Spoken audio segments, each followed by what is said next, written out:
You are now listening to the Someone's Favorite Productions podcast network. Hello there, and welcome back. What is this place? Disconnected. Disconnected. Disconnected. Disconnected. Disconnected. Disconnected. Disconnected. Disconnected. Disconnected. Disconnected. Disconnected. Disconnected. Disconnected. Disconnected. I'm starting to feel disconnected. You have reached a number that has been disconnected. Hello there, and welcome back to Reconnected Live on another Thursday night. It's the first Thursday of the month, which means Will's back, and this time, instead of just hearing the kittens screaming in the background, we have kittens on screen. Yes, this is Marlowe. Say hi, Marlowe. He's the most adventurous of the three. And then the other two are snoozing. Not anymore. Valentina. Yeah. And then we've got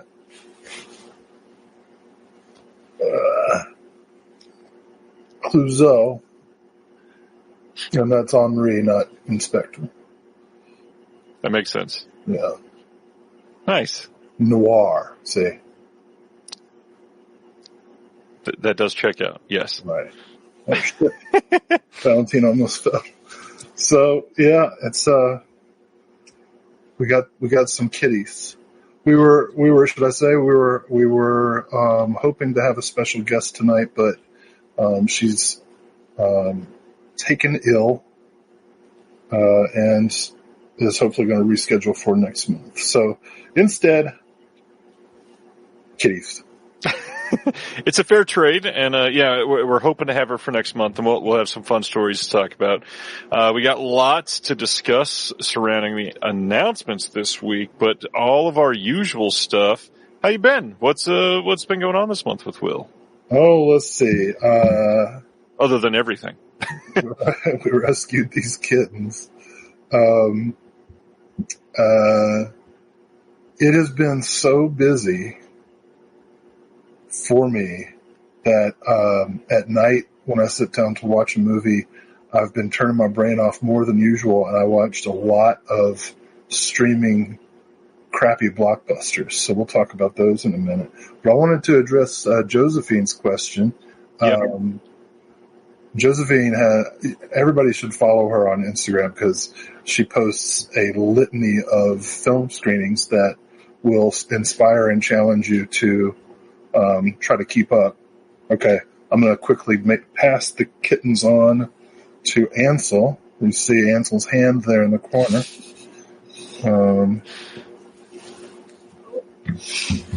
Yeah, take these goddamn things. It's so abrasive. Just kidding, I love them. Thank you, Ansel.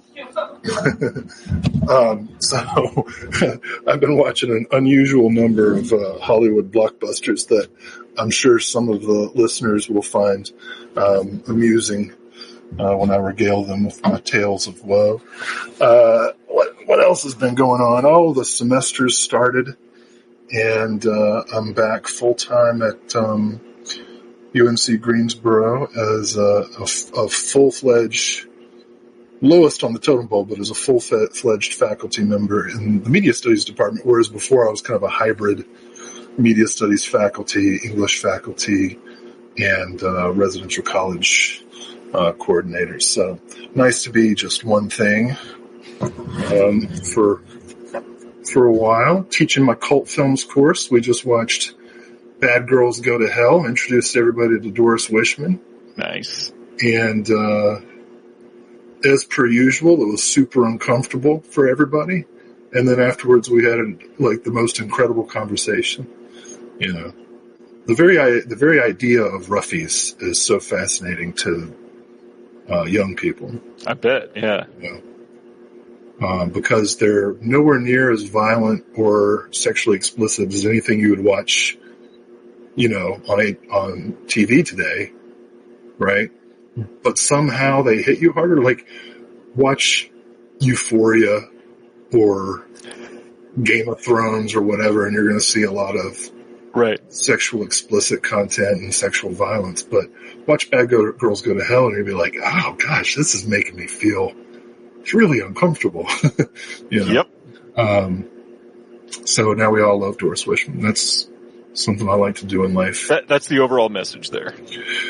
Well, there's one public regional university in America that makes sure every student knows and appreciates Doris Wishman, Roberta Finley, Frank Henenlotter, Right. On and on and on. And that's my little slice of life. What's been going on with you? How are things? Things Labor are Day? okay. How'd you like Labor Day, Mr. Government Worker? I surely labored that day. That's for sure. I have been quite busy. We're talking about some of those projects tonight in our string of announcements, thankfully, so we get to share a little more details behind the scenes. Yeah.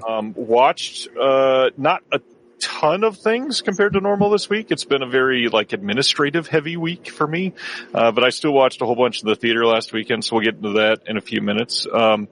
It's been, I don't know, it's been a time. It's been a couple weeks that have taken a toll for sure. I am mentally exhausted. Work is taking it out on me. There's so many people that don't understand. I've talked about what I do and what I don't do as part of my job on here before a little bit, but because I've been forced back into the office, the things that I literally see and hear and that I'm now subjected to takes a much deeper toll than it used to, considering I was just working analytics before, and now it's you're right next to the action, and that never feels great. So yes. I spaced out for that. What were you saying? Life is hard and I don't love my job. Yeah, man, I hear you.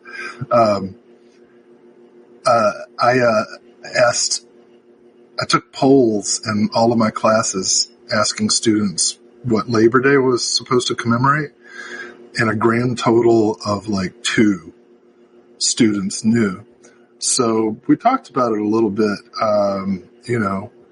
what the purpose of labor is and how union organization is supposed to work. And they were shocked to find that things like child labor laws and the 8-hour workday, 40-hour work week were barely 100 years old, And not just a given, yeah. It's do you know why you're required to go to school till you're 16? Because they can't put you in factories anymore, but they're working on it.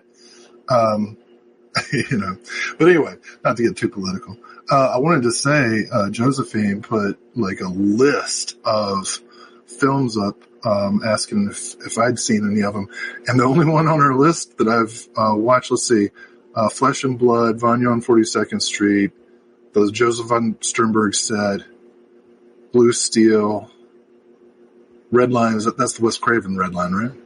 09? I think so, yeah. Yeah. And what was those are the only 2 with titles listed. Little Girl Lives Down the Lane. So bunch in there I need to check out.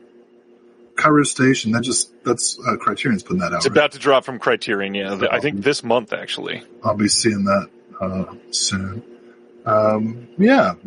So I'll say of those, I know a lot of those are classic movies, but anybody that hasn't seen Blue Steel, it's a very weird entry into that genre. I think it came out at the right time to be sort of 80s and sort of 90s, wannabe erotic thriller, but also very just off. The villain in that is hilariously, just weird. I know it's not a descriptive enough word, but he's just off. It's a fun one. Did you see Catherine Bigelow's got a new movie coming out? It's going to be on Netflix. Yeah, so I forget what it's called. Yep. All right. I'm not going to get political, but I do want to say one thing real quick because I think this is so. All right, it's both funny and chilling. Robert Kennedy Jr. today was testifying on Capitol Hill and got in a big fight with everybody, Republicans and Democrats, and so I was reading some commentary about it afterward, and this one journalist was like, We saw fairly across the board criticism coming from Congress, but it's really too little too late. It's been reported that veterinarians are finding dog owners hesitant for vaccines because they're afraid of dog autism. And it's like, geez, man, okay, well, that's it. It's over, bro. We are lost. It's over. But let's you know what? This is one, when people criticize me for getting political, there is one thing I agree with them about, which is that this should be a space where we can forget some of our worries and woes. And so I promise that anything political I say tonight will be in the context of making fun of it. And we got a lot of movies to talk about, and let's get into, I'm excited. You watched a lot of movies this month, and I forgot I got something to share. You want to talk about movies that we watched? Please, yeah, right ahead. It's your show, I don't. I want to hear what you watched. That's the whole point. Well, first and foremost, we had the screening of Jess Franco's Count Dracula at the Cary Theater. And I want to give a shout out to Phil at the Spook Show podcast. People check out the Spook Show podcast. He travels all over the country. He just filmed some cool location bits at the VHS Fest up in Pennsylvania. Went out to LA and interviewed Barbara Crampton. And Phil's a great guy. Me and John Daly met him at the Carolina Fear Fest. We're going to see him again at the Tidewater Horror Convention next weekend. Spook Show podcast. It's pretty good. It's bros and gals talking about movies and just being just having a good time. But it's a good show. Anyway, I bring it up because Phil really helped promote the Count Dracula screening along with Dan Barber at the Rialto in Raleigh. So I really appreciate them. And we had 98 people show up for a 170 seat theater. It was I was told later it was the largest single screening that they'd ever had. Wow. And I really got to realize a dream, which was to introduce a Jess Franco movie and then sit down with a bunch of people who had never seen one before and see what happened. Make sure they're okay. I mean, Count Dracula is not like crazy. Not full Jess. Right? But it's a perfect introduction because it shows that he can make a straight movie. Like there's all these beautifully composed shots and the narrative is coherent and all that, but it also shows that the man is unconstrained by formal conventions. we all had a good time with the zoom lens and some of the eccentricities, the great scene with the taxidermied animals and everything. So great time, and the Cary Theater was happy, and Severin Films was happy, and we're going to continue showing some films from the Severin catalog. That's awesome. Theater. We're talking about Cemetery Man. We're talking about Dracula, Prisoner of Frankenstein. We're talking about Spider Labyrinth. Heard of that one. Yeah, so pretty excited. So that was the first thing. That was actually the only thing I saw in the theater this month. I was so busy. So I guess I'll just get into it. Had so much going on, and I decided, well, Peacemaker came out, right? It did. And I like Peacemaker. I think it's the best DC thing so far that James Gunn has worked on. And so I decided to continue filling in the gaps because now I'm like committed to seeing every DC. And so I did something that I hadn't done before. I watched the entire Dark Knight trilogy, which I had not seen the Bane one. I'd seen the other two, but I watched all three again. And I watched the emo Batman. The emo Batman. Which was like the hairdo. And like, I was like, what is this? Loved that one. Hated them all. Hated them all. No surprise, right? I had never really seen the Tom Hardy Bane. Yeah. I'd only known that version of Bane from the Harley Quinn cartoon. So when he started talking, I was just like, what the hell is this movie? And you know what? George Lopez is right. Batman's fascist. That's a fascist Batman. That's a fascist Batman. But my favorite part was that the whole thing depends on whether and when the autopilot has been fixed in the Batcopter. It was just, I couldn't, man. But I did it. I sat through all three. And then that dumbass Riddler thing. Oh my gosh. So I did it. Those are done. I saw Thunderbolts, which everybody's like, oh, this one's got psychological dimension to it. And it's so much better because there's not as much CGI. And I'm like, well, it's still, they use their words to talk the bad guy down at the end. It's just the same old shit. So that was something. What else did I watch? I watched, the reboot of Harry and the Hendersons, which I think is called Rise of Planet of the Apes. And I gotta tell you, my favorite performance was the ape. Oh my God. Oh, that was not so great. You got me there. I had no clue what was about to be said after that. Yeah. What else did I see? Oh, that's not all. I saw, okay, here, I'll put out some faint praise. I saw what may now be my favorite Ridley Scott movie, American Gangster. I'd never seen that before. I watched American Gangster. It's really just Black Caesar, but twice as long. And, he punks out in the end. But it was kind of cool because, you know, the guy in real life and some of his cousins are from Greensboro or the Greensboro area.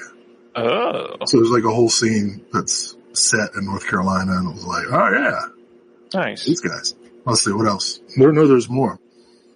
Rise of the You had a busy month. Wow. Well, I needed to turn my brain off quite a bit.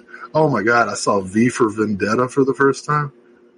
V for Vrap is what that was. Oh my God. Bold decision to have zero action and instead make it, all about, psychologically torturing Natalie Portman for an hour and a half. So that was rough. I saw Instant Family. Is that the Wahlberg?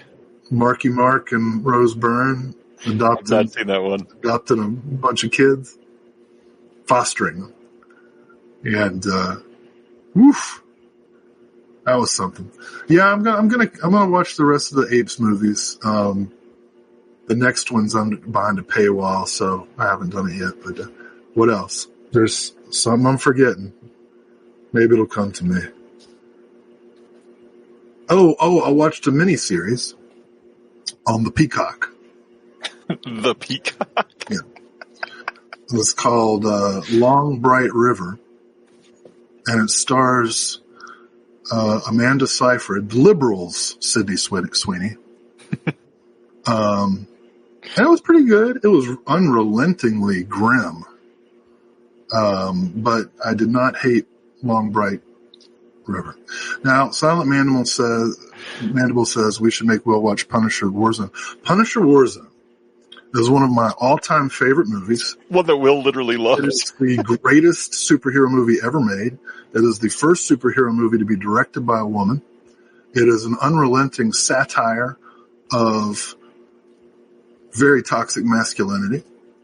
What's that face you're making there? Is it really the first one directed by a woman? Yeah. Jesus. Yeah. What is wrong with Hollywood? Lexi, they try to give it to that Wonder Woman. No, Lexi Alexander directed Punisher Warzone. And then Lexi Alexander, who's an Olympic martial artist, Austrian. Lexi was forthright about the sexism and bullying that she faced in Hollywood, and subsequently has had trouble, shockingly, with her career. She mostly directs TV now, directed some good episodes of Supergirl. But yeah, I watched a lot of crap this month. I watched the new season of King of the Hill, which was pretty great. I like King of the Hill. That's my kind of people. Can we share these 1-2 punches of comments are hilarious. Corinne says, I missed something. Why has Will been watching so much crap? COVID? And then Sibner responds, yes, Corinne, one of the symptoms of COVID is now watching shit. I'm not eligible for vaccines anymore. So, all right. I did watch some physical. I know I'm going on too long, but I thought people would be amused that I watched all 4 Batman movies, which took the equivalent of a day. It's literally like a 12-hour marathon if you do that. Oh, so crappy. But I did watch a couple things on physical. I saw Charlie Chaplin's The Kid, and this restoration by Criterion is magnificent. It looks great.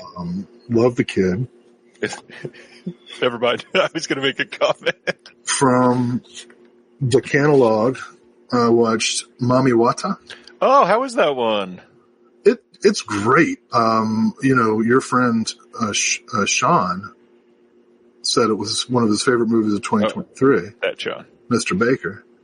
I think he's onto something. It took me a while to get into it. It's a folktale. I mean, it says it's folktale. It's like the first thing on the titles. It's a West Nigerian folktale.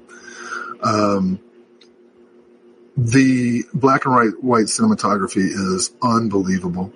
The extras are good too. There's a great interview with the director and 30 minutes of behind the scenes, making of the movie. And it's fantastic. Highly recommend Mami Wata. I saw 2 movies from Cinematograph.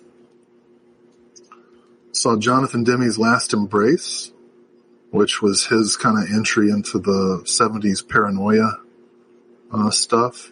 And it was pretty good. I'm not going to say it's an outright classic. You do get to see a lot of Roy Scheider's extremely tan bod, which is something. That 70s tan is different than And then the last thing I watched also from Cinematograph that I think you said you did not like this, but I actually was surprisingly high on, Joyride from 1977. I still haven't seen Joyride, actually. Okay. Well, it's pretty good. Okay. Joseph Rubin, who went on to direct The Stepfather, and had just come off 2 really good sexploitation films, The Pom Pom Girls and The Sister-in-Law. This has the distinction of 4 Nepo babies in the cast. You've got Robert Carradine, you got Melanie Griffith, you've got Desi Arnaz Jr., and you've got Anne Bancroft. She's coming up a lot today. And Bancroft is coming up a lot. Yeah, she's in at least one of the announcements, and when she got written about in the newest issue of the Physical Media Advocate. And her mother, June Lockhart, of Lassie fame, still living, 100 years old. Jeez. 100 years old. June is 71, Anne is 71. Can you imagine being like, oh, what are you going to do today, June? I'm going to have lunch with my 71-year-old daughter. Because I'm fucking 100. I hope I make it to 100. Your best friend donated $2 here. Thanks, Chris. He says, "Happy early Valentine's Day, my loves." That's from a bearded film guy. Well, I appreciate the plural, but I don't see a dime in that. I just offered to pay for something right before this, so that's not entirely true. Wasn't for me. I mean, you made the promise. I did make a promise, but I thought we'd be able to fulfill that promise. We might be able to. We'll see. So I've gone on too long, but I actually watched a lot, even though most of it was palaver. Well, Will's stuff, when you catch up, it's once a month, so we get to cover a lot more for you, so it's always nice to hear. But I will say, this last weekend was a pretty decent weekend at the theater for me. I'll say from the lowest, which wasn't even bad necessarily, the new film The Roses, which is, of course, a remake of War of the Roses, starring Benedict Cumberbatch and Olivia Colman. Pretty good. Nice, snappy dialogue. I will say it doesn't have enough war, and there's a lot more of the roses than the previous installment, which I think is what made it interesting. Speaking of The Batch, if you're in the market for... Are we doing ads now? What is this? I don't even know what this product is. For gummies, I recommend The Batch. So, all right, the reviews of that movie were uniformly terrible. I mean, it's not terrible. It's acted pretty decently, but again, the whole charm of the earlier installment in this, it's not a franchise, but like the earlier version of this, is that they're literally attacking each other for most of the movie. And this movie, the actual war part, doesn't start until like the last act, which is ridiculous. Is it like 2 hours long too? It was like an hour 40. It wasn't terrible, but yeah, it's decent. I didn't hate it. The biggest thing, I'm so glad I don't have to see that trailer every goddamn showing now. Because, oh my god, I've seen that so many times in the last few months. Next in line is we're going to be talking about the Toxic Avenger in a little bit, but I will say that I watched that one in theaters this week. Wanted to support it. Took my mom to see the Toxic Avenger. She had a good time. It's a fun movie in a theater with other people that like stuff like that. Yeah. Went and saw Prince's Sign of the Times in IMAX, one of the greatest concert films of all time. I think I was the youngest person in my showing. My mom and I tried to scan the room, and I think I was the youngest. I will say, just like Craig said in the Discord and over on the Deaf Crocodile Discord, it looked absolutely beautiful in IMAX. It sounded crisp the entire time. I will say you got the look. It might literally have just been a VHS transfer still of that specific part of the film, which was, normally it wouldn't be commented on, but it was jarring. Like the rest of it, beautiful, great colors, like really, really crisp everything. And then You Got the Look starts and it is bad. It's like scrambled MTV late night, struggling to get proper antenna reception bad. It was quite jarring compared to the rest. That being said, the sound was still great then. Had a good time. Could not stop moving that whole night. Loved it. But the big thing for me this week, I will say, went and saw the film Caught Stealing, which is the newest one from Darren Aronofsky, starring Austin Butler, who I realized afterwards, I've still not seen the Elvis movie. I think I'd only seen him in Once Upon a Time in Hollywood and maybe one other thing before this. So it was really nice to see him like actually act for more than 20 seconds on screen. Dude carries this whole movie. He was incredible in it. I really appreciated this entry from Darren Aronofsky. Does not feel like an Aronofsky film for most of it. It's pretty action-packed. The action... Is it actually good or something? It's incredible. Yeah, genuinely incredible. It's top 5 for me of the year by far. I am thrilled with all of the choices for the most part. Not much could have made it better. I will say a lot of Darren Aronofsky stuff has felt bloated in many parts of his films, and pretty much everything in this movie has either like a payoff or it gives to the story. There's not really anything that I would cut out. I think it all pretty much works, and God, did I love it. Austin Butler and Zoe Kravitz, great chemistry, really great on screen together, and the supporting cast, everybody. I mean, like seeing Liev Schreiber and Vincent D'Onofrio playing Hasidic Jews that are violent beyond belief was a lot of fun. Yeah, check out Caught Stealing. Absolutely amazing.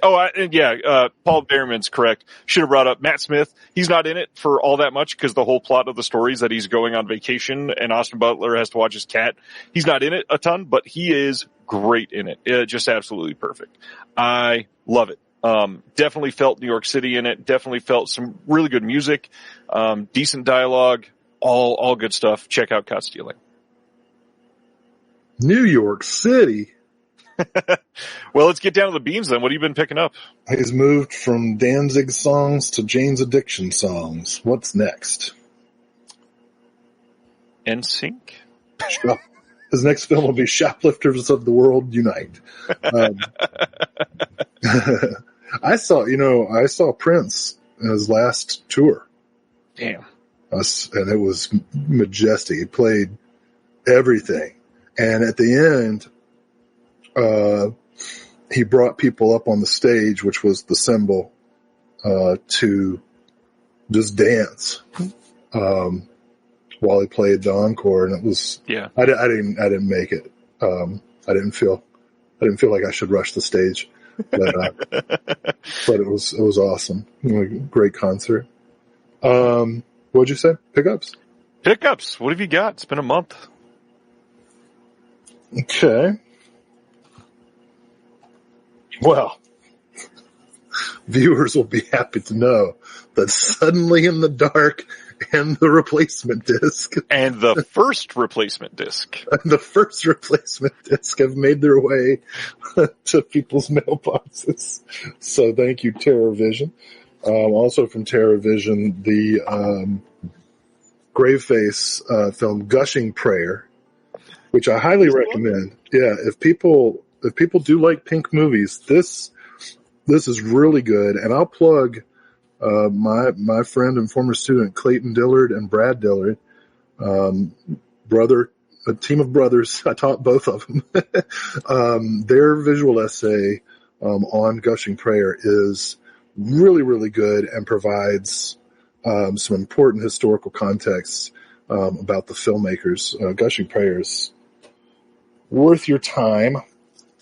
As an aside, we're obviously going to be talking about the founding of the Pink Line at Vinegar Syndrome tonight. And one of my most recent favorite podcasts is Two in the Pinku with Dakota and Chris. And it is a really nice time to see people actually enjoying and trying some like deep cut Pinku films.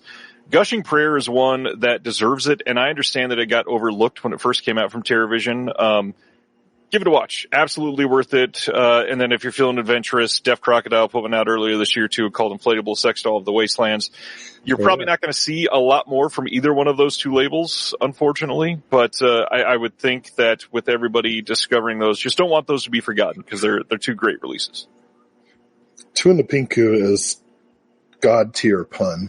It is. It truly is. Like every time I see one of their posts, I giggle a little bit. Every time. From Criterion, I got Alan Rudolph's Choose Me. Very nice. I choose you, and there's a picture of a train. Just saw this in theaters last month. Got the 4K of Sunset Boulevard. Very nice. From Radiance, got some Seijun Suzuki that I didn't have. Underworld Beauty. Oh wait, is this Suzuki? Yeah, it is. Sweet. You can count on Shout Factory for some great packaging. And boy howdy, this Larry Cohen box set just jumps off the shelf. No, it looks like crap, but it's great because it's Blu-ray upgrades of the private files of J. Edgar Hoover, special effects, which of course was already out, and what's the third one? Oh, Wicked Stepmother, Betty Davis's last movie. So, could you do me a favor and run through all of the brand new special features on that? Done. And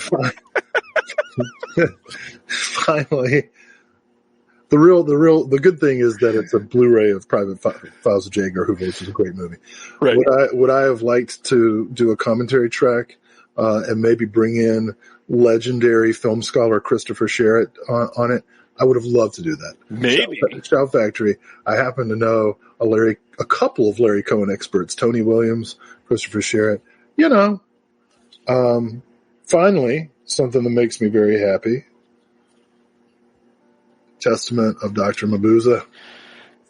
Yeah, new Jess Franco for me. Haven't seen it yet. Pretty excited. It's a big deal. Yeah. The collection grows. Do you know offhand what you're up to now? 107. 107. Mm-hmm. Dang.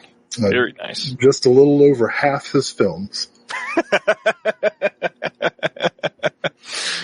All right. Is that it? Not counting multiple editions, but 107. True. Yeah. Yeah. All right. I've got a big four here to talk about. First is the 88 Films release of The Cat, which is the hottest thing coming out this week. Everybody needs to check this out. I will say it is kind of weird that we're turning to packaging, that we get this flimsy slipcover over a box that is a hard box with the same art for no reason. This would have been a perfectly fine release, 88 Films. I don't understand this. We don't need this. That's what people, you remember that's what the slipcovers for the Shout Factory and Scream Factories used to be like. Kind of. But over a hard box, that's really funny. Yeah, literally over a hard box. There's no reason to put that on here. No, because people are like, a slipcover. So they're just like, here's a slipcover. Anyways, another one that is a box set in a slipcover, but this one makes sense because it has to hold it together. This one is the 88 Films box set of the Four Tales of Nami. This is the Takashi Ishii films. Nice. Really love the way that they do their box sets, and for those that have never seen them, they go for the... I knocked that out earlier, and I did it again. Fold-out box sets like this. Lots of stuff in here. Oops. I will put that back now. 88 Films, or not 88 Films, Third Window Films, for everybody that does not know, is one individual that does literally everything for the label. He does all the acquisitions. He is the one that hires for the special features. He designs the covers. This is a label that deserves accolades for what they put out, because literally without one person doing it, you wouldn't get what they're putting out. So that's a big deal. That was one of your first interviews, wasn't it? He was pretty early, yeah. Adam is great. And by the way, shout out another friend of ours. Go check out Adam's interview over on the Sam Deegan podcast, because, man, that conversation is incredible. He goes behind the scenes a lot in that episode. Absolutely worth it. Which one? She's got two now. Oh, that's right. I can't say that. The first one. What is the name of it offhand? Eros Plus Massacre? Yeah, Eros Plus Massacre. You brought up a Radiance, so the one that I just got, I've never seen this. This is one that the visuals got me, and it's a director that I believe you and I talked about briefly before. This is Senso, the Visconti title that they just released. Real good. Heard literally nothing but like, that is a masterpiece and everybody needs to see that. So I like me some Visconti. You know, normally I hate rich kids, but Visconti, based on his filmic output, seems all right. It's pretty good. Yeah. The last thing is another masterpiece, which I still can't believe this. I guess this is technically a second film, but it's basically his first film. This is Michael Mann's Thief in 4K from Arrow. Copy just came in.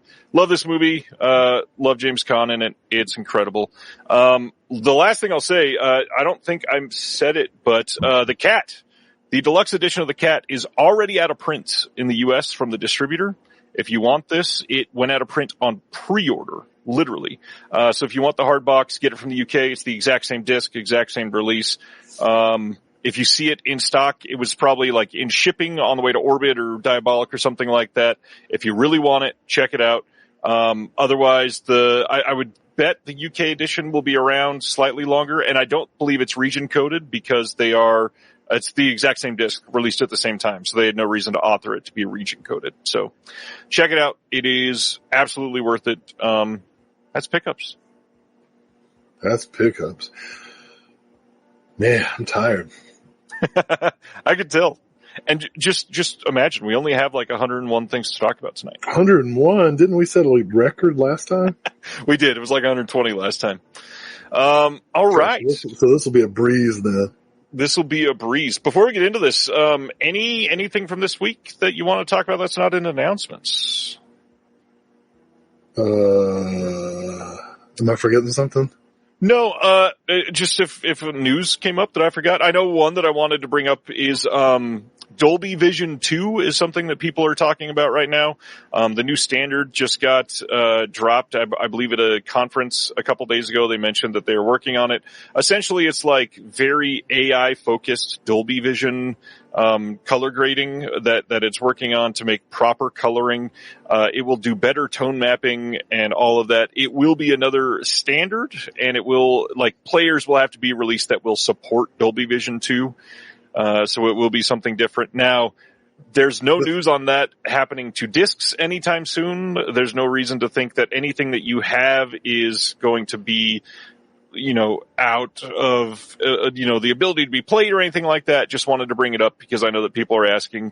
It is literally a completely different standard, though. It is not like, it's not just an update of your player. It is an actual updated standard. I know you don't either. I do not live in a situation where I can ever turn my entertainment system up loud enough to tell the difference between the built-in speakers and the sound bar that I have. So what you're talking about is gibberish and Fantasyland. By the way, the word vision in Dolby Vision means it has nothing to do with sound. Oh. I guess Dolby sound. Dolby Atmos is the, 7.1.2 surround sound where you have sound coming out of the highs. Yes. Well, I can't do that either. Yes, I definitely don't have Dolby Atmos. I don't have a proper sound system at the moment, but that was a really funny aside that you started talking about that. Do you know what's funny? And I say this is true. If you ever want to see something funny and ironic, watch a media studies professor try to work a device and try to comprehend a technical specification. None of us can do it. Okay, well, great. Can't wait to have to upgrade all my discs again. You're not going to have to upgrade any disc. This is not one of those things, I don't ever see anybody saying, let's re-release discs with Dolby Vision 2 now. There's literally no reason to do it. I see people suggesting that I've been put down by my gummy. There's like nothing in it. It's just to help me not be anxious. It doesn't get me, I don't feel good or anything from it. It just helps my heart stop beating so fast. All right. Oh yeah. There's some news. The doctor was like, you've got a 48.7 cardiac, score, or what's it called? Scrape or something. Calcium. These are weird words to mix up. 48.7 anyway, it's supposed to be 0. I got 48.7. So he's like, you better get on statins today or you're going to have a heart attack. And I'm like, statins make you tired. So hopefully I'll see you next month. Yikes. On that note, my wife and I together have lost 115 pounds in the last 6 months. Oh, all right. Good for you. No, that's awesome, dude. That's awesome. Because it's not easy, especially as we get older. These days, I walk by Jersey Mike's and I gain 6 ounces just from the window, looking through the window. Yeah. Anyway. Yeah, so I think the Dead Milkmen said it best when they said, life is shit, the world is shit, the world is shit. This is life as we know it. The Dead on that note, Dead Milkmen were great. They were. They're a great band. So let's talk about things that make us happy instead then. Let's go to Vice Academy. Naked ladies. I love the timing. You were not here when we talked about this during the reveal last week, so I'll let you handle this one because I shared my piece. Vice Academy, how do you feel about it? Looks great, but I've never seen them. None of them. Wow. It's funny because of I guess Vice Academy 1 through 3 were already released, right? Yes, but very, very out of print for a long time. I hope it's still worth something because I've got that. I just never watched it. It's worth a lot less now. I guess they were part of the subscription before, right? But this time we have to pay for them. We got to pay $30. No, they were a VSA. Oh, okay. Well, then I paid for 1 through 3, and then I paid for 1 through 6, which I think is how Vice stuff works. You don't get it for free. Touche. Yeah, I like the cast, and as you could tell from my watches for the month, I'm perfectly happy to watch crap. So these have the benefit of being shorter, but more of them. So, perfect. All right. So for those that did not see the information on this last week, yes, it is Vice Academy 1 through 6 that are all coming on Blu-ray now from Vinegar Syndrome as part of the VSA line. These are the same 3 for scans for 1 through 3, and then on 4 through 6, these are new 2K scans.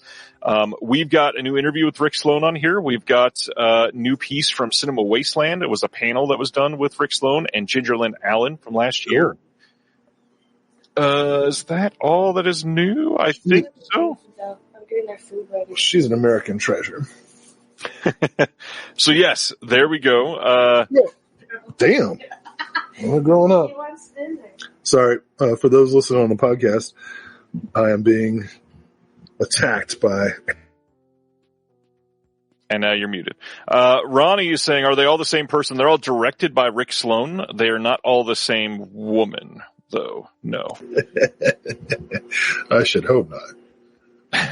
We've got a Linnea Quigley. We've got a Ginger Lynn Allen. We've got, I think, at least 1 or 2 other women, I think. Yeah. All right. And then probably the most controversial announcement of the week. Let's go into Imprint.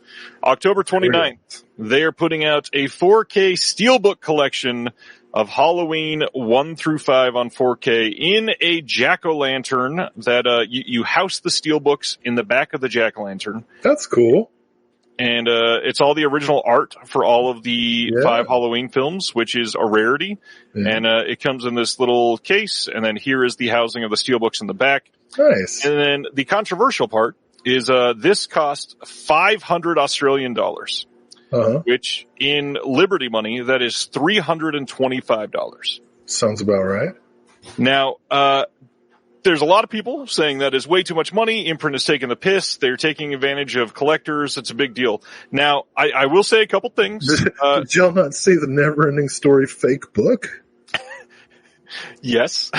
I will say a few things here. First, I'm not defending this release overall, but I do want to say a couple things that are very difficult to nail down specifically with the Halloween franchise. If you go look at this page, this is the most comprehensive release of Halloween 1 through 5 ever. There are archival features that were not in the Scream Factory set. Beyond that, Fidelity and Motion did the encoding, which means these will absolutely look better than the Scream Factory 4Ks. And then to get the original art on steelbooks is very rare for Halloween. Like, that's not happened for Halloween ever. And to get all of the first 5, like, I understand it's not a complete collection, all that stuff. Yes, it's a big deal to get all these together. It is very expensive. Nobody's taking away from that. And of course, one of the big things that we can point out is that A Nightmare on Elm Street is coming out on a 4K steelbook collection, and it's 7 films, 7 steelbooks, all original art, and on Amazon it was only $160. Totally makes sense. I get that. However, this is a boutique label that had to pay for the licensing. Warner Brothers did not have to pay for licensing for their own. Okay, so you're defending this. I am not. I'm making some of the reasons why it's $320. Listen, man, I ain't getting any Halloween set unless it's got Busta Rhymes. I hate that movie. I wish there was a Australian remake of Halloween. I think that'd be awesome. Yes, it would. Oh, get out of the house. That Maya's cunt's in there. I can't do an Australian accent, but you know what I'm saying. The Mayas was pretty good there, yeah. I mean, that looks cool. I'd like to have that on my shelf. I won't get it, but I'd like to. Well, you can't get it because this sold out in less than 48 hours. Oh, okay. They only did 1,000 of these, and that's a lot of money in 48 hours, obviously. A couple questions in the chat. Simner saying, Ryan, do you not feel that 6 should have been included? I mean, realistically, sure, make it a complete collection if you can. Who knows why they couldn't? It could be licensing. It could be that they're not allowed to in Australia for some reason. It could be that the rights are with somebody different in Australia. Who knows? Do I think it should have been included? Sure. I'm not going to defend something not being in there. Key Ray wants to know who encoded the Scream Factory release.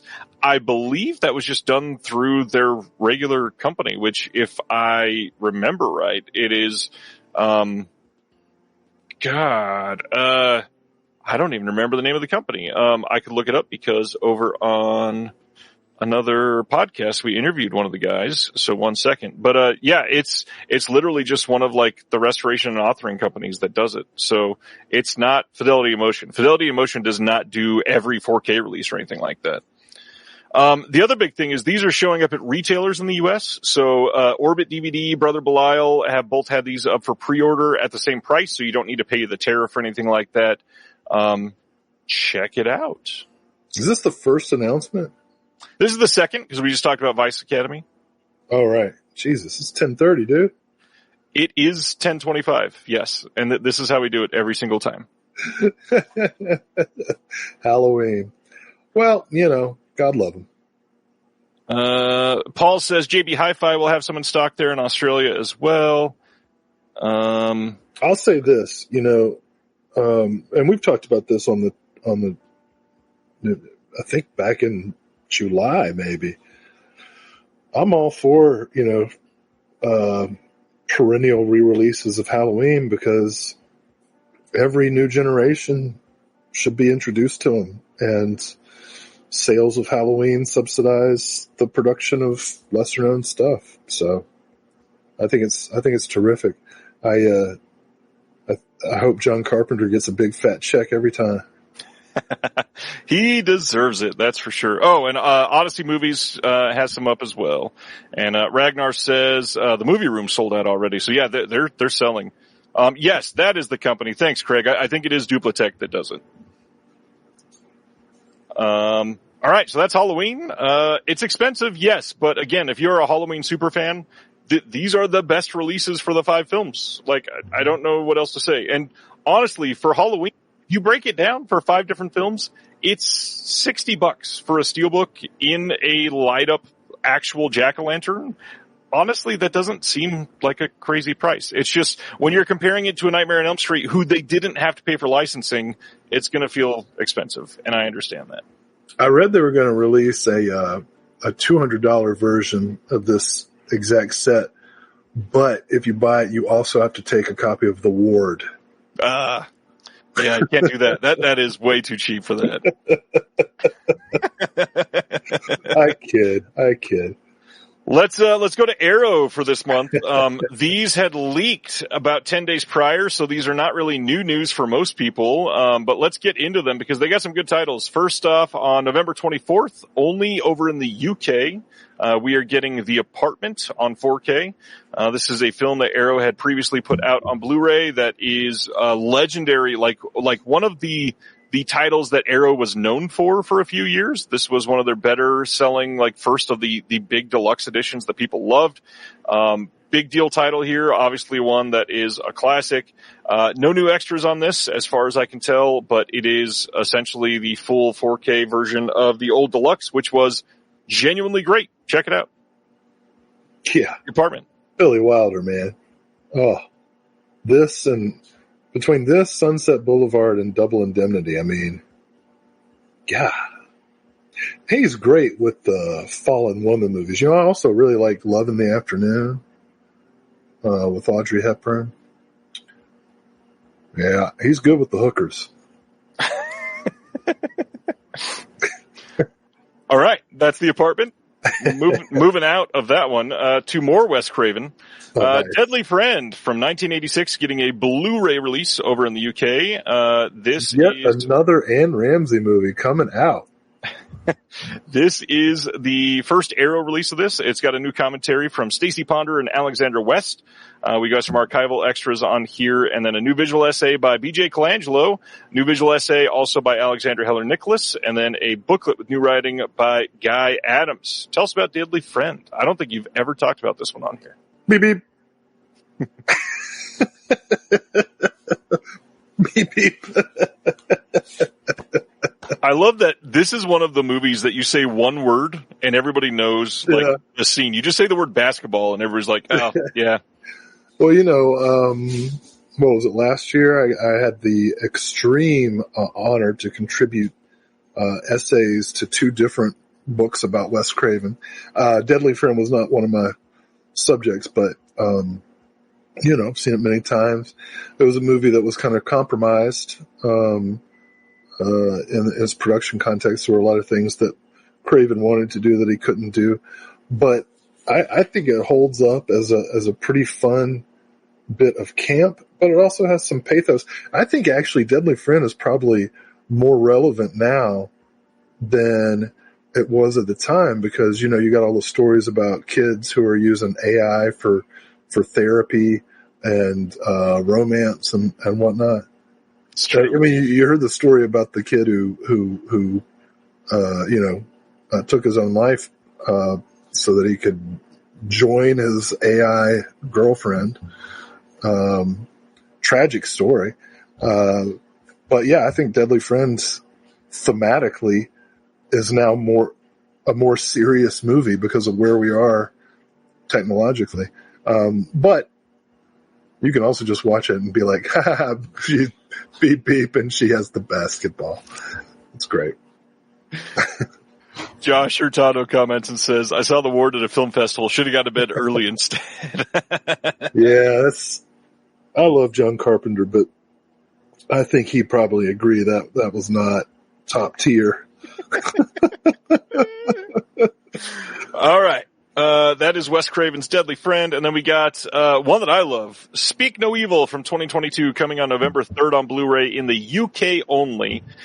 This is the original version of the James McAvoy film that was a remake that just came out last year. Oh, this is the first Blu-ray release of this anywhere in the world that is English friendly.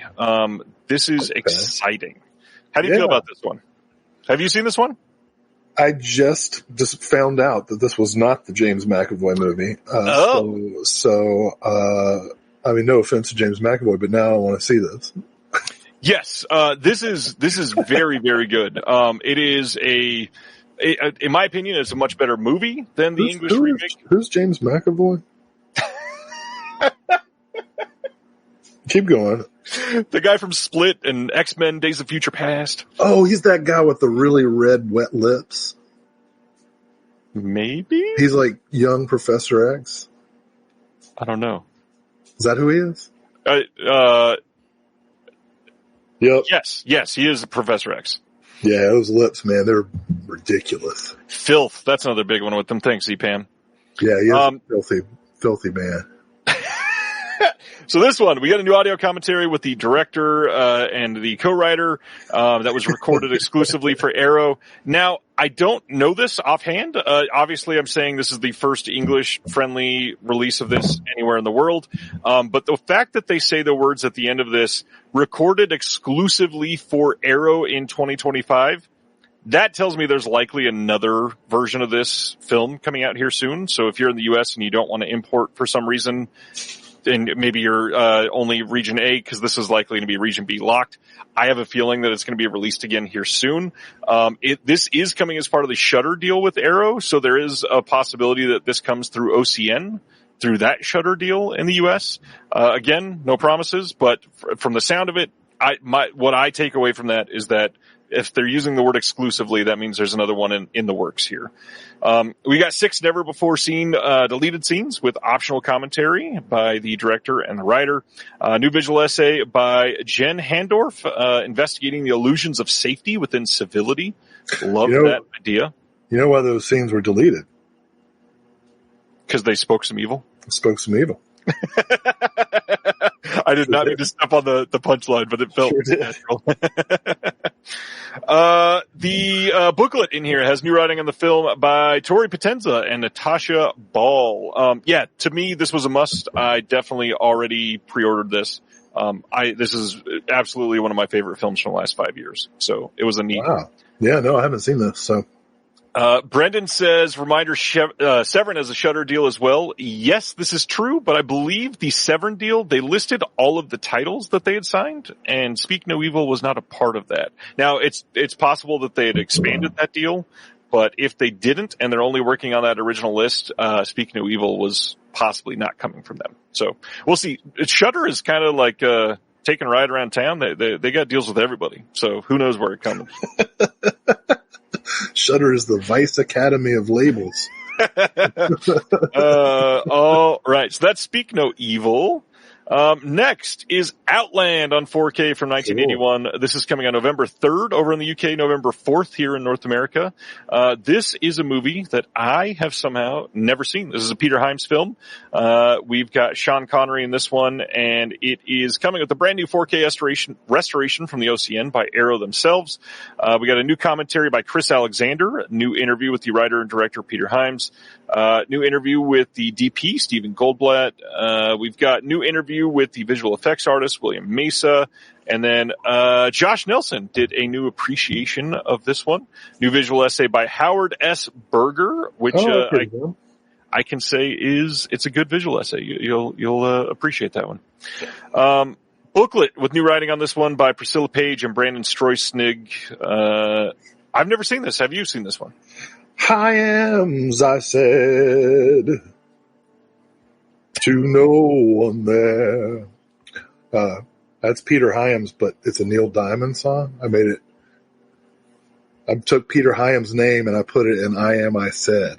Understood. By Neil Diamond. You see that? Yes.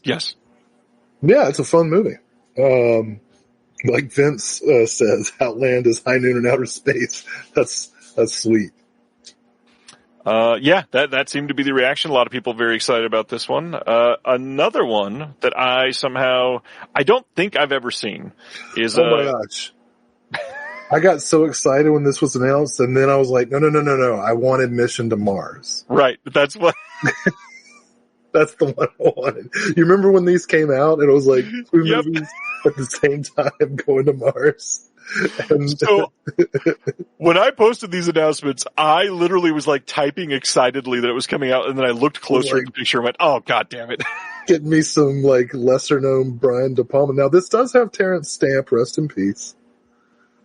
It does.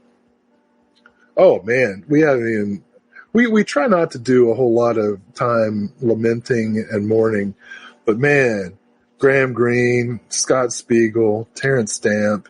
Yeah, it's been a rough couple of weeks. So sad. So sad. I will say this though, Spiegel got to go out the way he should have gone out. Scott Spiegel was found dead on a couch watching The Three Stooges. And I mean, seriously, for any of those Michigan guys, Bruce Campbell, Sam Raimi, Josh Becker, that's the way. That's the way they want to go. I guarantee you, all of them. If you said to any Raimi or Spiegel, Becker, Campbell, if you said to them, how do you want to go out? I guarantee you they would all choose Three Stooges to be the thing they were watching when they keeled over. So I'm happy that he got to go out that way. I'm sad that he had to go out at all. He was only 69 years old. Nice.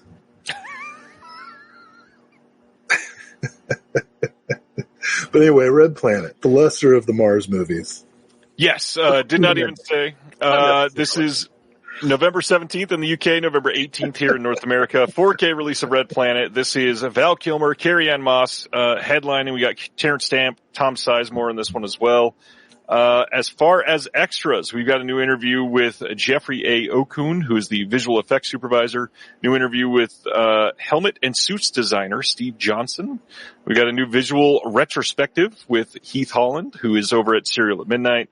And then we've got an illustrated collector's book with new writing on the film by Mark A. Altman. I've never seen this one at all. I actually can't remember the difference between Red Planet and Mission to Mars at this point, except because De Palma directed Mission to Mars, I'm assuming there's some split screen. And at least one scene. Anyway, I hope Mission to Mars comes out as well. I'm curious to see Red Planet. I know I have seen it before, but I have zero memory of it except for Val Kilmer on red dirt. Right. So I don't know that I'm going to purchase this, but I do now want to kind of see it again. Well, let's go to the one that everybody was just fighting each other to be able to pre-order the fastest. 1994's The Mask, coming on 4K and Blu-ray from Arrow. November 10th in the UK, November 11th in North America. Yes, The Mask, the Jim Carrey film. This has a new, let's see what we got here. Archival commentaries with Chuck Russell. We've got new interview with Chuck Russell, new interview with Mike Richardson, Mike Werb, and Mark Verheiden.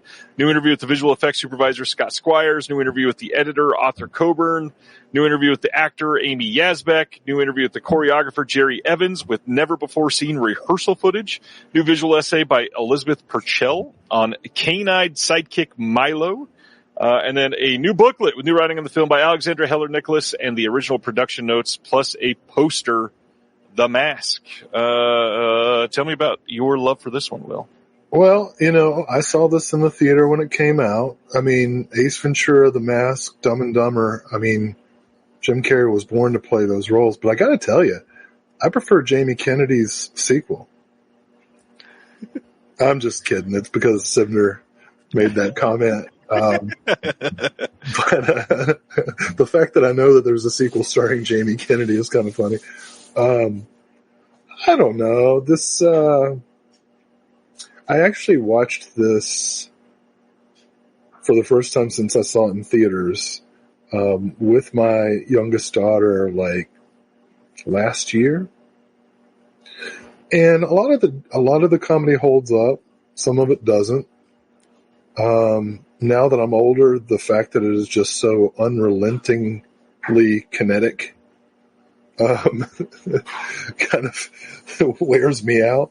But, I don't have anything bad to say about the movie. It's, if you like Jim Carrey and you like that brand of physical comedy, this is really well done.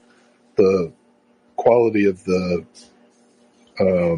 animation is, for its time, pretty seamless. I'm impressed with the special effects in this movie. Yeah, they went big for this one for sure. The other big thing about this that I will say is the Blu-ray for this was notorious for being awful. So I am imagining this is going to be a giant uptick in quality. Wait, and Chuck Russell? Yeah, the director of The Blob directed The Mask. It's funny. What am I thinking of?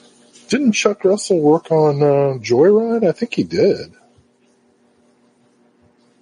The one that you just watched? Yeah. Not sure about that. I'm looking it up. Ah, damn it. I typed Chick Russell. Now I got a bunch of not safe for work. Just saving that search for later. Yeah, I'll open that up. He was production manager and assistant director of Joyride. That's a nice coincidence. I didn't realize that Chuck Russell directed this. I just assumed, I think, that it was either Tom Shadyac or the other guy. Which one did Kung Pao? Oh, yeah, I know who you're talking about. But yeah, Chuck Russell, I mean, this was like the first 3 films of his career is We got The Blob. We've got Nightmare on Elm Street 3. Steve Odenkirk. Sorry. Continue. The Blob, Nightmare on Elm Street 3, and The Mask are his first 3 films as a director. First off, no, I like it better. Incredible practical effects on your first 3 films. Like that's amazing. And then the fact that those are your first 3 and they're all just straight classics for the most part. That's huge. That that makes me like the movie more. I didn't realize that was Chuck Russell. Wow. Who directed the 2025 remake of Witchboard. By the way, don't watch Witchboard. Oh, I'm definitely seeing that, dude. You can't talk me out of it. Bro, he's 67. Don't be watching any Three Stooges. I love that. That's going to be the euphemism on this show for the rest of the time. Oh, he's getting old. Don't watch Three Stooges. Don't be watching the Three Stooges, man.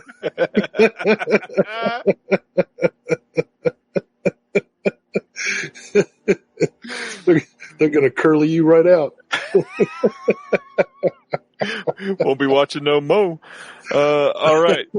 Let's go to the next one, which is a exciting announcement from TerraVision. Coming in October, they are putting out a 4K and Blu-ray dual format release of Patchwork from 2015. This is the splatter comedy that they've been teasing for a while. I will say it's much more on the splatter than the comedy side, for sure. I always laughed when he was using the word comedy, because sure, there's a couple scenes from this that are generating laughs, but this is definitely more of a splatter film. So let's go through this, because many people had never even heard of this one. Jennifer, Ellie, and Madeline, are 3 very different women with one thing in common. They're all dead. Well, sort of. After a night out, these 3 ladies wake up with the ultimate hangover, stuck in the same body, sewn together into a horrific Frankenstein-esque creature. Oh. With their personalities still intact, they must work together to pilot their new body, escape their captors, and survive. With the help of Garrett, a hapless med student, the frightful femme fatales use their combined skills, strength, and reflexes as Stitch and set out to find who is responsible. I'm probably going to get this now. I did not. It is worth it. I haven't heard the podcast for that one yet, and I did not know what this was about. And I guess I already missed the window to get it cheaper, but I think that ends tomorrow, actually. No shit. So this is a Frankenstein story with the feminist twist that is the perfect throwback to 80s genre films that we love and cherish. This is the same director that did The Tragedy Girls and It's a Wonderful Knife from just a couple of years ago. This is the directorial debut from Tyler McIntyre. And it is loaded with extras with the brand new 4K transfer with HDR color grading approved from the director. This also has the CD released with it in one of the TerraVision hard boxes. Yes, there are quite a few things that you can compare this to in Frankenhooker. I see somebody bringing that up in the chat, which I know Will loves. So check out that. This is like Franken-frenemies. Yeah. Extras on this one. We got a 40-page perfectly bound book. We've got a new commentary by the director, moderated by Matt Donato. There's an archival commentary here, new making of. Yep. So in previous descriptions, I have seen these labeled perfect bound books. Don't tell Brad Henderson, but that's the proper way to say it. Perfectly. Yeah, that's what I thought. He's saying that it's like bound really well. Yes. a perfect bound book specifically means the type of book that's in this release. Which, given their track record lately, I wouldn't necessarily believe. Oh, that's funny. I'm not even sure it's going to be in there.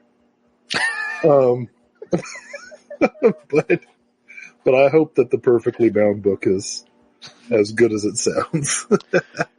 I am going to get this. That sounds awesome. There's a Patchwork short film that's included in this. There's a bunch of archival extras, including EPK footage, teaser trailer, old 2K presentation of the film for archival purposes only, new subtitles, and you can check it out brand new right now. Hold on a second. Archival purposes only? Yeah. Sir, if I purchase this, I will use it for whatever purposes I wish. All right. You don't tell me what is for archival purposes only. Okay. No. I draw the line. Well, you get to draw a lot for this next title because you know what it's time for. Oh, shoot! I was about to take a break.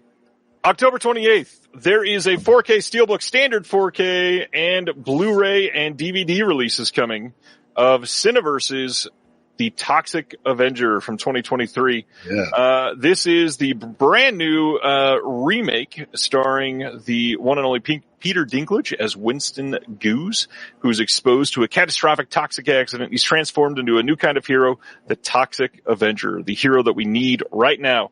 Now Toxie must rise from outcast to savior, taking on ruthless corporate overlords and corrupt forces who threaten his son, his friends, and his community. In a world where greed runs rampant, justice is best served radioactive. Extras on this, we've got a toxic environment, best of behind the scenes, director commentary with Macon Blair. Yes, the Macon Blair, the one that starred in Blue Ruin.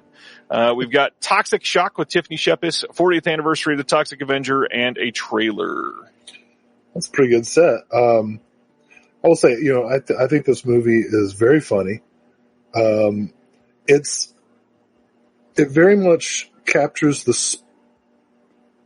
spirit of Trauma while being very different than Trauma.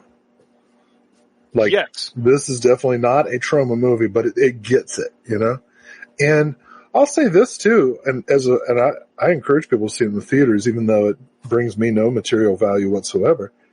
I really appreciated their publicity stunt of buying up $5 million of medical debt. Yes. If you're going to do a publicity stunt, why not make the world a little bit better? I thought that was great. That is part of the plot, health insurance and access to health care, which is, relevant. Very. And in keeping with the Toxic Avengers legacy, it was a franchise that started out, as an environmentalist, cause. We should talk about, I guess, the Avenger in the Room.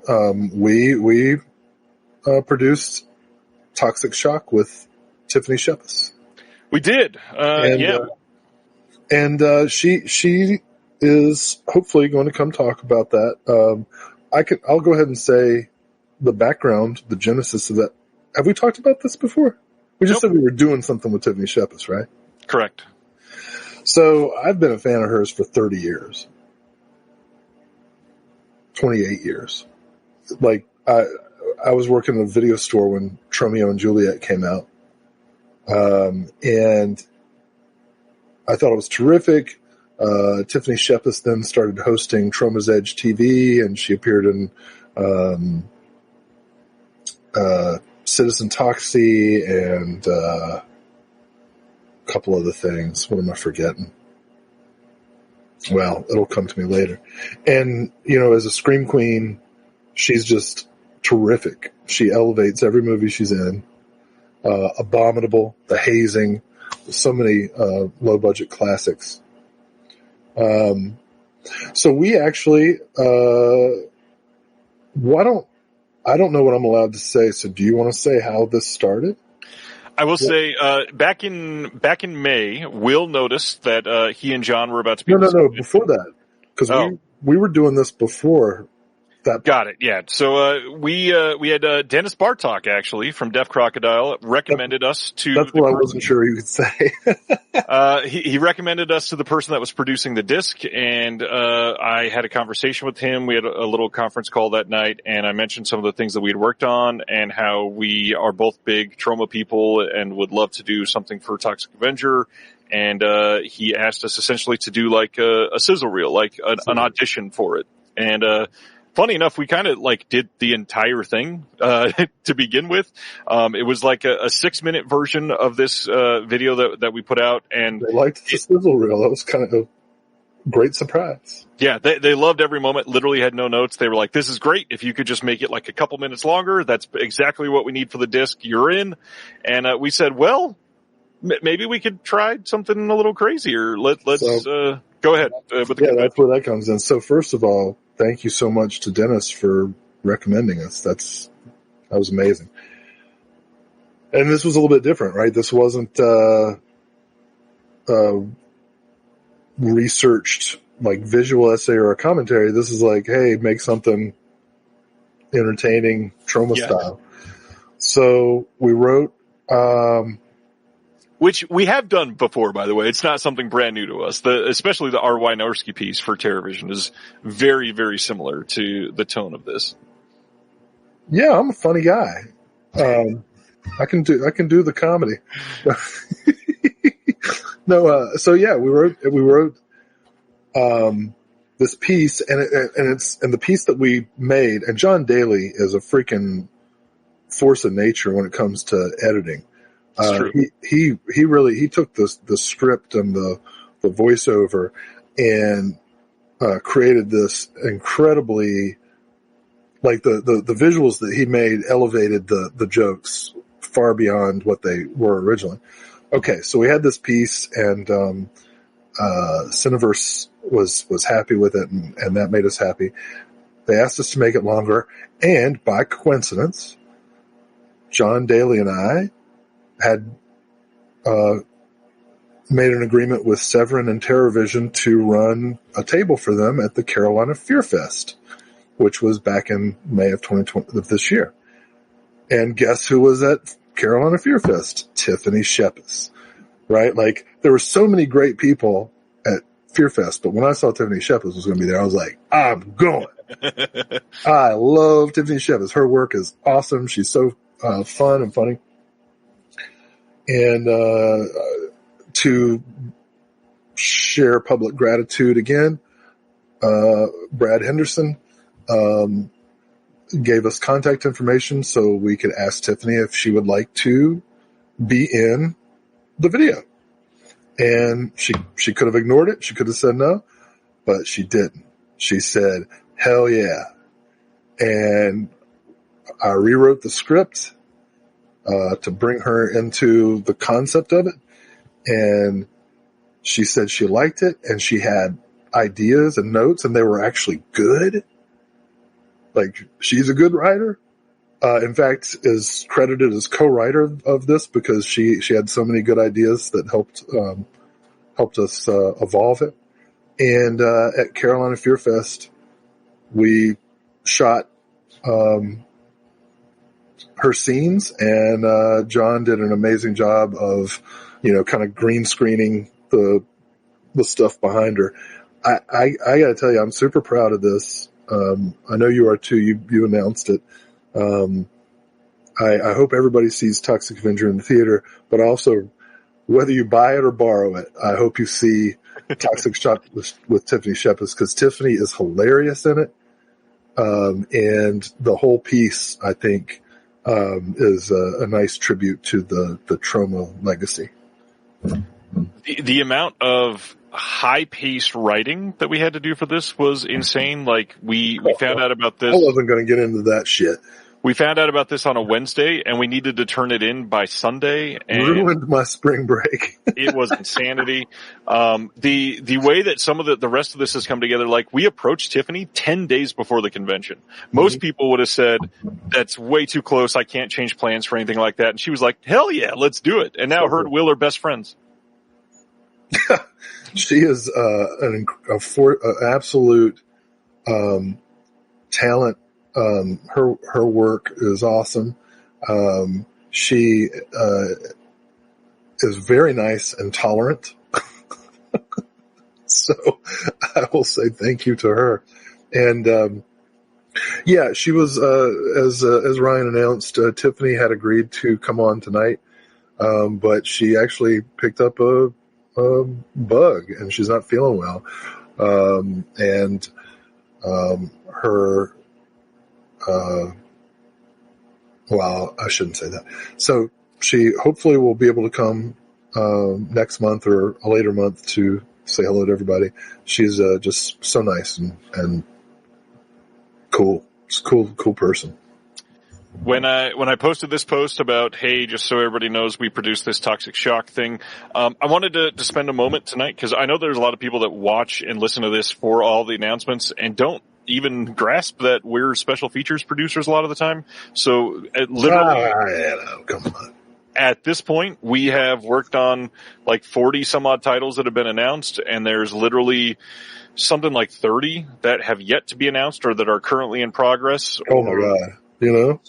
I'm sorry, Will. You know which one I want to hear about. Yeah, that's going to be an exciting one. Hopefully it's a week that you're hosting that next week. Goddamn Sibner in his pajamas.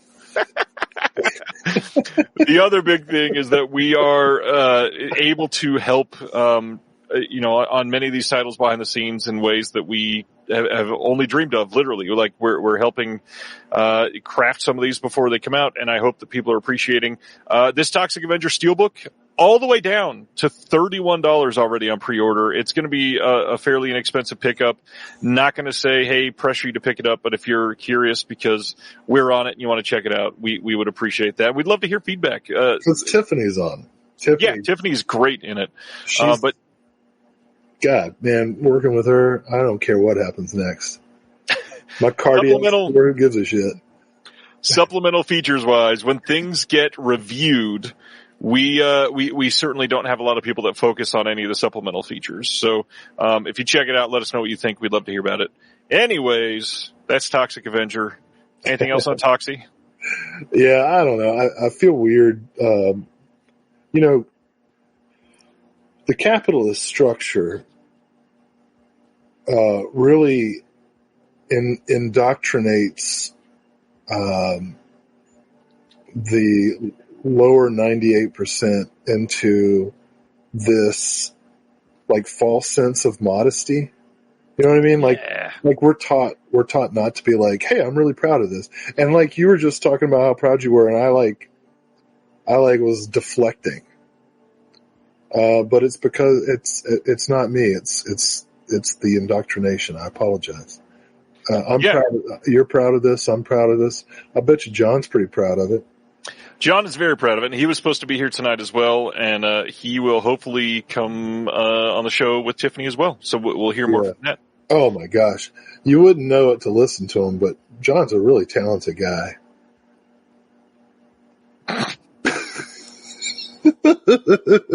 I really hope John hears that. I love that dude, man. RM Radcliffe says, personally waiting for Umbrella's release before committing to buy, just in case they have any additional extras. Not only that, I can pretty much say they likely will have additional extras, but maybe we can try to get ours on there too. We'll see. Yes, Michael Morales, all of the releases of this, even just the DVD, has all of the extras, I believe. So no matter what version you buy, you should be able to check out Toxic Shock with Tiffany Shepis as Will swallows his microphone. Jesus.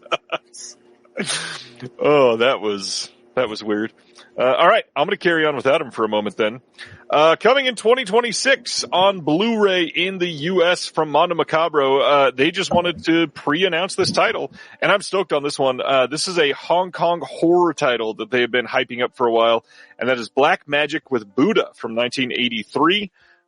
This is the results of a search decades in the making, produced in collaboration with Le Chèque Fume over in France. That's why they had to announce it, because the Smoking Cat was also announcing it.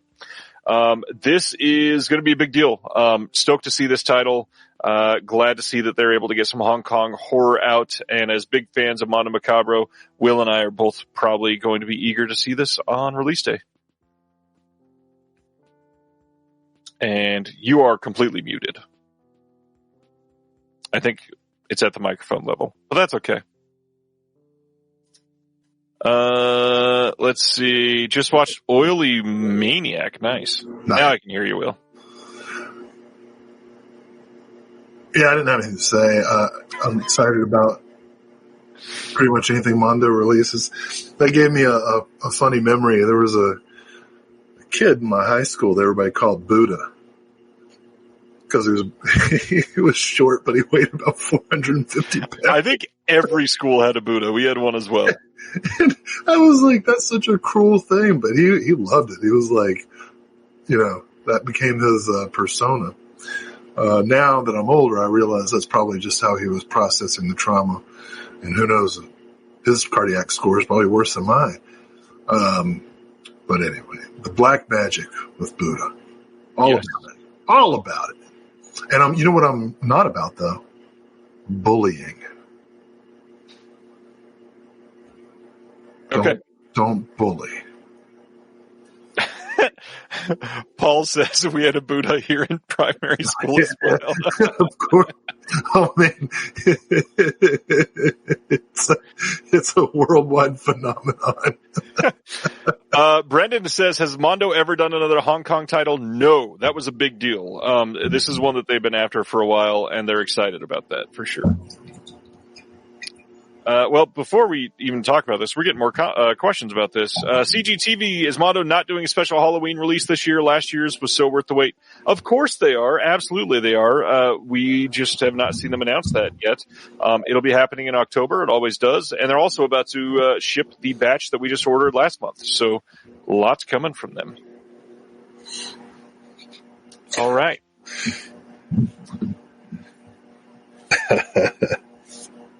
Okay. Next up is a big deal title, one I'm very excited about.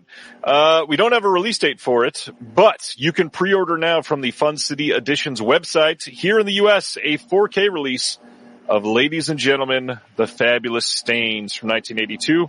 This is a strictly limited deluxe set, so this is going to be a hard box release. I was starting to read the synopsis. Most everybody should know what this is about. It's a great movie. This is a limited edition side exclusive with a new design, inspired by Punk 7-inch picture sleeves by Scott Saslow. Sorry, go ahead. Read all the stuff. Released it on Blu-ray before. Who did? Imprint. Oh, so that's what I have? Yes, that's the one I have as well. Okay. And what stinks is that had pretty good extras, but this does not carry over those extras. No! So this has a 64-page perfect bound book with new essays by Margaret Barton Fumo and Night Flight's Stuart Shapiro. There's an archival article from the Grand Royal magazine and a replica of the original studio-issued handbook of production information. There's a double-sided fold-out poster featuring legacy one-sheet key art and newly designed art by Scott Saslow. There is a sticker sheet with 3 custom kiss-cut stickers designed by Scott Saslow. Archival commentary by Lou Adler. Archival commentary by Diane Lane and Laura Dern. New commentary by Mark Edward Hook. New commentary by Jake Fogelnest and Mark Edward Hook. There's an image gallery. There's an archival making of, alternate opening title sequence from the work prints. There is deleted scenes from the work prints. And, yeah, this is a huge release. You know, I recently had a student who was getting into college radio and had just gotten their first show. And, you know, I did college radio back in the 90s. The radio station that I was the station manager for was ranked number 7 in the nation by the Princeton Review. No big deal. I did 4 years as a DJ at a community radio station after that. So I've been a DJ a long time. And, so the student was talking about how they just got a new show. And I was like, oh, okay. Well, what do you do? What's your deal? And they go, well, it's a punk show. Play punk music. And I was like, oh, okay. What kind of stuff you into? And they go, well, I like to get back to the roots, like Green Day. And I physically attacked him. Lawsuit is pending. Disciplinary hearing is going to be next week. I feel like I'm going to win because when I explain why I attacked him, all of the administrators will have no choice but to say, well, yeah. Ladies and gentlemen, The Fabulous Stains is such a fun movie, and it's from the time, you know.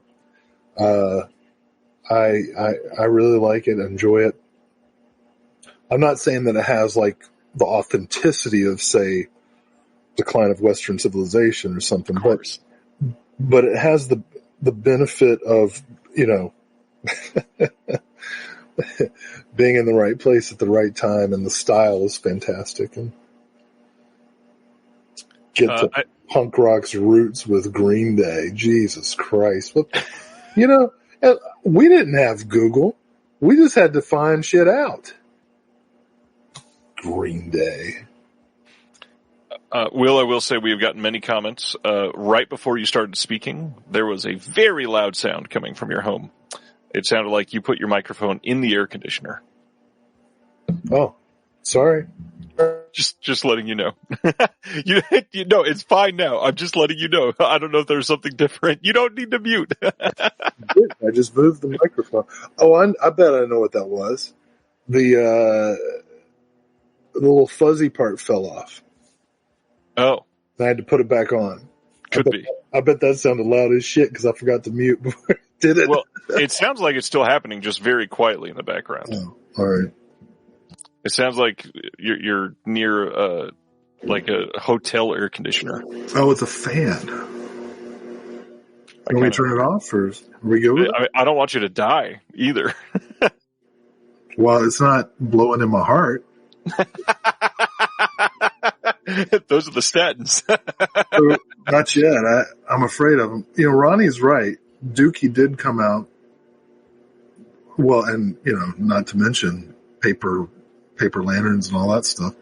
Came out way before these kids were born. But to say the foundation, the origins are like some freaking pop punk band, give me a break, you know. Have the decency to, you know, Google punk rock. And I mean, you know, punk rock's a controversial genre in that, you know, a lot, especially in the UK, a lot of it was, you know, prefab stuff. But, you know, it was an era. And, let me tell you a fun Jello Biafra story sometime. I got a really good Jello Biafra story, eating late night dinner at what was that place called? It was like a Waffle House, but not. But anyway. We'll share that story when we don't have 73 more announcements. 73. Oh, that's when punk died.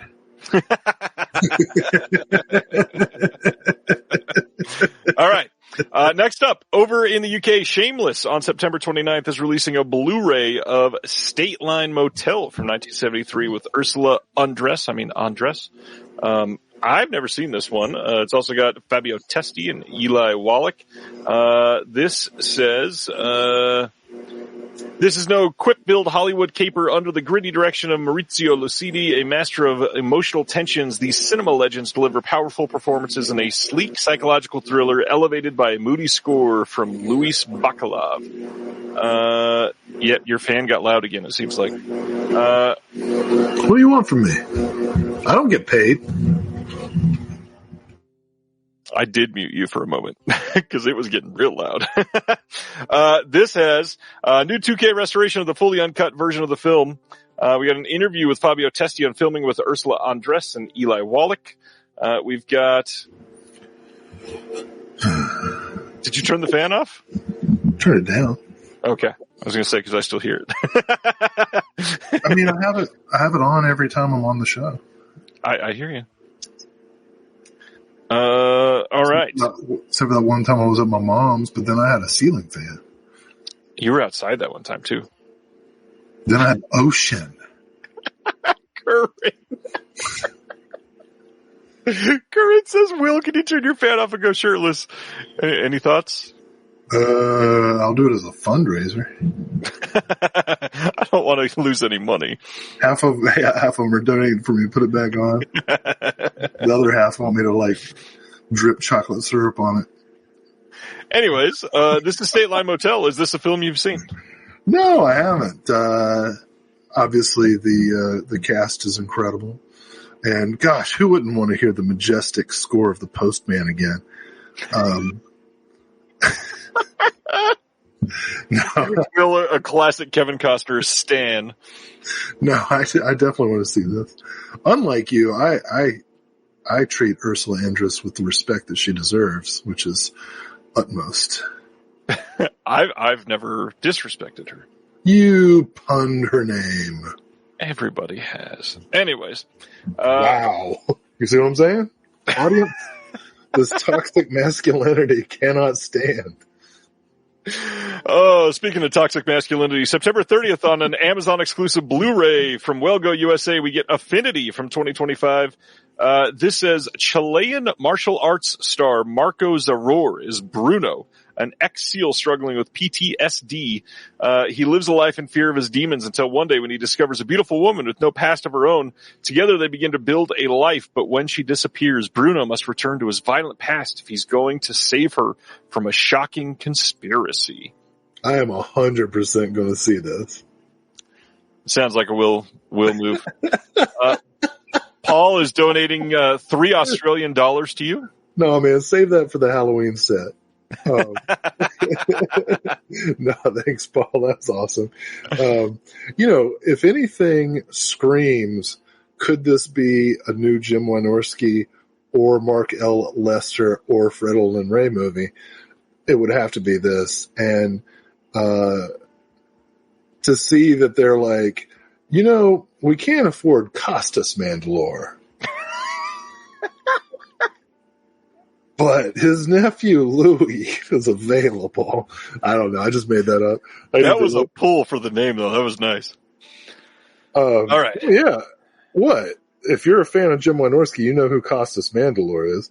And if you're a fan of perfect one for this. Yeah, and if you're a fan of the Saw franchise, no, I mean this is a mythic. Oh, Louis Mandalore is Australian. Best known for the My Big Fat Greek Wedding franchise. And he is the brother of Costas Mandalore. So, perfect. Love it. Gonna see it. This is an almost mythic, human story. Like where a man is like incredible but damaged and a woman is in danger and he must take care of business. Sibner wants us to focus on this tagline. Ex-SEAL Elite Team. One. Impossible Truth. Yes. Affinity. Yes. Those three sentences or phrases, that's very confusing, but okay. I mean, probably he finds out that it's going to be like Chinatown or something. He's going to find out he's definitely getting double crossed. Oh no, it's going to be like Old Boy. Oh. And he'll find out he's like banging his sister or something. What's worse, sister or daughter? I think daughter. So anyways, coming on October 27th on Blu-ray in the UK, Third Window Films is releasing the Kaizo Hayashi's Maikuhama trilogy from 1994 to 1996. You should have muted me. What the hell's wrong with you? A trilogy of films about Yokohama private eye Maiku Hama, played by Masatoshi Nagase, directed by Kaizo Hayashi. In the most terrible time in my life, he gets embroiled in the disappearance of a Taiwanese immigrant's brother, getting caught in the crosshairs of a gang war. In the second film, The Stairway to the Distant Past, he goes after a man in white reigning over the embattled riverfront of Yokohama.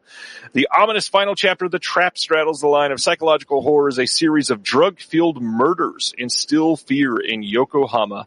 And this is, again, like one of the great sets from Third Window Films that I can't wait to get. I just want to say the descriptions of those movies is way worse than what I just said. I'm talking about Forbidden Love, but you all are fine with murder, dismemberment, vivisection. Oh, man. Vivisection. and everybody out here stands for Old Boy. They're like, oh, Old Boy. Oh. And so I make one reference to like an important plot point and everybody's like, ooh. So in the special features, in the first film, we got an audio commentary by Jasper Sharp. We got a couple new interviews. In the second movie, we've got a selected commentary by Edmund Yao, and then a visual essay by Matthew Carter. In the third film, a commentary by Sam Deegan and a visual essay by James Valmont. Again, to me, this seems like a really great set. I can't wait to own these. Oh, fantastic. Yeah. Next up, More Toxic Avenger. Just a heads up, they're also releasing a double feature of the new Toxic Avenger with the old Toxic Avenger as a double feature 4K. That's the same. You want. Theoretically, yeah. If you don't have the 4K that has already come out of the old one, this will be the exact same disc, just packaged together. And hopefully this brings some new fans to Trauma or Toxie or everything above. Hell yeah, man. Honestly. Oh, by the way, that reminds me. Did I tell you guys my sister won an Emmy? No, you did not say it on here, just to me. My sister won an Emmy. Your sister has won an Emmy for a show that we talked about on this show with her. Madhu, yeah. So. Paul says he canceled the work meeting to keep watching today. Glad he did. Paul's all right, man. I hope I get to talk to you one of these days, man. I like Paul. Yeah, he sent you $3 Australian. That's like 19 cents. That's awesome.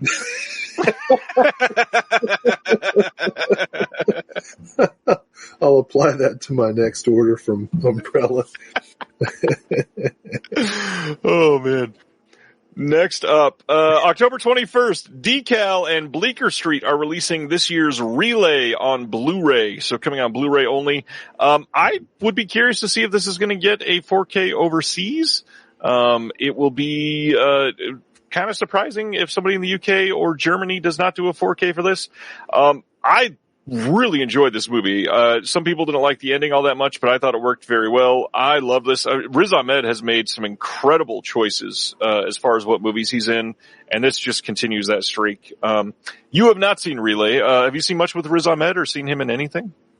I am hearing his name for the first time tonight. He was nominated for an Oscar for that film, The Sound of Metal, where he plays a deaf drummer. Oh, I do have that. I just haven't seen it yet. Okay. Cool. I'll keep my eye out for this young up-and-comer. Jesus, you sounded so old there. Oh, man. Next, I forgot this was this week. Oh, sweet, dude. That's another must. October 7th, from Blue Fox Entertainment, whoever that is, Jean-Claude Van Damme's The Gardener from 2025 is getting a Blu-ray release. Wow. I tell you what, man. You know what my bucket list would be is to have Jean-Claude Van Damme appear on Peacemaker. I think he would be the perfect mentor character or villain character going up against John Cena. I think they would have perfect chemistry. I would love that. I could see that. I'm a fan of Cena. I'm a huge fan of JCVD. I love Van Damme. I've heard you say that sentence before, but you never said the JC part, so that's nice. Hey, look, man. I don't dislike him. I just don't think he's, white and blonde. Oh, that was funny. So yeah, this story, I don't know. This says every year the Prime Minister keeps a secret list of his political enemies to be removed. Serge Schuster, a senior official close to the presidency, finds himself named on the list, meaning he will be assassinated within 48 hours by a team of elite government hitmen. Condemned to a certain death, Serge, his wife, and his children only have one hope left: their strange gardener, Leo. Awesome. Awesome. This is going to be like, this will be like micro budget Beekeeper, maybe. I don't know. I don't know what to expect. I'm super excited about it. Micro budget Beekeeper. Listen, as far as action stars go, automatic watches for me are anything Dolph Lundgren's in, Jean-Claude Van Damme's in, Jason Statham's in. Jason, he's the young blood for me. These guys, they get Jason Statham like 48? Yeah, he's a young guy compared to the other two. Plus, the other two can actually fight. Jason Statham was like a diver, but he's learned. He's good. Every single time he comes up, I want to point out that Jason Statham has never been in a direct-to-video film. Every single film he's ever been in has been a theatrical release. Isn't that insane? I don't believe that. It's true. every single one. For somebody like Jason Statham, that is wild. Okay. I was going to talk about something else, but you just raised a flag. What do you mean, like Jason Statham? Jason Statham is a superstar. I'm not saying he's not, but for somebody that's done a lot of like B-movie action type films, that is surprising. You got to admit. He's magnetic. I'm not saying he's not. I never, that was not a knock on his quality whatsoever. Well, listen, I will say this, and I bet you Jason would agree. JCVD did splits. JCVD did splits so that Jason Statham could slide around in oil. Could walk normally. No, I mean, respect Jean-Claude Van Damme, you know? From Breaking 2 to this, what a career. Yeah, not putting either of them down. And then that Enya thing that he did, the truck commercial or whatever, you know what I'm talking about? I do, yeah. That was amazing. Jason Statham is 58. He is not. What? Is that true? What am I doing wrong? Well, I know. It's the statins. No, I don't have any statins. I think that's actually the problem. Oh, man. What was that movie he did with the comedy movie? About Spy. spies? Oh, it's called literally Spy. called Spy. I thought he was funny in that. But anyways, Van Damme's who we're talking about. What is the comedy movie about spies? I saw it. No, I love Jason Statham, but let me tell you, look, if you have to choose one Expendables movie, it's the second one. Van Damme's awesome. We still haven't started Oceana. We've spent 18 minutes on the gardener. I'm getting the gardener. I don't know what I'm getting from Oceana. Oh my God. What time is it? Oh, it is boy. late. Oh boy. Not oh boy, old boy, you said. Next up. October 20th on 4K over in the UK. Studio Canal releasing from their Vintage Classics line, Dead of Night from 1945. This is one of the more famous and well-known portmanteaus or anthology horror films. This has a brand new 4K restoration of the film, New Dead of Night, Dreams and Duality with Alice Lowe. That was pronounced duality, and it should have been duality. I'm sorry. New marketing galore, The Art of Ealing with Natalie Morris, and then a bunch of archival extras. Plus, there's an illustrated booklet with writings on the movie and technical credits. This is a pretty good anthology. Are you into this one? I'm sure you've seen this one. I've not seen it. No, I'm going to see it. It makes me wonder though, like, where'd Orville Peck go? I thought he was like the next big thing. He seems to have faded. I don't know what's happened. Anyway, this looks good. Am I missing a reference there? He did that song. Oh, I don't listen to his music, so I don't know. Well, that seems to be what I was talking about. Isn't he about to be in Street Fighter? Orville Peck? I think so. What?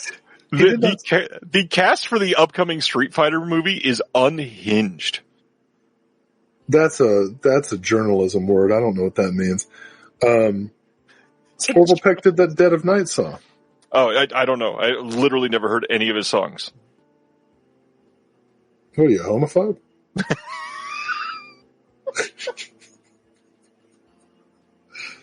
Jesus. Oh, anyways. It was a good song. Anyway, this looks great. I want to see it. Thank you, Ronnie. Orville Peck is going to be in Street Fighter. He also starred in Cabaret on stage recently. Well, now we need to get JCVD in Cabaret. Oh my God, doing the splits in oil? Wait. Yeah. Then Orville Peck would be able to say that he and Jean-Claude Van Damme are the only people to be in both Street Fighter and Cabaret. That'd be awesome. So I understand that we're trying to get through this quickly, but it's been brought up, and this has to be discussed for just a moment. So the next Street Fighter film, Noah Centineo as Ken Masters, Andrew Koji as Ryu, I don't know this name, Kalina Liang as Chun-Li, Roman Reigns as Akuma, David Desmalchian as M. Bison. Oh my God. Cody Rhodes as Guile. Andrew Schultz as Dan Hibiki. Eric Andre as Don Savage. I don't know this name either. Vidyat Jimwal as Dalsum, sorry. 50 Cent as Balrog. Jason Momoa as Blanca. Orville Peck as Vega. Olivier Richters as Zangief. Hiroki Goto as E Honda. I don't know. You want to say them all, huh? Kyle Mooney from Saturday Night Live as Marvin. So much more than that. He also directed that movie. He did direct a movie, yes. Well, it looks great. I don't know. I don't know any of those names except for the Schultz and Andre and 50 Cent and Orville Peck and Momoa. Cody Rhodes and Roman Reigns are also current WWE wrestlers. Eric Andre is the guy that does the Cartoon Network show where he Yeah, I know who he is. Okay. He plays upright bass and regrets it.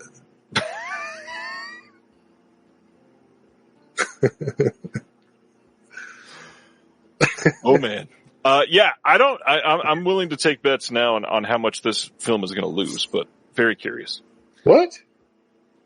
Street Fighter? Not Dead of Night. Oh, Dead of Night.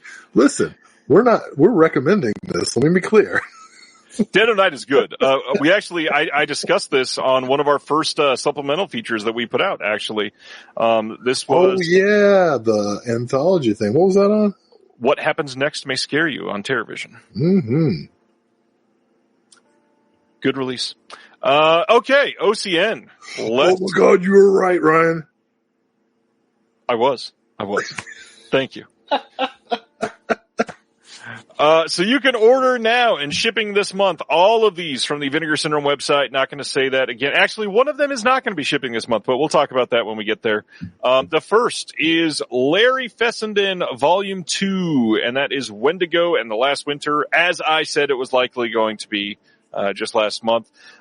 These are from 2001 and 2006. These are the last of his films that were shot on film, I believe. So this is likely going to be it for Vinegar Syndrome stuff. That's I don't think we can look forward to a volume 3 unless they did it on DeGausser, maybe. Which I wouldn't be against that. He's got some good movies. Yeah, I've said before, Wendigo is one of my favorite of his. I'm trying to remember if I've seen The Last Winter. I might not have. Nothing's coming to mind. So, Ron Perlman, Antarctica. There's a really, really well shot action scene that the first and the second half of the movie is divided with a really, really beautifully shot action scene. Nice. Well, I like snow. It's true. These releases, I think, funny enough, it is within arm's length, and Sibner is going to. I like Ron Jeremy too. This is. Perlman. I like Ron Perlman. I thought you were trying to be funny there. Let me just make sure everybody out there heard that. Perlman's the one I like. Excuse me. These releases of Fessenden films, this is volume 1 that I'm showing right now. I really love the presentation that they're going with these. It's got a nice 40-page book with it. It's got the 2 films, plenty of art in here, and these films, in my opinion, super worth the coverage like this. Fessenden is underrated and undersung. He is one of the most, devoted, I guess, or persevering filmmakers, because having so many of these be really great films and not get attention and a big break is really rough. And yeah, as you were saying, the packaging on this, just lovely.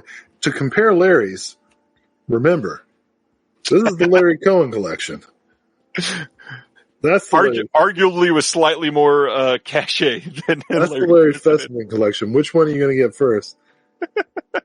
Get them both, but Fessenden. That being said, as a couple people pointed out, I wanted to talk about the art on the front here. That face on that body is clearly not necessarily attached. It's the kid from Buried Alive. It's Anyways, that's Fessenden Volume 2. Stoked on these 4Ks. Next, The Resurrected on 4K. This is from 1991. This was also a Scream Factory title at one point. It's been out of print for some time, and many people bought this on secondhand markets over last year. I'm sorry on your behalf. This one, kind of a bigger deal because of all of the names behind it. Not to mention, starring Chris Sarandon, which everybody's stoked on, but when you the dance came out of nowhere. I was not ready for that. I got my Sarandon dance. Yeah, this is. I wear a sweater into the club and I do my dance, my Sarandon dance. What a random tongue twister for the film The Resurrected. Oh my gosh, what a guy!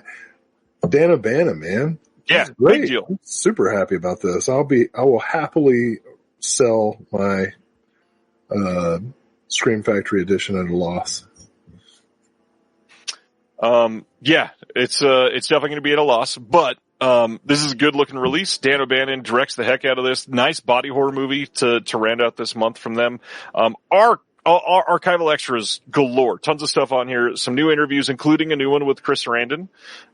We also got a new interview with Kim Newman on this, for 25 minutes because it's Kim Newman. He's going to talk for at least 25 minutes. Yeah, and, half of it is him going,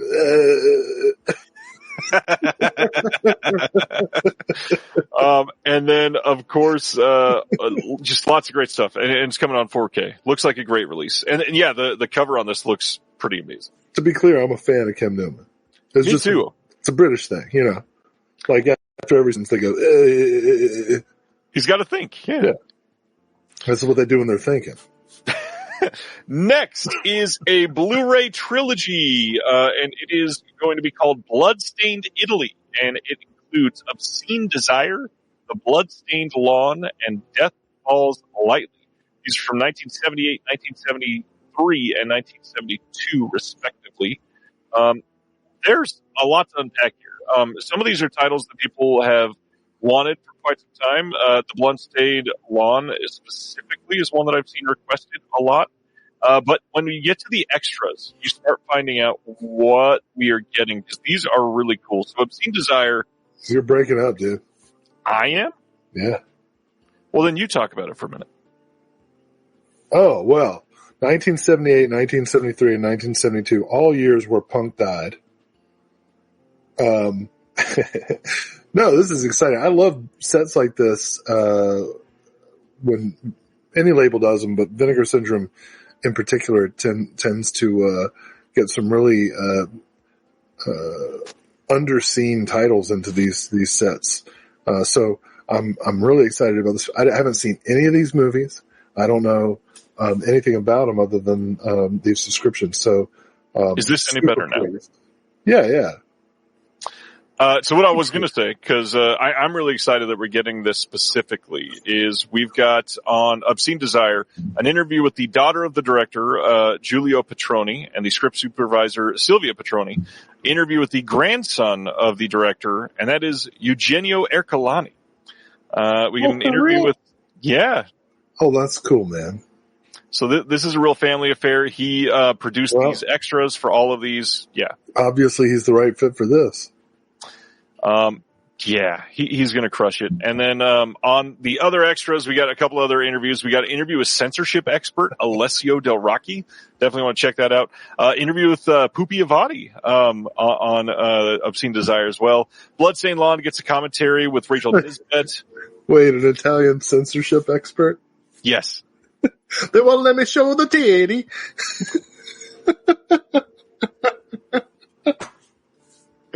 Oh, that's really funny. Really funny. The Pope don't like the titty. We got a couple more interviews on Bloodstained Lawn, and then Death Falls Lightly. We had a commentary with Eugenio himself and Troy Howarth, and then a few other interviews, and even a location featurette. So yeah, this looks like a really fun release. Yeah, I can't wait to see these.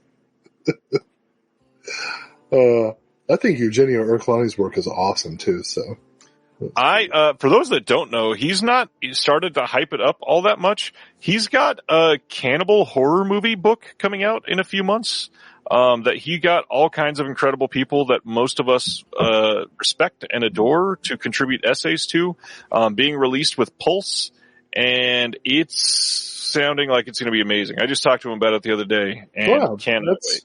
Incredibly interesting, given that I've written extensively about Italian cannibal movies. So, and I'm not in there.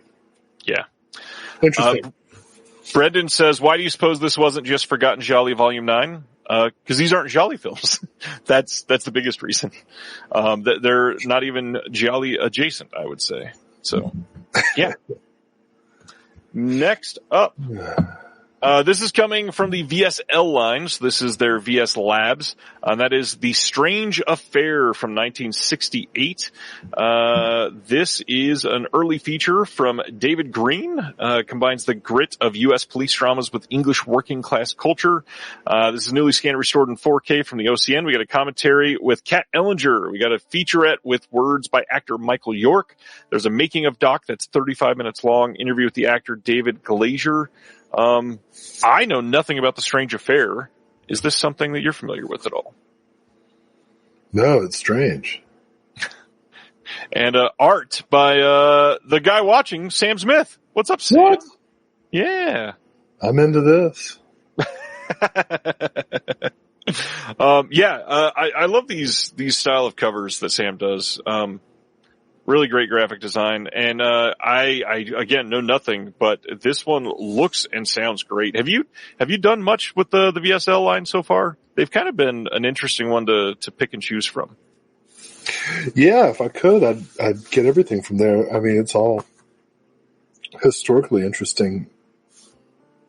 I think this is a definite for me. Yeah. Sib says, I can't look at the actor in this movie without thinking about Austin Powers, because he was in Austin Powers. And Susan George is in this too. That's great. I could never get into Austin Powers. You know, I saw the first one back to back with Romeo and Michelle's high school reunion. Well, that's going to get blown away by that one. But which one, you know? I heard Romeo and Michelle are doing a sequel, but God, you know. That's been rumored. Was that finally confirmed? I don't know. I mean, I guess it would be a surprise that women get allowed to make sequels 30 years later. So I would support it for that reason. But, you know. Yeah, Strange Affair looks good. Yeah, I'm going to get this. Next up is gang related. This is coming on Blu-ray from the Cinematograph line. This is the 1997 film that is starring Tupac Shakur. New commentary with Jim Koof and executive producer Lynn Bigelow Koof. We got a new new video interview with Jim Koof and Lynn Bigelow Koof as well. New interview with the producer and co-president of Orion, Brad Crevoy. We've got a new video interview with the executive in charge of music at Orion, and that's Marcus Barone. The new video conference with Jonathan Abrams, author of The Come Up, an oral history of the rise of hip-hop on the legacy of Tupac Shakur. Archival making of featurette trailer, new text essays by Katoya Murray, Brandon Stroising, and Travis Woods. They also, when they first put this out, there was a bundle with a little compact mirror for Cinematograph, and it sold out pretty much immediately. Gang related. I know you were excited about this one. Yeah, I'm really glad this is coming out. I actually haven't seen it. You know, I was a big Digital Underground was like my favorite hip hop group of the time. Everybody knows the Humpty Dance, but they were way more than that. They're not like a novelty act.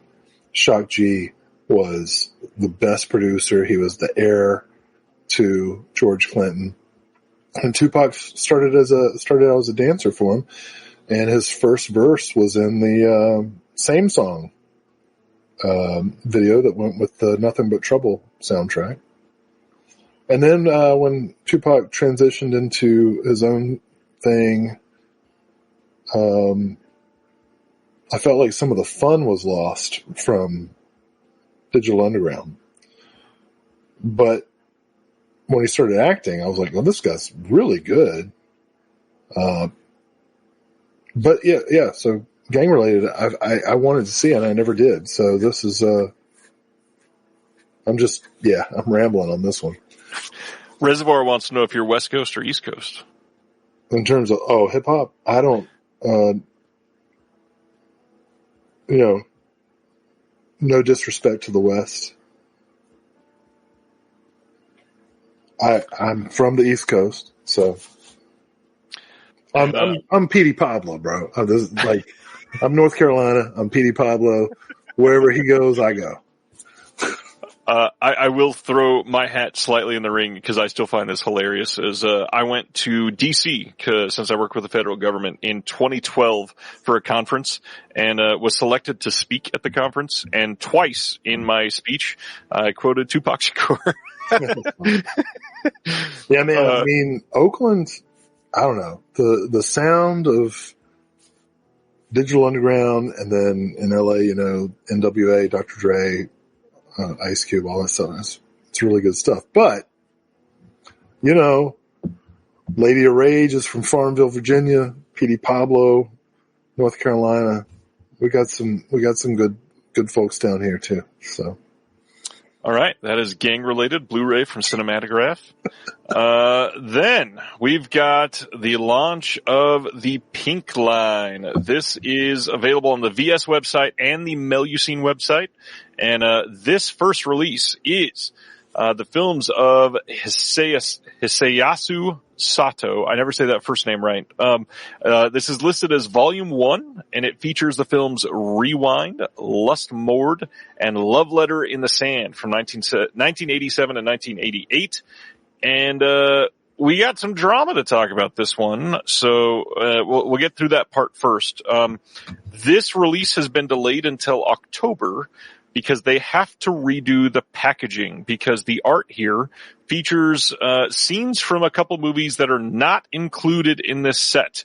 Now, I will say this is pink films specifically are very difficult to research properly, to dive into. They've got weird franchises. They've got names and directors that sound the same. It is very much like the Italian exploitation, like grabbing onto things just for the name recognition. And sometimes it's just really hard to untangle. And, getting some of these designs down, there were a couple films included here that were not a part of the set. They're not even Sato films.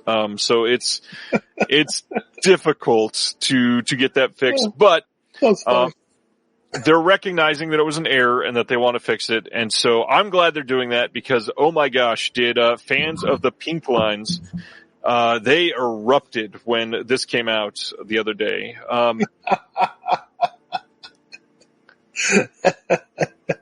just imagining the rage and anger. How dare you? Literally, how dare you? People very pissed off. Justin told me personally that he was receiving threats about it again. They're going to put 2 in his pinku. And 5 up the stinko.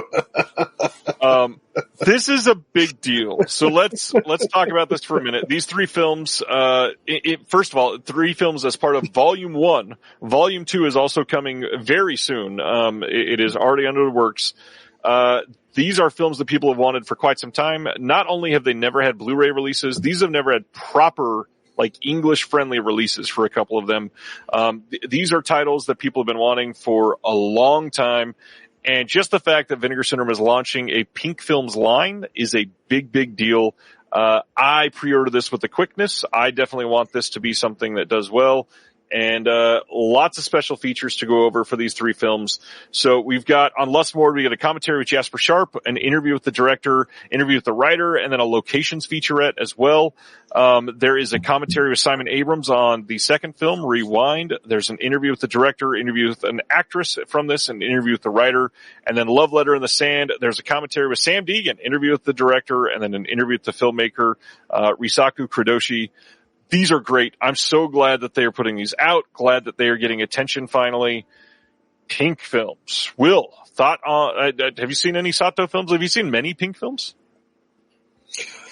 I've seen a lot of Pink films. I haven't seen any of these. So yeah, like you, I ordered it immediately.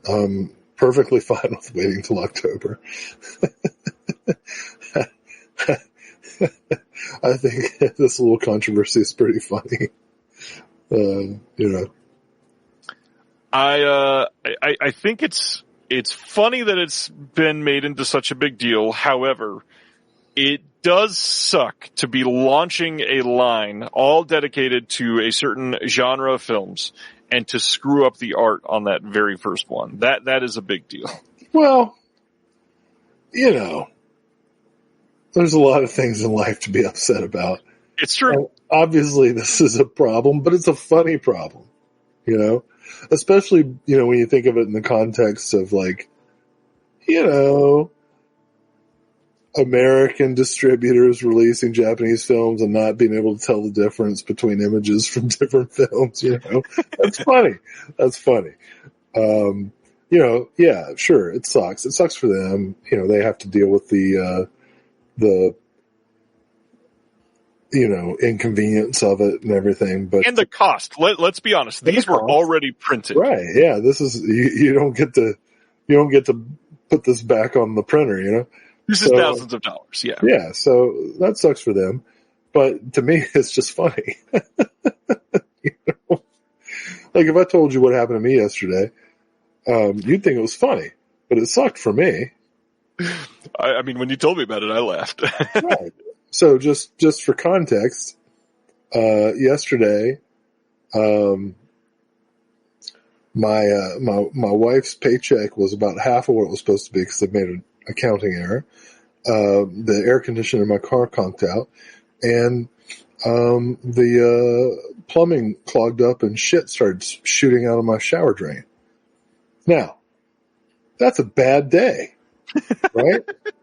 I had a bad day. I wasn't happy all day. I don't think I laughed once. But when I told you about it, that's what you did. So I look at the mix up with the artwork of the Pink films, and I'm like, that's funny. But yeah, of course, those guys are like, damn it. I get it. Let's be transparent. I also laughed because you were telling me all that and you were very frustrated, and I was calling to put you to work on more things. Oh yeah. You weren't comforting at all. Like you made my day way worse. You were like, "Hey, you know how you're in danger of an imminent heart attack when you add some stress to your life." Oh man, that's hilarious. So yeah, I'm gonna get these Pink films eventually. Hopefully, I'll be able to watch them. The artist on this cover, by the way, we've got somebody asking who it was. It's not Hot Love, it's Luke Insect, which, I believe is also the artist that did the folk horror box set for Severin, at least the first one. And so I don't know if they were provided, images to use, if that came from VS specifically, or if they went and researched, images to use themselves. But, here it is. And you know what? When we make visual essays, we pull images from all over the place, including the internet. And I guarantee you, at least one of our visual essays has an image in it that's wrong. Probably. So I'm not judging anybody. Yep. Next up. Moving on. This is the Gausser releases for this month. They're putting out Battle for the Lost Planet and Winter Beast on the deluxe LED VHS. I never have much to say about these. If you're a VHS collector, this is pretty cool. I'm not, so I don't have much of a feeling. But again, that's really cool packaging that they've got light up deluxe LED VHS. They put all this investment into the package, but not the quality of the video itself. Yeah, no, I'm not a VHS guy, but I'm glad these exist. Yes, indeed. All right. And yes, just like CGTV just said in the chat, if you bought that, Sado set, and you bought other stuff with it, they're going to ship your other stuff first and not delay your whole order. And it'll be. That's cool. Yeah. You know what? That does not deserve death threats. I'll tell you what deserves death threats. You remember that last sale they did? And they had, not the one that just happened over Labor Day, the one before that. Oh, the one the month before, yeah. You know those big wooden dividers they have?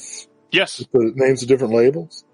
They had one of those in daily deals for $10. And the way I read it was that you get the whole set for $10 of all the different partner label names in Vinegar Syndrome. That's not so. You're paying for one.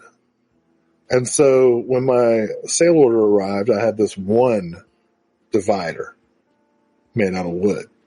And I was like, what the hell am I going to do with this? Like, I did not mean to spend $10 on one hunk of wood. I would never have bought dividers if they hadn't been like on sale as a group. You know what I mean? Yep. That made it so good that I had to do it. So I spent $10. I got one divider. And I'm like, what am I going to do with this? And then the temerity. I get an email from Vinegar Syndrome asking me to review my shelf divider. Now, if anything deserves death threats, it's that I got a single shelf divider when I thought I was going to get half a dozen. Let's please cut that quote and share that everywhere. Oh, that's the one you're going to cut. Yeah. Okay. Nah, they're great. Get these, whatever. And Ronnie is correct. You did need to choose which label divider you got. So I assume you just got the default one? Defaulted to Vinegar Syndrome, of course. So next time I take a break, I'll see if I can find it and hold it up to the camera. Yes, but it asked me to do a review. And you know they give you extra if you have like a video. So, Craig's asking how much are they when they're not on sale? Extremely expensive. They're hunks of wood with the logos, and that's cool. They look cool, but I'm not going to pay money for that, unless it's a whole bunch of them. And I just went and looked. They're $30. Jeez, they're $30. Right. So you see why when it was on sale for 10 and I thought it was the whole set, I was like, oh, okay, I'll get that. Right? That makes sense. Oh my goodness. Yeah. Well, nice t-shirt. Look at that. Before we mention the t-shirt, I will say they also have these standard dividers, which are like the width of 10 pieces of paper. Yeah. Those are $10 a piece. That's why I did it. Because I thought I was getting the whole set for just $10. I didn't. That's crazy. $10 for one of those tiny Thus things. the death threats. All right, let's go through their merch for the month. We've got this VS Macabre montage shirt. This is a good time for me to take a... Yep. Cinematograph See You at the Movie shirt. This is the back of that one. We've got the Back to School notebook and pen. We've got a Cinematograph Projected Eye heavy tote bag and a Cinematograph No Limit glittered sticker. All this, and I do want to say, I do like merch like this. I'm not picking up the notebook and pen. However, I like that it's actually useful things. It's not, no offense to the choices here, it's not a glitter sticker. I like that the pen and notebook is something that I can use throughout the rest of it. Yeah, that's a big deal. I like that they're doing useful merch. Tote bags are okay too, but I've got enough of those. All right. We will get into some of the partner labels. I have a feeling that Will is going to want to talk about some of these. So I will go kind of slow on this first one. This is from Yellow Veil Pictures, and this first title is O's and Ones or Zeros and Ones from 2011. I personally really love this slipcover art on this, and this film here says James lives easy life 2.0. But when his computer is lost, his reality spirals down a nihilistic adventure that questions our dependency on digital life, told entirely via apps, games, the web, and social networks making up our daily life. This has a commentary with the writer, director, the editor, an actor that's a part of this, the visual effects artist, another actor, and then the producer. There's some deleted scenes, some interviews, and then a maximalist video report of the 2007 LA music scene. a video commentary that was on the Zeros and Ones website. There's a Zeros and Ones short film, and then a feature film, Skydiver, from 2010. And then there are 4 essays. New poster art on here by Victoria Voon. This looks like a fun release, and I don't hate the Screen Life titles. I gotta be honest. I've liked some of them, like Missing, I think was pretty good, or Searching was the first one. Searching was pretty good. Missing was okay. Kind of just the same thing again. How soon before Justin gets a cease and desist for using Felix the Cat is a funny one. It is cute art on the notepad, says Corinne, and then it was unfriended before unfriended. Yes. Yeah, all right. Going to the next one. This is this month's title from Connie, and that is a Miko from 2017, a Miko. This says, before Desert of Namibia, Yoko Yamanaka premiered a Miko described as a distant cousin of Louis Malle's Zazie Dans de la Metro by way of the uniquely DIY spirit of the self-produced film tradition. This is going to have archival Q&A with the director, Q&A with the director from 2025 as well, booklet with the on-set photographs and writing from novelist Missouri Williams, new art from Dylan Haley, and subtitles. This looks like a good one too. Connie, pretty much always great. Very excited to see what they put out every month. Then, AGFA putting out the title with something weird called The Black Panther of Shaolin and The Black Six as a double feature. These are from 1975 and 1974, and this is the front and back of the slipcover on this one, highlighting each of the 2 films. I feel like this is one that Will's going to love, so I'm going to stop here until he gets back for sure. This is a skull-smashing double feature from the AGFA Grindhouse, once lost and never legitimately released on home video. The Black Panther of Shaolin, a.k.a. Bamboo Trap, is a Filipino knockout that finds martial arts legends Ron Van Cleef and Leo Fong locked in mortal combat with a gang of kidnappers. From there, The Black Six, directed by Matt Cimber and one of the first all-black biker movies, tells the story of a motorcycle club led by NFL stars Gene Washington, Mean Joe Green, and more that seeks revenge against white supremacists. But the action doesn't stop there. The second disc of this bone-cracking collection features all 3 volumes of martial arts mayhem, the beloved eye-gouging, gut-kicking VHS trailer compilation series from Something Weird Video. That is a lot coming on here. And then there's a commentary with Chris Paggiali and Andrew Leavold on the Black Panthers of Shaolin as well. Yeah, this is really cool. Yeah, and for those who might be interested, Matt Cimber, of course, was the character he was the real person who Mark Marone's character in Glow was adapted from. The Matt Cimber created Gorgeous Ladies of Wrestling. Yep. Also directed Candy Tangerine Man, Hundra, if you're into the low-budget D&D movies. Yeah, so this is... And, politically, I'm aligned with this movie, with these movies. So, you may not be, but...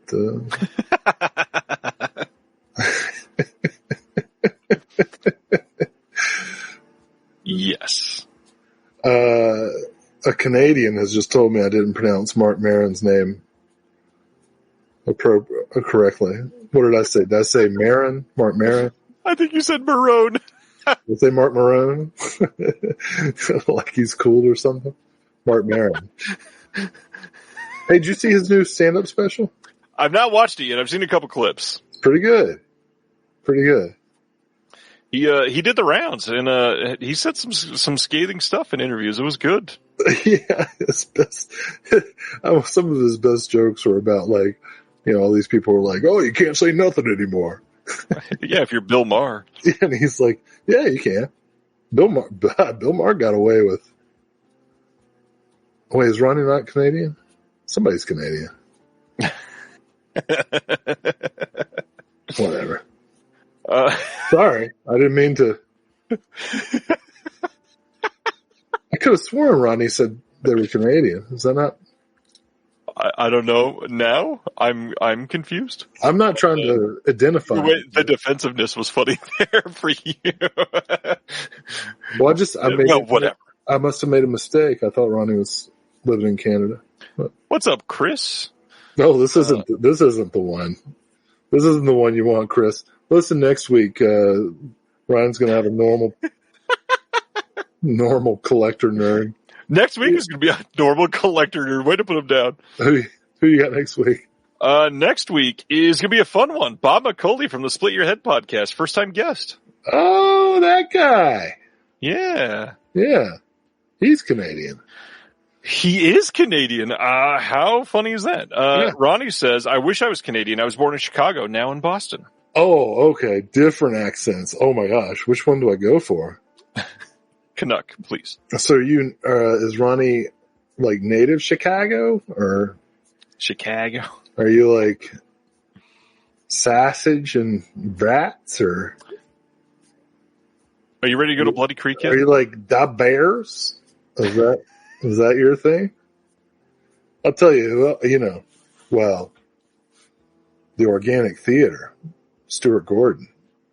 It's true. Chicago's got a lot going for it. Hey, Chicago used to have a good basketball team back in the day. I used to watch, that young fellow from North Carolina, Michael Jordan.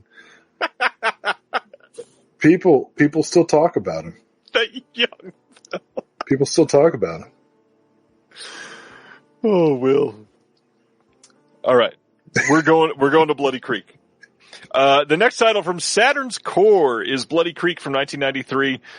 This is another of the Wave films. This got an audio commentary by Richard Mogg, interview with the actor Dave Castiglione. We got a couple other interviews. There's Thrill Kill from 1994, a custom Wave short starring Christine Cavalier, Avon Warren, and Sal Longo from Bloody Creek as well. And then there's a bonus movie, as Saturn's Core always does. We got Return to Bloody Creek, director Gary Whitson's Long Gap sequel from 2022, starring Debbie D and Laura Giglio. And that's a feature film, 75 minutes. You get a lot of stuff on these discs. Oh man. As soon as I saw it was 75 minutes, I put it in my cart. Oh, let me tell you. Oh, okay. So Ronnie, English, but grew up in Boston. Ronnie, you get more fascinating by the week. Your taste was already good, and now your background is intriguing. And Paul's pointing out and doing all that. It's funny, as an Appalachian, I am like extra pissy when people do fake Southern accents. I can't do any accent, and yet I still do it. And then have the temerity to get mad when, some English person does a Southern accent and they sound like Rooster Cogburn or some shit like that. Yeah. I can't really do any accents, but I used to do a joke about, third dates in Boston, because that's usually when you close the deal. Okay. You don't know what I'm talking about, Ryan, but the rest of the people know I'm talking about, like, you have sex on the third day.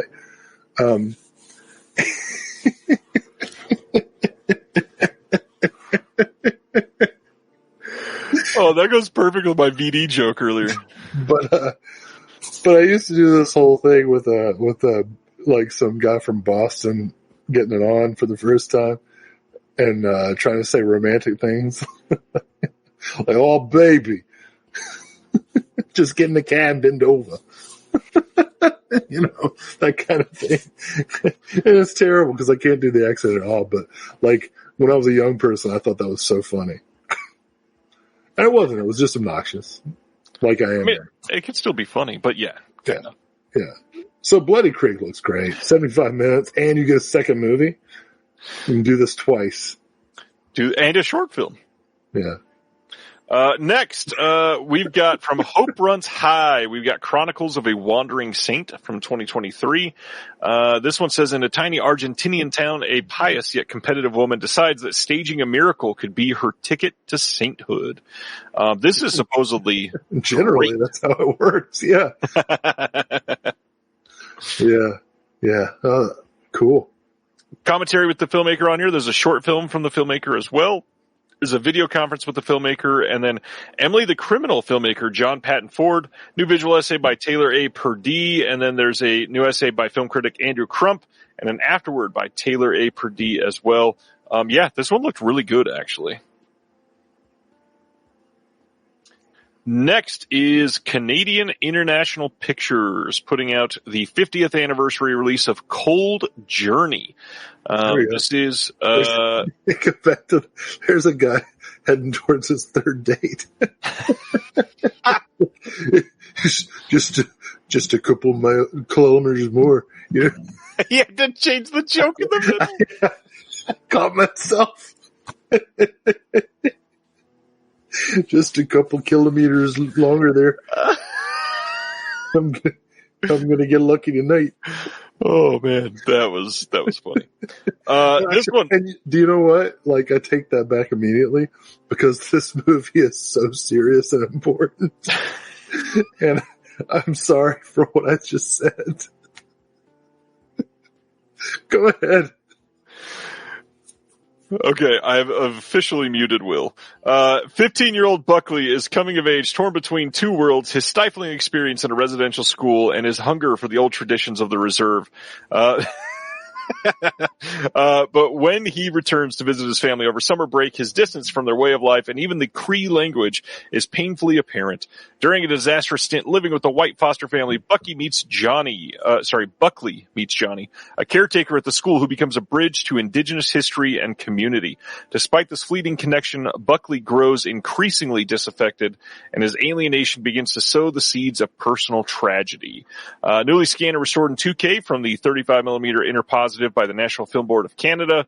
New commentary with Lawrence Dunn and Kevin Howes, producers of Creation Never Sleeps, Creation Never Dies, the Willie Dunn Anthology. New interviews with Lawrence Dunn and Kevin Howes. New interview with film journalist Jesse Wendt. There's a musical short film from 1968, also directed by Willie Dunn. There is an Indian view of the Hudson's Bay Company, called The Other Side of the Ledge from 1972. This is a 42-minute collaborative short film directed by Martin DeFalco and Willie Dunn. There's a 30-minute film from 1979 called Sounds from Our People, Cold Journey. It's an abridged cut of the film made for kids, actually. There's also 7 short films directed by DeFalco. There is just a lot on this release. So many. Yeah, I ordered this one. This coming in the mail, full 2 months ahead of the pink thing. Not 2 months. Literally next month is October, by the way. Oh, shit. Oh, yeah. Oh, wow.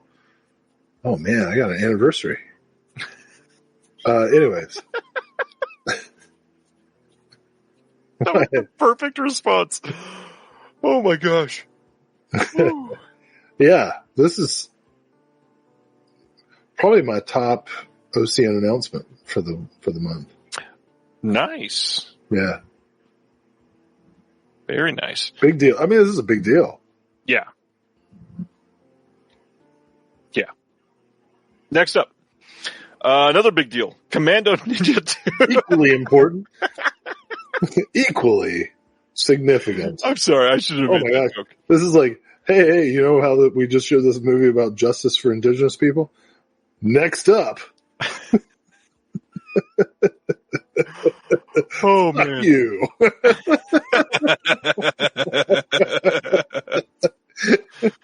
It was too funny not to say it like that. Commando Ninja 2 Invasion America. Dang it. This is the title from ETR Media for this month. This is for people who saw Killers of the Flower Moon and were like, hell yeah. Wait, did I get the title right that time? You did. Good job. Yes. First off, I really enjoyed Commando Ninja. I thought it was pretty funny. Did you see the runtime on this? No. This is 150 minutes. I'm not doing that. I'm not doing that again. I just sat through frickin' Twilight Batman mashup, and I'm not doing that ever again. Oh, I couldn't even realize what you were talking about when you said Twilight Batman mashup. I just saw 150 minutes, and all I could think of was that son of a bitch, Batman. Yeah, it's this is a long runtime for this, and I'm not like necessarily always complaining about long films, but this seems very long for Commando Ninja. Same length as Lawrence of Arabia. Lordy, yeah, that's crazy. It's like Lawrence of Arabia, but in America. So there's a making of on here. There's a commentary. There's some trailers, promotional stills, all that fun stuff. Commando Ninja 2, Invasion America. I'm going to see this, but not all at once. Okay. I'm going to watch it like a little bit at a time. All right, good choice. After ETR Media, we've got Fire Will Come. This is coming from Kimstim Films. This one looks incredible. Yeah. Now, there's a slipcover I don't mind upcharging for. That looks good. Yeah, this looks like a good release. Watch the trailer for this one, everybody. It looks like pretty great filmmaking. You got Q&A with the filmmaker and Oscar-nominated cinematographer Ed Lachman, and that is it on here. But man, I was all in for this one. Kimstim has been doing pretty great work so far. Way better than Austin Powers. Next up is Fraud, another one that actually looks pretty intriguing. This one is coming from Memory this month, and Fraud is from 2016. This says, a family's home movies document a desperate crime spree in a bid to outrun the consequences, or do they? In this meta-fiction thriller, an average family's YouTube videos have been edited to resemble something quite different. An extraordinary feat of editing, a provocative parable of the pursuit of happiness, and a disturbing demonstration of the mutability of the stories that we share in the internet age. Fraud defies simplistic definition. I got a handful of extras on here. Anatomy of a scene, Q&A with the director, some deleted scenes, Q&A with subjects. Fraud. Is this one that is going on your list? Well, it depends on which family's YouTube. I mean, is this a re-edit of Ryan's World? They're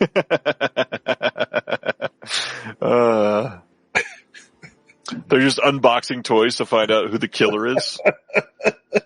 Wasn't that the plot of some the Donnie Darko guy's movie with not Southland Tales, but the other one?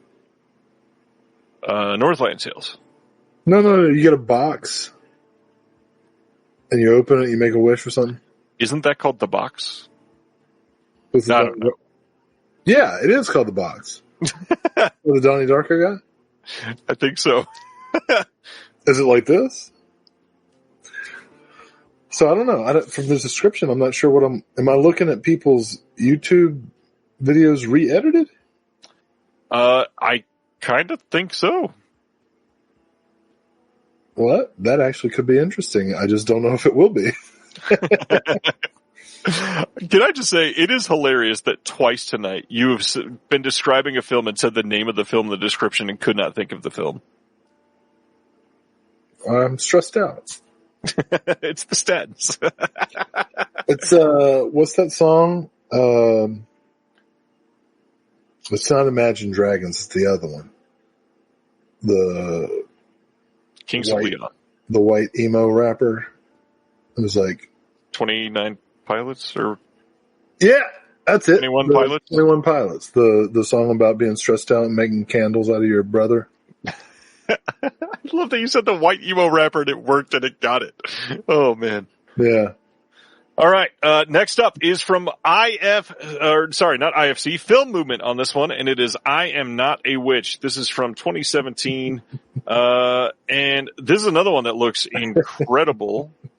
This says, in her BAFTA award-winning debut feature, Rengano Nyoni crafts a satiric feminist fairy tale set in present-day Zambia. When 9-year-old orphan Shula is accused of witchcraft, she is exiled to a witch camp run by Mr. Banda, a corrupt and inept government official. The rest of this, it sounds great. Very, very excited to check this one out. Is this one that you're picking up? I know that you've liked Film Movement a lot. 100%, yeah. We had a commentary on here with the director, actress, and associate producer. There's an interview with the director, also a short film on here, plus a 16-page booklet. This felt like a must this month for me. Next one from Film Movement is Sea Fog from 2014. This one is written and produced by Bong Joon-ho. That got me excited about this. But also the trailer. Watch the trailer for this movie. This thing looks really great. This is a South Korean film. It's got cast and crew interviews, the making of, and a 16-page booklet with an essay by Brian Tallarico. Another one that I was like, well, have to get that now. Fog. I like it. That's it. Fog. Next one from Film Movement, who is literally doing like 3 titles a month every month now, is The Third Wife from 2018. This one is saying in late 19th century Vietnam, 14-year-old May becomes the third wife to a wealthy landowner. She quickly learns that she can gain status and security if she gives birth to a male child, but her burgeoning attraction to Juan, the second wife, puts her fragile standing in jeopardy. As May observes the unfolding tragedy of forbidden love and its devastating consequences, she must make a choice to either carry on in silence or forge a path towards personal freedom. This sounds interesting. Yeah, it does. I don't really conceptually understand getting married the third time. But I guess if you're benefiting like 100% from patriarchal structures, then it makes more sense. For Will's benefit, there is a Between Shadow and Soul alternative silent version of the film. There's a commentary with the director. Oh, that means the wives don't talk? Is that what that is? That was the joke, yes. There's also a commentary on here as well. There's a... Oh, man. There's an interview with the director and then a short film called Grasshopper by the director as well, plus a 16-page booklet with writing by Beatrice Loaiza. Uh-oh. Ronnie says that, yeah, that doesn't sound good. What? I'm not familiar, so can anyone educate me about the controversy regarding the age of the actress? Uh-oh. Yeah, is there nudity as well? Is this a Romeo and Juliet situation? The Italian censor is like, not again! Why are you showing the titty? Not titty. Don't make jokes about underage actors. Jesus, man. You made it first. I didn't get anywhere near the line that you crossed. Nowhere near. I said not again. You took it into specifics. Thank you, Craig, for redirecting us where we should be going. That is a beautiful cover, yes. The lead was 13 or 14 and involved in section. Oh, Jesus Christ. Nope. Go into the next title. All right. No, here we go again. I don't know. What's this? From Utopia, I Love You I Love You Forever from 2024. Oh no, Craig wasn't even talking about that. I just want to make sure we absolve Craig from Craig was talking about Sea Fog. Craig, we agree on Sea Fog. The fog is eternal. All right. I Love You Forever from 2024 says Mackenzie is a disillusioned. I love you forever starting at age 18. Mackenzie is a disillusioned 25-year-old law student whose love life consists of non-committal hookups and situationships from hell. When she has a real-life meet-cute with Finn, a handsome and charming journalist who isn't afraid to show affection, she starts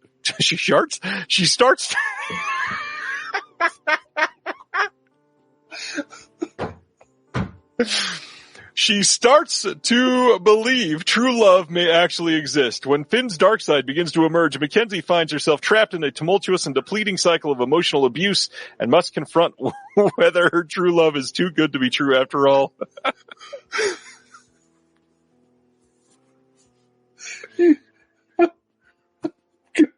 I'm going to have a cardiac event. Okay. All right.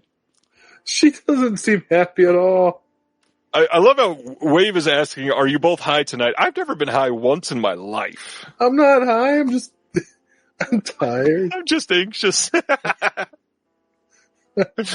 have Oh, a man. litany of undiagnosed and unprescribed mental illnesses. I just, I've kept it together so long, and it's just, what for?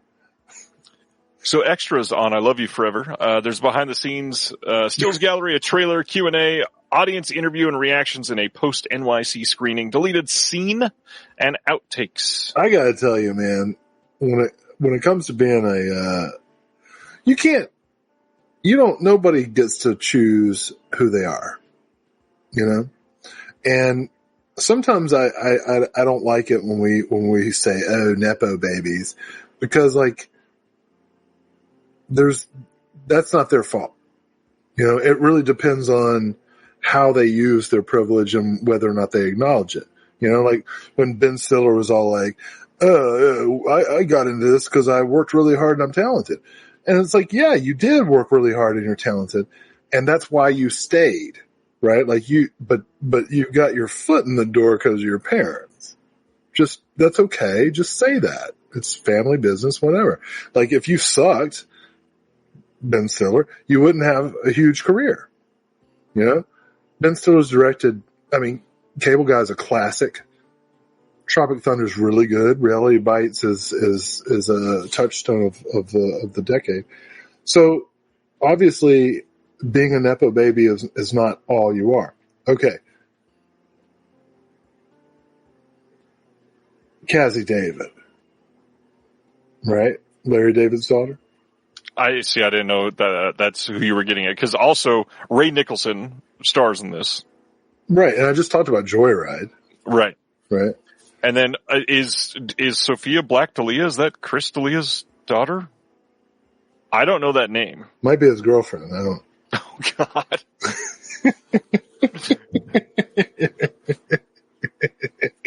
That was good. Wait, is that the right guy? Yeah, I think so. Okay, I don't know. I guess what I want to quote America's Dad.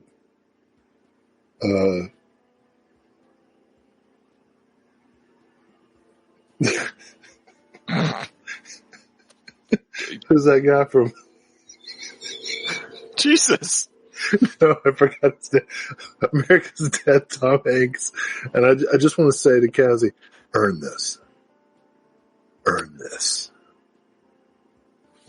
All right. So on that note, let's go to the Painted Bird. From IFC, the Painted Bird from 2019. Based on the acclaimed Jerzy Kaczynski novel, The Painted Bird is a meticulous 35mm black and white evocation of wild, primitive Eastern Europe at the bloody close of World War II. Thank you, Ronnie. I didn't think she had. Ronnie says Sophia Black D'Elia is not a Nepo baby and not related to that creep. Good. And that's really on you, Ryan. You should apologize. I asked. I didn't say she was. I said, is she? It's in a film of Nepo babies. It was possible. One Nepo, two. Thank you. Four. Anyway, my point is, I'm not against Nepo babies in principle. You don't get to choose how you're born, but you do choose how you act. Anyways, The Painted Bird. I've heard that beautiful cover. It is truly great. Look at that. I've heard that this is a harrowing movie. I've also heard that there's some actual animal abuse in this one. So just a heads up on Dang that. I'm against that. 2-disc set. This is going to have 11 colors of the bird feature. Let me try that again. 11 colors of the bird feature-length making of documentary. New audio commentary with the writer and researcher Jonathan Owen. New visual interview with the... Why do I keep saying visual interview? New video interview with the director. And then there is a couple other pieces on that. There is Rengifo and Sebastian Carrasco of the Breaking the 180 podcast. That's where that interview comes from. New visual essay by Salvador Carrasco as well. Book of new writing by Anton Battelle. Heard this is amazing, but very difficult to watch. Do they kill birds or? I have not seen this. Tony has. What is the animal violence in this, Tony? I would love to find out. You know, I'll tell you something I hate about rich people.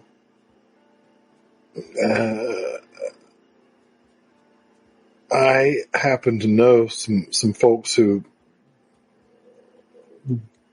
go to like Africa and do bird hunting or whatever. You remember when Dick Cheney shot that guy in the face? I do. Right, they were going bird hunting, right? I don't know what kind of birds they're killing, but they go bird hunting. Well, what they actually do is they have shotguns, right? So you can't miss. And they keep the birds, they have employees they hire to keep the birds like under nets all night long. And then let them out. So they're all disoriented and flying up and everything, and they can't take evasive maneuvers. And then the rich people shoot them. And it's so, I find that so illustrative of what they're like as a species, rich people. Right? Like, oh, look, I shot that. And it's like, well, what else happened to enable you to do it? You know? Is that what's happening in this movie? What's happening? I'm not sure. But I do know that Wave was going to ask, was it Quayle? And the first thing I want to say is, no, Dick Cheney did not shoot Dan Quayle.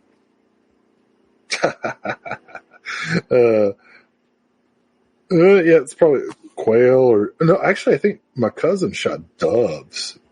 Isn't that like sacrilegious? I don't know. Yeah, it's definitely not peaceful.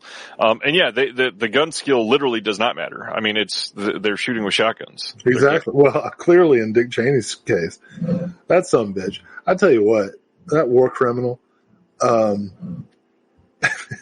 Dick Cheney. Oh man. You know, when Kamala brought that motherfucker on stage, I was like, please, baby, no, don't do it. And she did it. Oh, God damn it. This movie though sounds like it's a controversial situation, but that slipcover looks beautiful. Tony confirms there is bird violence.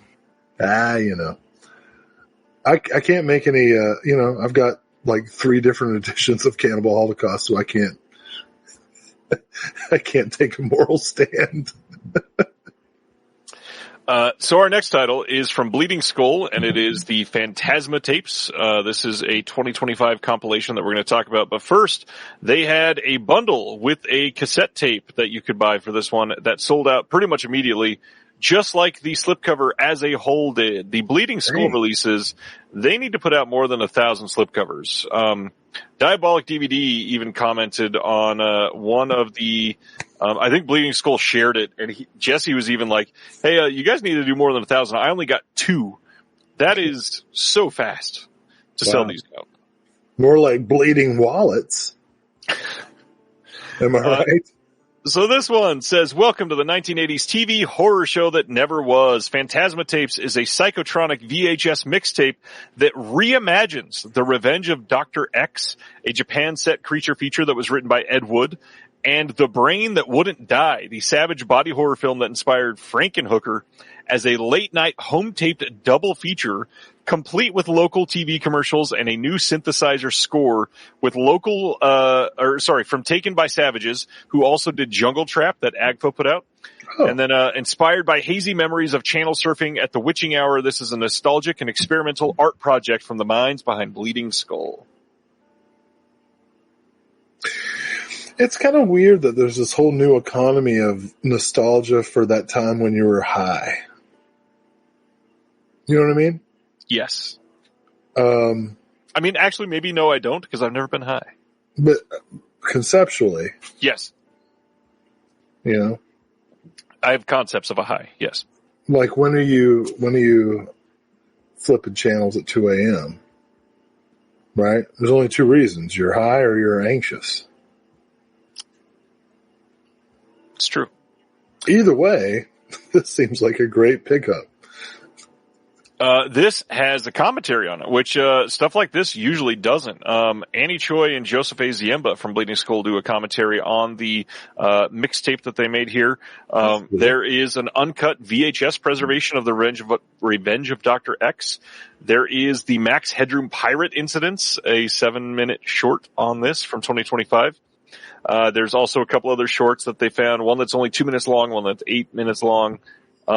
Yeah, this looks like a great release. The standard is out there. Not going to go out of print anytime soon.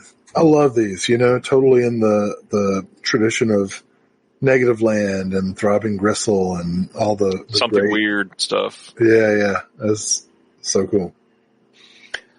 Next up, another one that did pretty well this month, Brainstorm Media putting out Psychotherapy, the tale of a writer who decided to write about a serial killer. This is starring some names. We got Steve Buscemi in this one. We've got John Magaro, who I have absolutely appreciated. He's one of my favorite films from this year. This one looks and sounds pretty good. It's got a behind-the-scenes featurette, but that is it as far as extras. I don't think I have anything from Brainstorm Media yet, but this is a possibility for me. So as far as Brainstorm Media goes, that's what they want to give me. Psychotherapy. Yeah. Next up. Cinephobia putting out Rent Free from 2024. This one sounds rather interesting, actually. It says, best friends since childhood, Ben and Jordan are two young men living in a rapidly changing Austin where they navigate low-paying jobs, fraught relationships, and their own emotionally codependent friendship. When they suddenly lose their apartment, they come up with a last-ditch plan to spend the rest of the year rent-free. They set out on a tragicomic journey across the couches, floors, and guest rooms of their friends, while desperately trying to save up enough money to leave behind a city they no longer recognize and flee for the promised land of New York City. This is made with a satirical bent and an ensemble cast. Rent-Free is a high-anxiety comedy about a generation on the edge, as well as a poignant exploration of male friendship and a city in flux. We get a commentary with the director on here and the lead actor and then surprise guests from the cast and crew. Behind the scenes montage, there's a short film called Knowing Me, Knowing You, written and directed by Fernando Andres, Jacob Roberts, and Tyler Rue. Rent free. So they both go on Kill Tony, or? I mean, that sounds like the goal, at least. That's sad. Okay. Looks like something I probably will see at some point.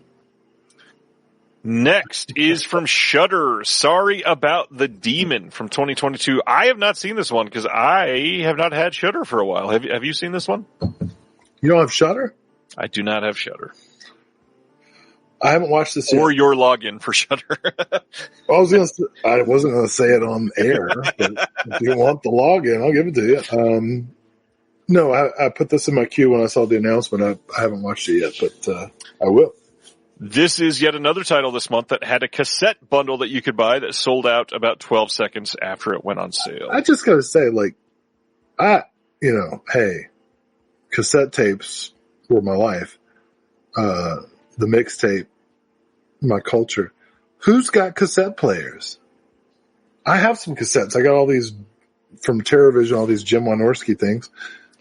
Soundtracks. I can't play them. They're just for decoration. Who's got a cassette player? It's a good question. Where do you get those from? eBay? Thrift stores? Thrift stores.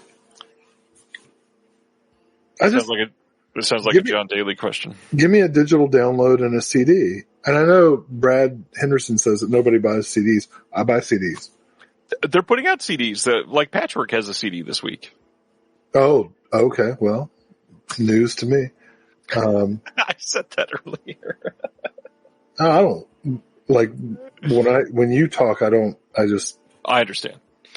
I'm like, what do I need to get to the store tomorrow? When you talk, I just cringe, so I get it. When I talk, somehow it's like everybody's all offended. Just because I'm culturally illiterate and offensive. Yeah, Ronnie, I still buy CDs too. Good for you. I'm glad. I'm glad. I'm glad they don't have the internet in Boston.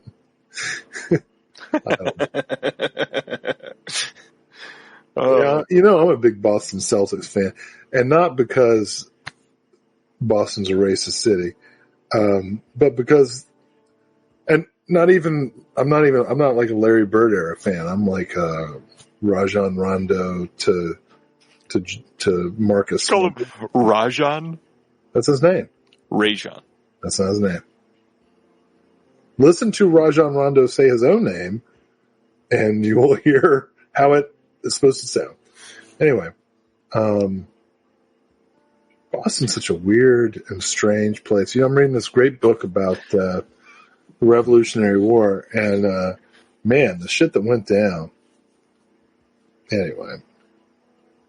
Oh man, hey, you know what? I didn't even say this, but he just popped into the chat. I had the great pleasure of meeting Robert Hubbard, who is a filmmaker and a viewer of Reconnected. And he happened to be working on a film that was shooting in North Carolina. And he and I this was him. Okay. He and I got to go to the Cary Theater to see Day of the Dead together. And Robert's he was a really charming and fun guy. We got to, I'll next time I'll throw up some pictures for you to share. We took a couple photos at the theater, and I mean, what a great way to meet somebody for the first time. It's like, hey, how are you doing? My name's such and such. Let's go watch Day of the Dead, and we got to sit down and just, laugh together and gosh, that movie is everybody yells. Like every line in that movie is yelled. So it was nice to share the experience with somebody. Yeah, Robert, great guy. I'm looking forward to talking with him again. I'll share with you next time. We'll link to Robert. Robert does a lot of great. He's got a blog and does movie reviews and stuff. So I'll hook you guys up with some links. But sorry about the demon. I mean, seems like an appropriate sentiment. When that happens. Oh, you know what else I watched? I forgot to do this. This is funny. You know that guy, Mike Flanagan? I've heard of him. So students keep telling me, I love Mike Flanagan, this and that. And so another movie I watched this month was the sequel to Ouija. What's it called? Ouija : Origin of Evil, I think. Origin of Evil. And I watched it, and I was like, that's all right. And then I go to put it in my list of movies I've seen before, and it was already there. So I had seen Ouija Origin of Evil before and remembered nothing about it. So what is that? I don't know. What does that tell you? I try to be a prepared host. I did not plan on this, but I just did this quickly. I believe this is a picture of Robert Hubbard. Oh, shit. Yeah, sure is. I hope Robert's cool with that. You said you were going to share the picture, so that's a picture from the night. I was going to ask him first, but okay. Robert, he's over in Topeka. If you're ever in the Kansas City area, let me know. We'll hang out. Yeah, dude, he was great. Sorry about the demon. This has new audio commentary with Emily Haggins and the actor John Michael Simpson. Deleted scenes, behind the scenes gallery. Book of new writing by Amber T. Yeah, I wanted to finish it because we've been stuck in there. All right. Is that a double entendre? It was, yeah. Next, from a brand new OCN partner label, because we did not have enough. Several Futures is the name of this partner label, and they are putting out Layla and the Wolves from 1984. This one, gonna say a few things about this one. First, a rundown of the label. It says Several Futures is an independent film distributor with a focus on auteurist and anti-imperialist work. The label was founded in 2022 by filmmaker and programmer Graham L. Carter in the hopes of bringing films to North America that might otherwise not be released. My loyalty is always with the oppressed is the quote that they are running with here.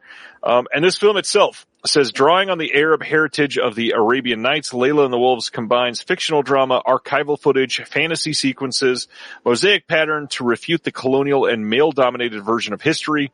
Layla travels across time and space to explore the collective memory. Just to be clear, tourism is like 100% patriarchal male domination. But go ahead. Layla travels across time and space to explore the collective memory of Arab women in Palestine and Lebanon and their hidden role in historical events. Justin La Liberty from OCN is saying this is the most important film OCN is releasing this month and possibly this year. So this is one that sounds very intriguing. Curious to see what other films this label's going to put out. Stuff that might not have been released is always an exciting venture to see.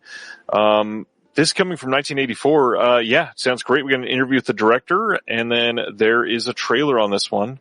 I've never seen Layla and the Wolves. Is this something you've seen? Oh, ordered immediately. Also, I recognize I just and actually'd this movie. But tourism, seriously.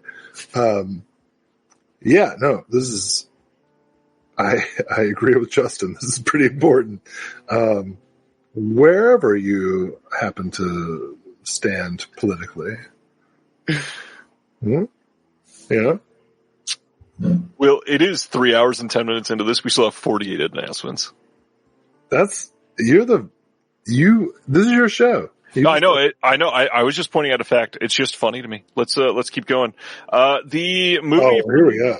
The Melusine side this month is, from Command Cinema. This is Star Angel from 1986. Ronnie was speaking up and saying we're still on Monday, right as I said that. That was perfect. This one is region-free 4K scan and restoration from the best surviving film elements. To me, the Command Cinema stuff for some reason doesn't ever work all that well, but, yeah. What do you mean, Ryan? I just, as appreciating them as for what they are, they're almost like too well made, maybe? Well, this one stars Angel, and she's well named. I'll say that. Reservoir. Yeah, I agree. That's a funny. Well, it's the last stage of feminism is when you can say, be an auteur asshole. Yeah, you're being an asshole, and it not be you're not an asshole because you're a woman. You're an asshole because you're you. In spite of. Right. That's the ultimate goal of feminism is when we can get to that point. But as far as this porno goes, I will say, thanks to the graphic designer for making the nipple just out of frame so I didn't have to edit this one. Well, look,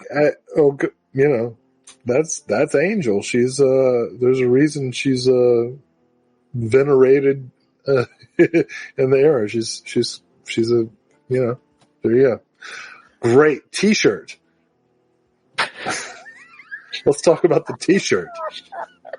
Melusine also released a shirt this month. It's a 3/4 sleeve jersey shirt. Yeah. This is Scorpio. I like a t-shirt that covers 3/4 of the body. God damn it. No, that's good. T-shirt. I think, as a dad of girls, I like a good 75% coverage shirt from a porno company. I just love the tagline. I like a shirt that covers a lot of the arm. Yeah. Not half of the arm or all of the arm, just a lot of the arm. Moving on, October 6th, the UK is getting their first 4K release of Hereditary. Gets a 4K steelbook from Entertainment and Video. No new extras on this, but you can pick this up over in the UK, over in the US as well from some of the retailers. I've had this steelbook before. It was released as a Blu-ray steelbook. Beautiful steelbook, I gotta be honest. The embossing on this is great. Really, really pretty. Love the movie. 4K. This is the first 4K release over in the UK. We just talked about Shudder. Let's spend some moments on Shudder again. November 11th is going to be a big day for Shudder. First, they're releasing a 10th anniversary collector's edition box set. These are 10 Blu-rays of 10 of some of their most iconic films. In this, we've got Terrified, The Mortuary Collection, The Dark and the Wicked, Host, Mad God, VHS 94, Caveat, Skinamarink, Late Night with the Devil, and then In a Violent Nature. Oh, wow. This is a pretty cool box set for Shudder. I'm glad they're doing this. I think most fans of Shudder are probably going to have more than half of these. So it might be a little bit of a, I couldn't really buy this if I wanted to, but this is a cool idea. Yeah, when I saw this announcement, I thought it was like a documentary or something. Wow, yeah, that sounds great. Yeah, what a variety. Yeah, a couple that I would say are truly great films in this. Some that are very good, a couple that I don't love, but some other people seem to love. Genuinely all across the spectrum. The only thing that's kind of weird is their first few years aren't really recognized much here. I think there's a couple that they could have put from back in the day that were like Shudder exclusives or Shudder originals that could have done well, but otherwise pretty good. I think the Mortuary Collection is underappreciated here. No Nosferatu. Nosferatu? Yeah, that show they did with the Dr. Zachary Quinto. Yeah. No shows in here, but a show from Shudder, Creep Show, getting a box set. They just announced that it's canceled. I transitioned. You did transition. Congratulations. Yeah, so it'll be illegal. This covers all 4 seasons of Creep Show, and it's got all the same discs that were the previous releases, and then they've also got a comic art booklet in a pretty decent looking box set from Shudder. This will end up being around $55-ish at retail. That's not a terrible price for all of this that you're getting. That's kind of cool. Yeah. Did you watch any of the Creep Show? I am halfway through season 1, which is legit. I'm working on it. It's all right. It's not the best, but it's okay. It's not for, I don't really binge watch TV. Like, I'll watch an episode a month of shows that I'm looking at. So, but anyway. Well, for sharing I say. Except for I binge watched King of the Hill. Did that in like 4 days. That makes sense. But it was compelling. For that story, I'll say thank you very much, and we'll talk about thank you very much. Coming on December 16th, there is a Blu-ray from Draft House Films coming. This is a piece about Andy Kaufman's provocative comedy, which often outraged audiences, challenging them to confront their own presumptions. Through never-before-seen footage and intimate recollections, filmmaker Alex Braverman explores Kaufman's brief but impactful life and career. As the lines between performance and reality blur in our present age, Kaufman's genius resonates more than ever. I've heard this is a really, really great one, actually. I've been wanting to check this out, and glad that Draft House is putting out a Blu-ray of it. You're not going to believe this, but 2 things I'll share about myself as a person. When I was a late teenager, early 20s person, I was obsessed with Andy Kaufman. I'm so shocked. And again, you're not going to believe this. A lot of people did not like me.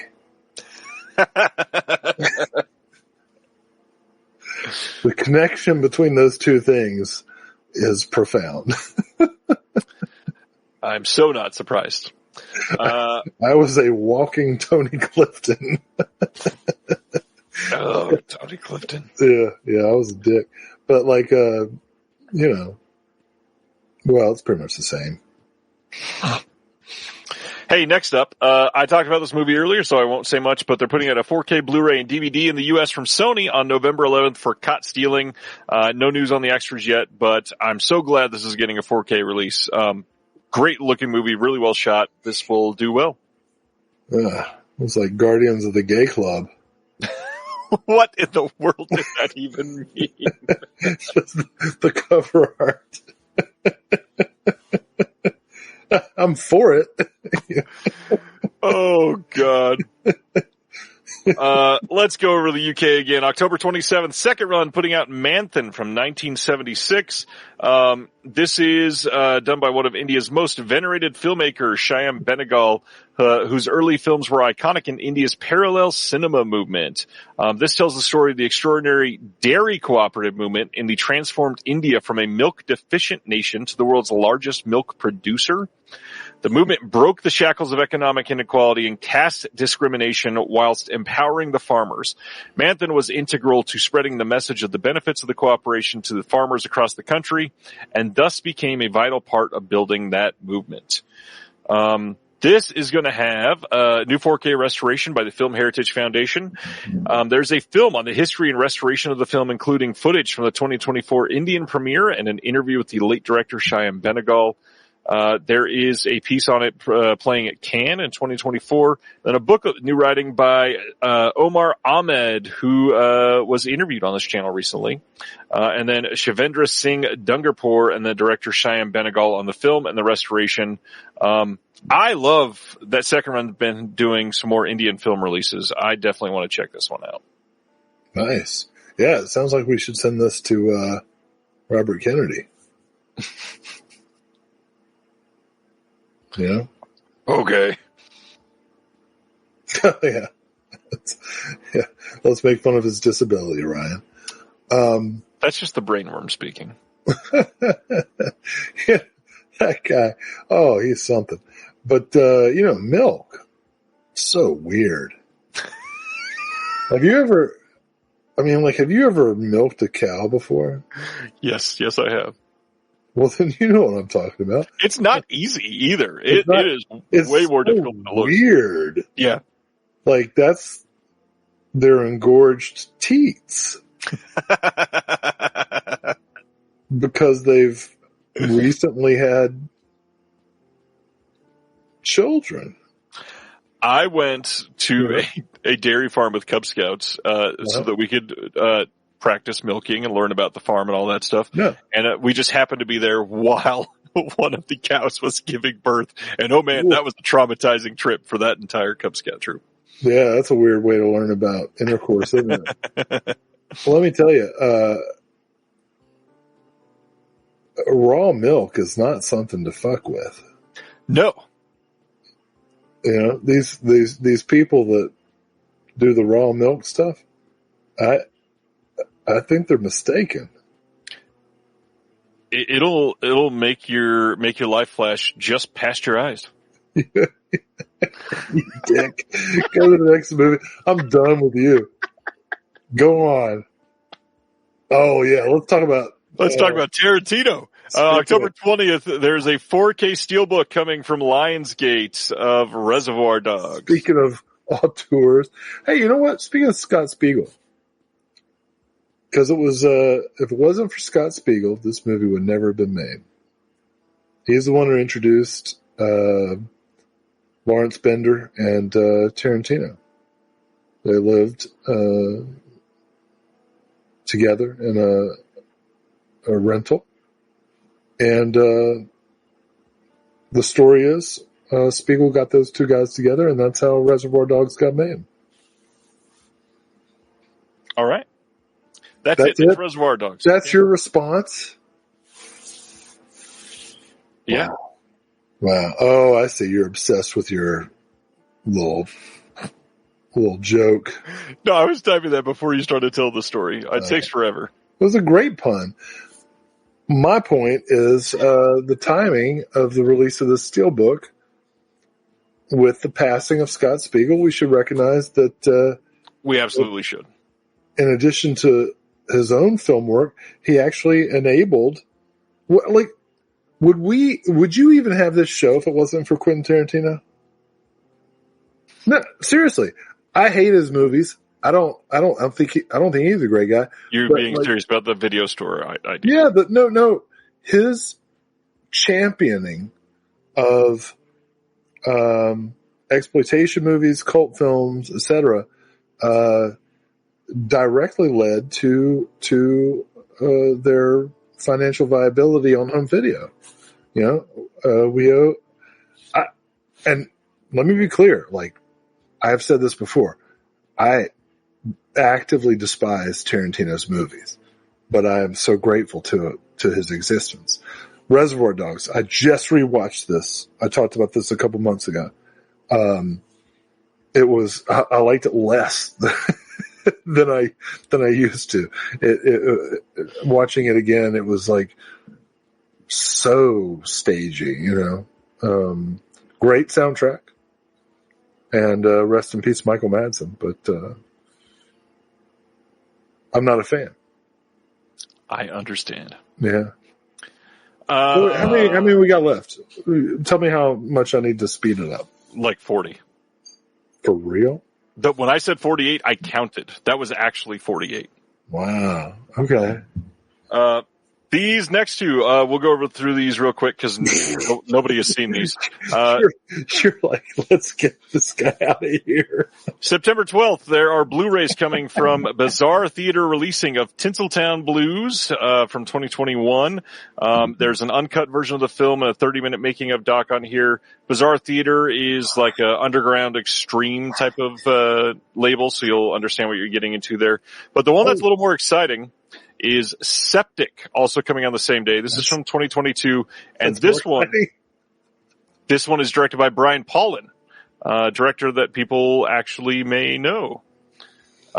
This is limited to only 300 copies, so if you want it, get in on it. It's in the original 4:3 aspect ratio, fully uncut and uncensored.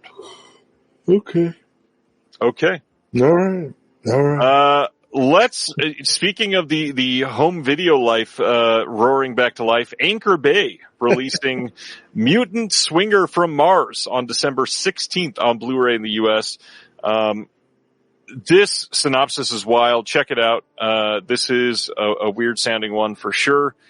I don't have much to say about this. Bye, Corinne. Sorry it's so late. Audience is dropping like flies, dude. This is where Anchor Bay takes an interesting turn this week. So on December 16th, they're also releasing Beast Wishes, The Fantastic World of Bob and Kathy Burns from 2012. Now, there is a piece of art. If you go look up on Amazon right now or on the MVD website, there's a piece of art for this film that is really terribly generative AI. It's not good. In fact, it's really bad. Anchor Bay came out and said, hey, people called us out for this and we're going to be changing the art. But there's more to come on that saga because they also did it for another title, and they actually DM'd me. So we'll talk about that in a few minutes when we get to that one. Speaking of milk, Mubi on October 13th is releasing hot milk. That's the last thing you want to happen to your raw milk. Oh man. I've heard this one is good. Have not seen this, but I'm glad it's getting a release, although Mubi is embroiled in controversy right now as well. So What for? For having investors that are investing in other things that are not great. Okay. I don't want to get in trouble or anything, but like, if somebody gives you money and you take it, and then that same person gives money to somebody else and you're like, oh, I don't like them. Do you really have to give them your money back? I have no idea. I don't know. I mean, you know, not to invoke Epstein, but, you know what I mean? Like if I don't want to say anybody specific, but let's say a neo-Nazi who also collected physical media was like, you know what? I'm going to donate $1 million to a physical media store. Right? And the store was like, oh, sweet, $1 million. We can stay open for 10 years. Thanks, Adolf. You know, and then they find, and then like 6 months later they find out, oh, that's why you're named Adolf. Did they have to like give up their dreams? Can you take what I'm asking is, can you take something from a bad source and do something good with it?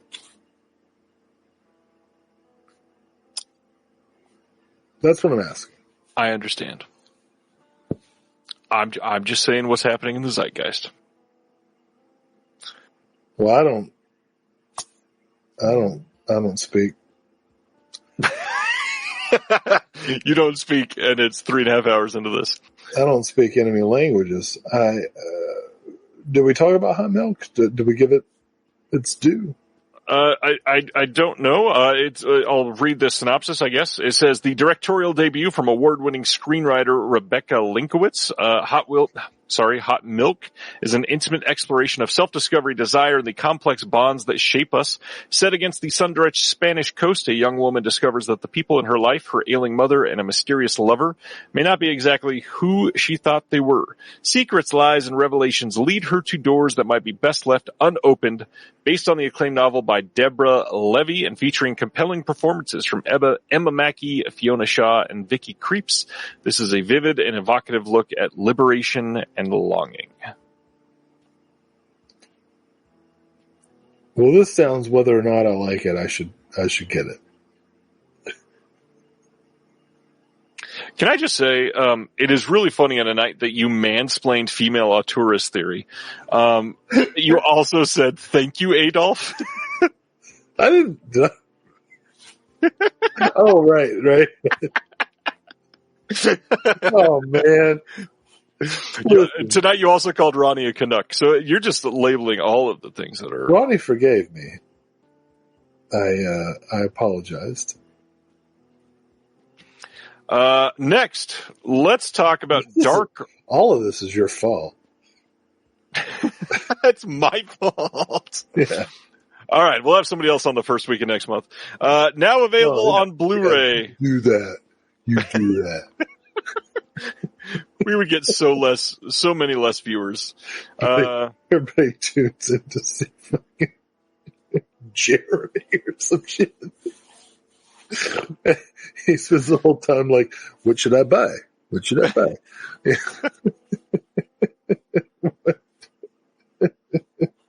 When Jeremy listens to this in 3 weeks, he's going to be pissed. I love that dude. Okay.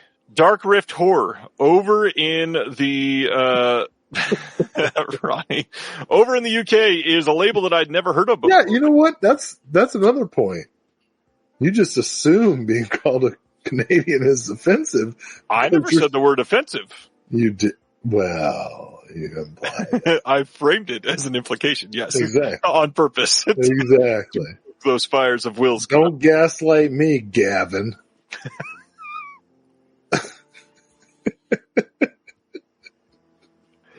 Anyways, I had never heard of Dark Rift Horror, but they are a UK label putting some stuff out that I know of one of these movies. I didn't know there was a trilogy here. How to Kill Monsters is this first one. This is a limited edition. Wait. If that's a trilogy, then they're a fraud. If you know How to Kill Monsters, that's one movie. That's the last one. Oh, what? The first two mistakes we made? One of them is called Book of Monsters. So yeah, they open the book. Oh, okay. I was about to say, if your first movie is How You Kill Monsters, your third movie should be Sorry About That. Okay, so this is legit. Continue. There are commentaries making of lots of stuff on here. You can pick this up in a bundle. They also have I Am Monsters, which the way that I'm reading it is a documentary on what is the guy's name here? Nicholas Vince, one of the UK's shining beacons in the queer horror scene, most well known as the Chatterer in Hellraiser, and Kinski in the cult shocker Nightbreed. Vince took to the stage in 2019 with his autobiographical one-man show, I Am Monsters, both a resoundingly nostalgic and relatable tale of growing up in love with horror and an essential discourse on the turmoil of growing up gay under draconian Thatcherian rule, where the closet was always safest. This movie adaptation had its world premiere at Fright Fest in 2023. Got a bunch of extras on here. We've got 4 short films by Vince as well. There's a conversation with Dominic Brunt, trailer, and you can get these autographed as well from their site. And then they also have Zomblogalypse. This is from 2022. Not related to the other ones I was just talking about. The other ones have been available for a while. This one is got 500 copies of this press. This one is a BDR, also not a pressed Blu-ray. But all these available now from Dark Rift Horror in the UK. Hey, let's talk about Jade. Imprint is You're not going to ask me what I think about Hellraiser and gay stuff? No, we all know what you think about gay stuff. Did you want to talk about Hellraiser? Yeah, I love it. Is that Hellraiser or the gay stuff? Inseparable. I'm not going to make a chatterer joke. Well, you just did. You kind of did. No, that looks fascinating. I'm excited about that. Okay. Let's talk about Jade. Speaking of weird sex stuff. Jade is the first announcement from Imprint this week. They are announcing 4 4K titles, 1 each night, and they're all going to be on sale for pre-order tonight. Jade is from 1995, just previously released by Vinegar Syndrome late last year, I think. Or was that in May? I don't remember. One of the two. This is a limited edition 4K box set in one of their big hard boxes. It's got a hardback booklet as well. It's going to be a 3-disc release. We got a 4K disc and then a Blu-ray disc and then another Blu-ray disc. The third disc is the documentary The Kid Stays in the Picture from 2002. This is an interesting choice. This is a documentary about the legendary producer from Paramount that produced Jade, and that's kind of the only connection to the film. But either way, the documentary is supposedly pretty good. I've missed it, unfortunately. But we do have some extras on here that are brand new on top of the VS release. We got a new commentary by William Bibbiani, Augie Hess, and Darren Navarro. We've got new visual essay by Chris O'Neill, new interview with Darren Navarro, and some other stuff that are not listed here because some of those are ones that Someone's Favorite Productions is producing the special features for. We're also got some stuff that has not been listed yet. So yeah. Well, first of all, you need to say Robert Evans' name. I mean, the kid stays. I love the fact that it's partially obscured. The kid stays in the what? In the Pisces. I mean, Robert Evans, man, significant. Yes. This might be my. This might be the most meta William Friedkin movie. It could be my favorite car chase of Friedkin's career. I would agree with that. I really like Jade. It bombed. It got horrible reviews. It hurt Linda Fiorentino's career. And poor William Caruso. But I think Jade is the most. I love the podcast. You Must Remember This. Mm-hmm. I loved the erotic '90s series and the piece that they did on Jade, and I think that Jade is the most '90s erotic thriller of them all, personally. So, as you mentioned, I'm very excited to say that we're working on some special features for this edition. There is a few things that are not listed here that will be on this release that I think are going to make this even much better than the VS release, in my opinion. But well, we don't have to compete. Kind of. Get them both. Yeah.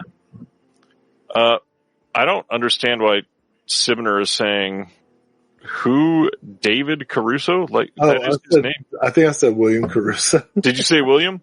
I confused my own misery with David Caruso. Got it. Yeah. The redheaded guy. Yeah, obviously a lot of people are going to have the VS release of Jade already, so this might not be as appealing, but we're doing our best to make it appealing because there's going to be some great extras on this. No, maybe we can talk about it next time. Yeah. Yes, more next month to talk about on that. I'm pretty excited about it, though. Radiance announced this week as well. December 8th over in the UK and December 9th here in the US, they are putting out Splendid Outing. This is really exciting because this is one that they announced that they were trying to get previously and they were not able to license. This is a South Korean film, one that I've been wanting to see for quite some time. This says, following a dream about her dead twin sister, thriving corporate tycoon Gong Do-hee takes a drive to the seaside, but her splendid outing becomes a nightmarish one when she is kidnapped and forced to live with a gruff island fisherman who insists that she is his runaway wife. Featuring a timely message about political oppression that evaded the stringent censors of the day, this daring modernist work from prolific Korean cineast Kim Soo-young stands as one of the boldest works of Korean cinema's darkest era, the 70s. This is going to have an audio commentary by Ariel Shudson and an interview with the filmmaker Lee Chang-dong, interview with the assistant director Chung Ji-young. There is going to be a piece on the island women of classic Korean cinema, visual essay by Pierce Conran. There is a booklet on this with new writing by Chung Chang-hwa and Pierce Conran and archival writing by the director. This to me is one that looks pretty incredible. Definitely on my want list from Radiance for this month. Next is another Visconti title. We were just talking about, Senso. This is my pickup from earlier tonight. Visconti here is putting out Le Notti Bianchi, from 1957. This one is going to be a 4K restoration. We got an interview with the producer and programmer Adrian Wooten. There is an archival documentary on here as well where Visconti is interviewed in Rome. There is a whole bunch of archival interviews, audiobook reading of Dostoevsky's original short story White Nights from 2010, a booklet with new writing by Pasquale Ioni and archival writing. Tell me about this one, Will. Oh, it's fantastic. As I said before, I love Visconti, and this is I hate wealthy people, but I don't hate people. You don't choose how you're born, and Visconti was a man who really conscientiously used his privileged position to really reflect and observe and fight for humanity. So this movie is gorgeous and it's profound. All right. Next is another one that has been long sought after that people are very excited about. This is coming out December 8th on Blu-ray in the UK only. And that is 1969's Une Femme Douce. This is by Robert Bresson. From the balcony of a Parisian apartment, a young woman jumps to her death. Her body is moved to the bed that she shared with her husband, Luc, a pawnbroker she met at a time of need. Through a series of flashbacks, Luc reflects on their marriage and the events that may have led to her suicide. With his first color film, Bresson continues his career-long fascination with the work of Fyodor Dostoevsky in a striking chamber drama about a crumbling marriage, anchored by a star-making turn from the then-unknown Dominique Sanda. This is a masterful and timeless meditation on male-female relationships. Boy, I can tell you some things about those. New audio commentary by Michael Brook on this one. Visual essay by Christina Alvarez Lopez and Adrian Martin. Some archival interviews, and then a booklet with new writing by Alex Barrett and an archival interview with Robert Bresson.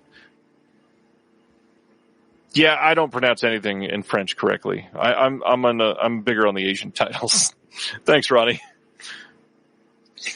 You speak Spanish pretty good, but that's not something you want to advertise these days. No, I like living here. Whoa. Un femme douce, is that correct? Is that right? Why are we laughing? Is that wrong? I thought that was accurate. Oh, I think you're great, man. That's not what you don't normally say. Okay. Have you seen this one? Because I've heard this is great. I have not seen this one. This is obviously Bresson. It's automatic, so yeah. All right, and then they have done a few of these in the past, but they're also doing their next Dirty Art House volume. This is a zine that they put out. This is going to be releasing in the UK. They don't really put this out in the US unless you order it direct. They'll send it to you, of course. But this is volume 5. They've got Jack Sargent writing on Border, Jerome Ruder on Kissed, Suzanne Boland on Ma Mare, Kat Ellinger on Tie Me Up, Tie Me Down, Willow Caitlin McClay on Water Drops on Burning Rocks, and then Alexandra Heller Nicholas on L'Enfer. This is going to be focusing on taboo relationships. You know, seeing what these great writers are doing just makes me feel like I'm wasting my life. You know, is anybody going to ask me to write an essay about the Batman? No. I might. I wasted my time. This is great. I need to become more productive. Next up, Radiance in the U.S. got the rights, and they're able to put out O.C. and Styx from 1987.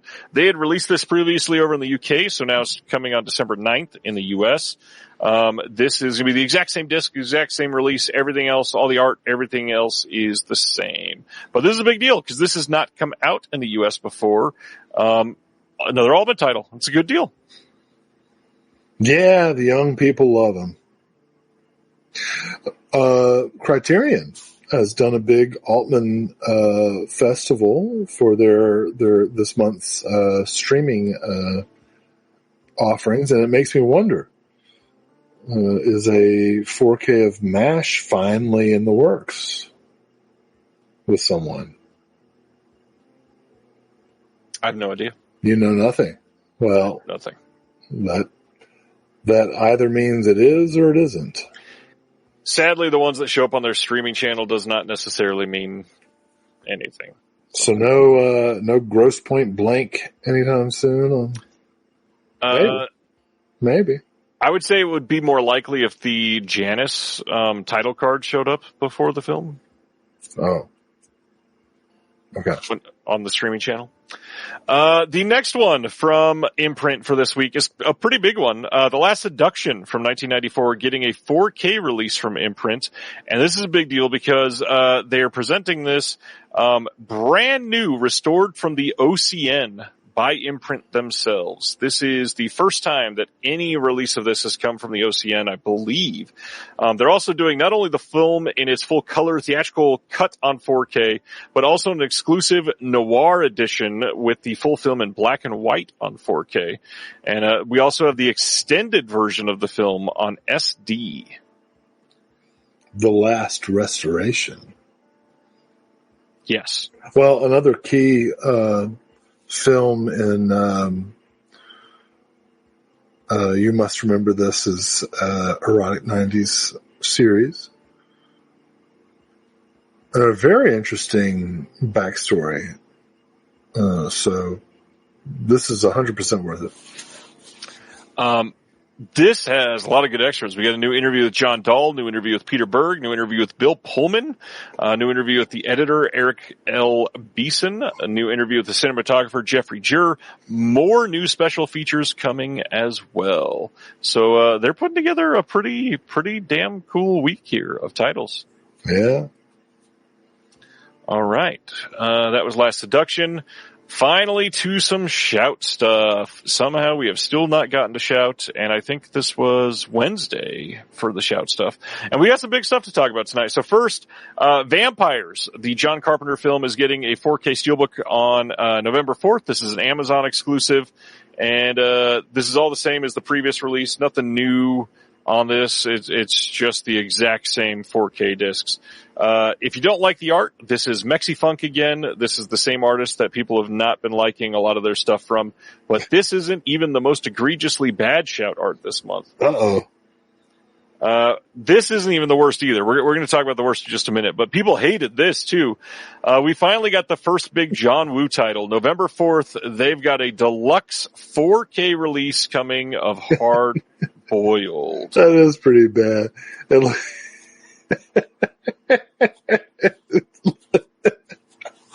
That's horrible. And it looks like he's taking aim at their blaxploitation box sets. This looks like a what's that movie rating site that's got the same color scheme? No, it doesn't matter. The point is, and normally I'm way more laid back about this than you are, but that's awful. Again, still not even anywhere near the worst for this one. I know. Okay, so big stuff for Hard Boiled. Newly translated subs, which has never been a good thing on the Hard Boiled releases in the past. They just had dub titles previously. We got a new commentary with John Woo and Drew Taylor. New commentary with Frank Jang as well. Then we got an archival commentary. We've got on disc 3, this is all bonus extras. We've got interview with John Woo, interview with Anthony Wong, interview with Terrence Chang, interview with the screenwriter Gordon Chan, interview with Chung Heng Koo, interview with the composer Michael Gibbs, and lots more, tons of archival extras. Oh my gosh. This is a really stuffed release of Hard Boiled, thankfully. Nothing from us. Nothing from us. So. Nothing from us. That is for sure. I will say, I've heard from 2 people this week though, that this film might be slightly disappointing on 4K. Supposedly, it's not a great scan of the film. It's like barely an uptick over the old Blu-ray, which wasn't great. Like it'll look cleaner, but not in the ways that we certainly would want to hear from this one. Now, that being said, I am thrilled that this is going to be in print on a legit release. Everybody can pick this up. Lots of new extras. This will still be the best it's ever looked. I just hope that it looks better than what people in the know are already saying. Just like a communist to skimp on the restoration. What is this? What is this bullshit? That's Golden Princess for you, unfortunately. Oh my God, I've dated a couple of them. All right, are you ready to see the worst art for this month from Shout? Let's do it. The Howling 4K Steelbook. What is this? That looks like something from Tamla 2010 or something. I mean, this is from like Liquid Television. This is nothing in this has any connection to the movie whatsoever. You look at this and the happy face, but you remember that part in the 40-Year-Old Virgin where Paul Rudd and Seth Rogen are doing the back and forth of you know how I know you're gay? Of course. You know how I know you're gay? You got the Howling Steelbook.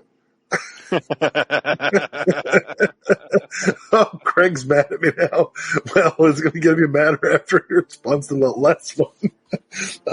Yeah, no, I would never. I'm just saying that this artwork seems inappropriate to the movie. It doesn't make any sense. I don't even say it's bad. It would fit other things. Like I said, the Tamla 2010 thing is I thought this art kind of fit the vibe. It does. It's more pop art like Tamla 2010. I get that. This is crazy pants. This is a wild attempt at pop art that does not work. Let me tell you, I don't like 40-Year-Old Virgin. I thought it was offensive.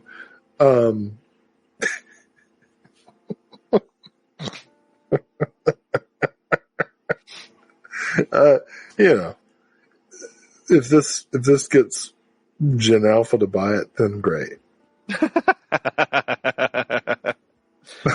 Oh man, yeah, this is bad. I love The Howling. I love Joe Dante. This I don't love. And don't worry, this is not an Amazon exclusive. Since you're dying to get this will be available everywhere November 11th. Check it out. Same discs as the previous 4K release, but that's enough. Moving right along. Renfield, a steelbook from them I don't hate. This is now going to be a wide release from them. You can get it on November 11th anywhere. We've already talked about this release before, so moving right along. Continuing their worship of Oliver Stone, on November 11th, they are putting out Snowden on 4K. They're seemingly going for all of his films. We got a new interview with Stone, new interview with the producer, Moritz Bormann, with the producer, cinematographer, the co-editor, and then some archival featurettes. Snowden. Will Shout Factory have the courage to put out Ukraine on Fire? Let's see. I don't think so. Well, that's probably a different rights holder on that one. Oh, yeah, that's why. Next up, November 11th, they're also putting out Spotlight on. Oh, what a brave movie. This is a great damn movie. Oh, my God. Anyways. Hollywood loves to do nothing forever and then make a movie about people who did something and be like, see? Screw you. You know what I want to say that to? The most egregious thing for me here is they're lauding this as the 10th anniversary edition of Spotlight. Not a single new bonus feature. They're not even trying. Nothing new on it. And also the church hasn't done shit. Well, it's not about the church doing shit. Anyways, not? It's about the church getting caught. It's not about any consequences for the church. Correct. Right. It's just, right, exactly. We're raising awareness. I tell you what, anybody who says they're raising awareness to me, I'm like, I'm done. You're raising awareness? How about you do something? Well, let's raise awareness of a release that is identical to the Vinegar Syndrome release. Here's something that's consequential. Shout is also putting out a 4K of the Beastmaster on November 25th. And yes, this is literally identical to the Vinegar Syndrome release. Same transfer and everything? Everything. All the extras and the transfer are identical. Literally the same. They just got the rights. They just got the rights and they're keeping it in print, which again, it should be in print. Nothing wrong with that. Great. I love Don Coscarelli. I want to talk a little bit more about Spotlight. Come on, man. This is why they win. The left is like, we'll make a movie about it, raise awareness. And, but nothing changes. And people are pissed. And they don't know what, come on.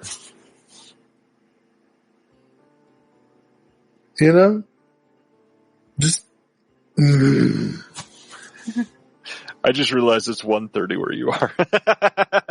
Yeah, how many more of these shitty movies we gotta talk about? 21. You're gonna disinvite me from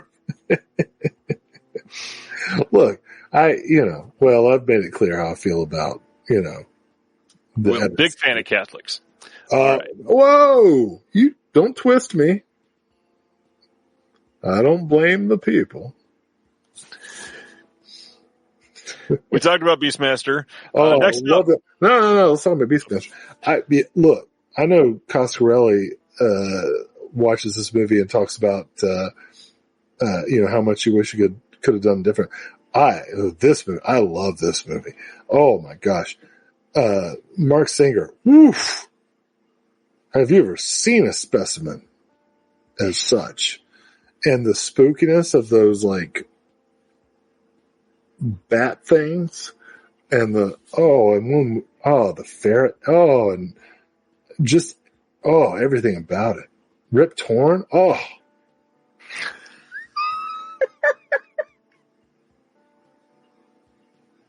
You're laughing at Sibner, not me, aren't you? Yep. Oh man, that's a pretty good joke. Got to admit. He says Will is like a period. It comes once a month and seems to last forever. Yeah. Well, Sibner comes once a month alone. So, what's next? What's next is the next of the big titles from their Hong Kong Cinema Classics line. Shout is putting out a Better Tomorrow trilogy on 4K. This is coming on November 18th. And yes, a lot of people think that this is the worst art for the month, even worse than The Howling. And this is, again, Mexi-Funk doing the art for this one. And it's everybody seems to think when they see this that it's AI. It's not. It's vector graphics that he uses for these. In fact, you'll see him in the comment section on Instagram here thanking me for raising and supporting his art. But that face here. I'm not sure you're exactly doing that, but okay. No, I'm certainly not. Mexifang does not watch the show. That face there on the left, oh boy. Yeah, that looks like a late stage Jackie Chan there. I don't like to criticize, but I don't care for that cover art.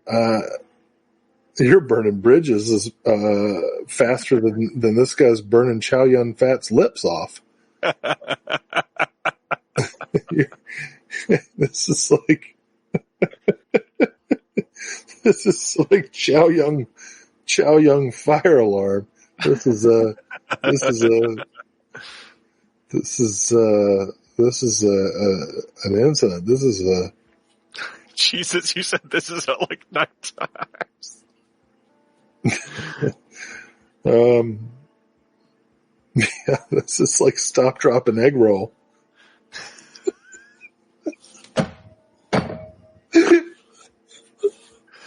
Are you serious? That was the one. I'm done. Okay. Well, let's talk about the extras real quick, because this is kind of an incredible looking release for this. This is a 7-disc set. So they're giving you each of the films in 4K and Blu-ray. So that's 6 of the discs right there. And the extras on these, we got a new audio commentary from James Mudge on the first one, and then a bunch of new interviews. We got John Woo, and then some of the actors, filmmakers, screenwriters. Gareth Evans gets interviewed on A Better Tomorrow, which is incredible to see. We've got interviews with Frank Jang on some of these. We've got interviews with Vietnam War researchers for the third one. There is so much on here. It's crazy. But then disc 7. Long lost A Better Tomorrow 2 work print. It is something that Brandon Bentley found, Brandon Bentley, friend of the show, featuring over 30 minutes of never before seen footage, audio in Cantonese, and then they've got the Taiwanese cut of A Better Tomorrow 3 on there as well. It is huge. This is very exciting for a lot of people. This has needed a great release in the US for a long time. 7-disc 4K box set. I mean, this is a big deal. I hope it looks great. Better Tomorrow. I'm getting it.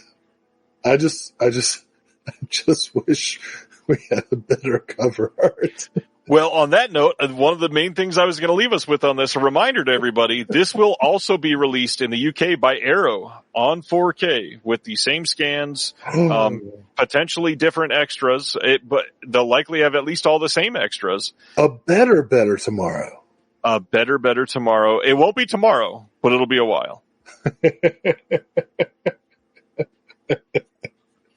All right. All right. Do you feel like going back to the 80s? Because next up, we've got September 16th. Every day.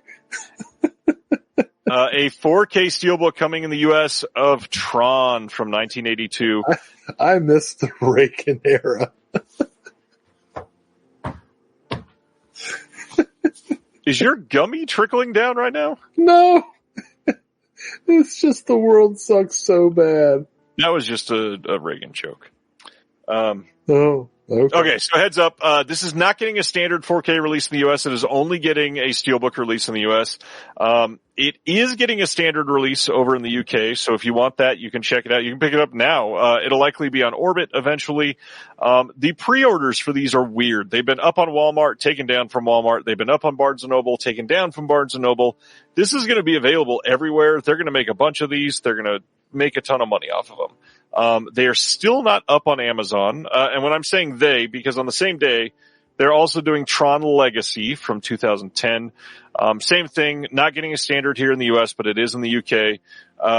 I personally have never been infatuated with these movies and don't understand the worship these movies get. Are you a Tron fan? Tron! That was Khan. I understood, yes. William Shatner. Yeah, you want to know something? I've never seen Tron or the Big Love Tron.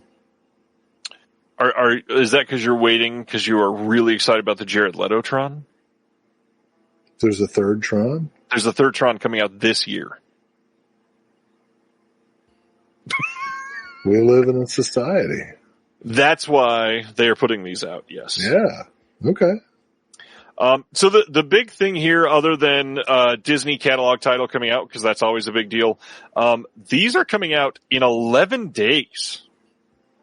11 days. And we don't have a pre-order up on Amazon for this. It's been a very odd rollout of this. This was just revealed, technically. Like, it leaked earlier. You're breaking up. You're breaking up. I'm just going to take over. 11 days. That's like a Joe D'Amato movie or a fourth of a Josh Hartnett movie. You know? Great. Fantastic. Tron. Disney. Early CGI. Jeff Bridges. Weed. Jared Leto. Bad boyfriend. One of my favorite jokes from Peacemaker is how much all the characters hate 30 Seconds from Mars. Am I still breaking up? You're okay. We're back together. Okay. So yeah, these are coming out in 11 days. The rollout's been very weird. These leaked a couple months ago, but technically they were just announced. And so negativity. All right. Whatever. You know what happens. I think it's just because you were saying Tron, Jared Leto. I had a point. Look, I'm just a human being. All right. Next up, we talked about the art being the problem for Sato, so that's coming out in October. But Imprint announced their third title. Two in the Pinko. Two in the Pinko. One's still trying to figure out where to go. Next Imprint 4K title, November 26th. They're putting out a 4K of G.I. Jane from 1997, and new commentary by Chris Rock. Oh, you said the same joke. No, I was saying let the Chris Rock's jokes fly because that's all that people can think of. What would be awesome is if these guys had gotten Chris Rock to do the commentary, it would be the funniest shit in history. That would have been. I would have gotten it. I would have 100% bought this if the company who's putting this out? Imprint. Oh man, I believe in Imprint. Imprint should have been like, let's get Chris Rock 100%, at least an introduction. You know, that would be funny. That whole situation. Imprint could have put out a third disc in this set and said it's a featurette on the slap and make a documentary about it. Yeah. I don't want to make judgments. You gotta stick up for your,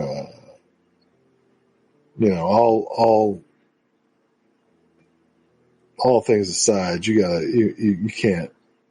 gotta stand up for your spouse, Like if your spouse is mad, you got to do something. Otherwise, you're going to be in trouble. He seemed to have gone overboard. You know, a stern text, maybe a confrontation at the cocktail party afterwards would have been more appropriate. Like, Chris, we've known each other a long time.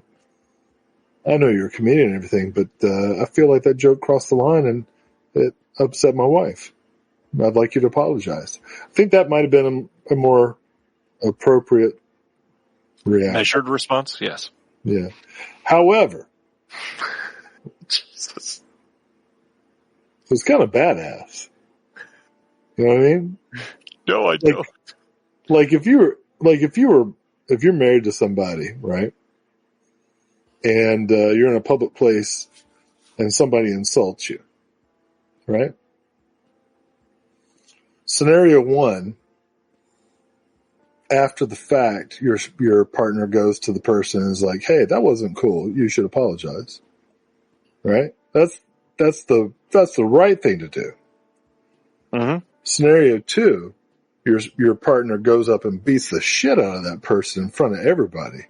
And by everybody, you mean millions of people. Yeah, which one's going to turn you on more? You know what I mean? I'm not passing judgment. I'm just saying I understand. All right. So Imprint Films is releasing G.I. Jane on 4K on November 26th. They did the restoration themselves. This is bound to look great. The Blu-ray disc, we got new interviews with Ridley Scott, David Twohy, Jason Beggy, Arthur Max, Pietro Scalia, new 4K scan of the trailer as well, plus an exclusive 60-page hardback booklet with the reprint of the original 97 press kit and production stills. Oh yeah, the released. Ridley Scott. Sensitive. Classically Will's favorite director, Ridley Scott. I mean, this was the apex of Demi Moore, you know, Striptease, G.I. Jane. This was a huge pop culture title. Yeah. Even though it did not do well in the theater. Which is a shame, you know. I think this is the kind of movie that should do well, Metroplex wise.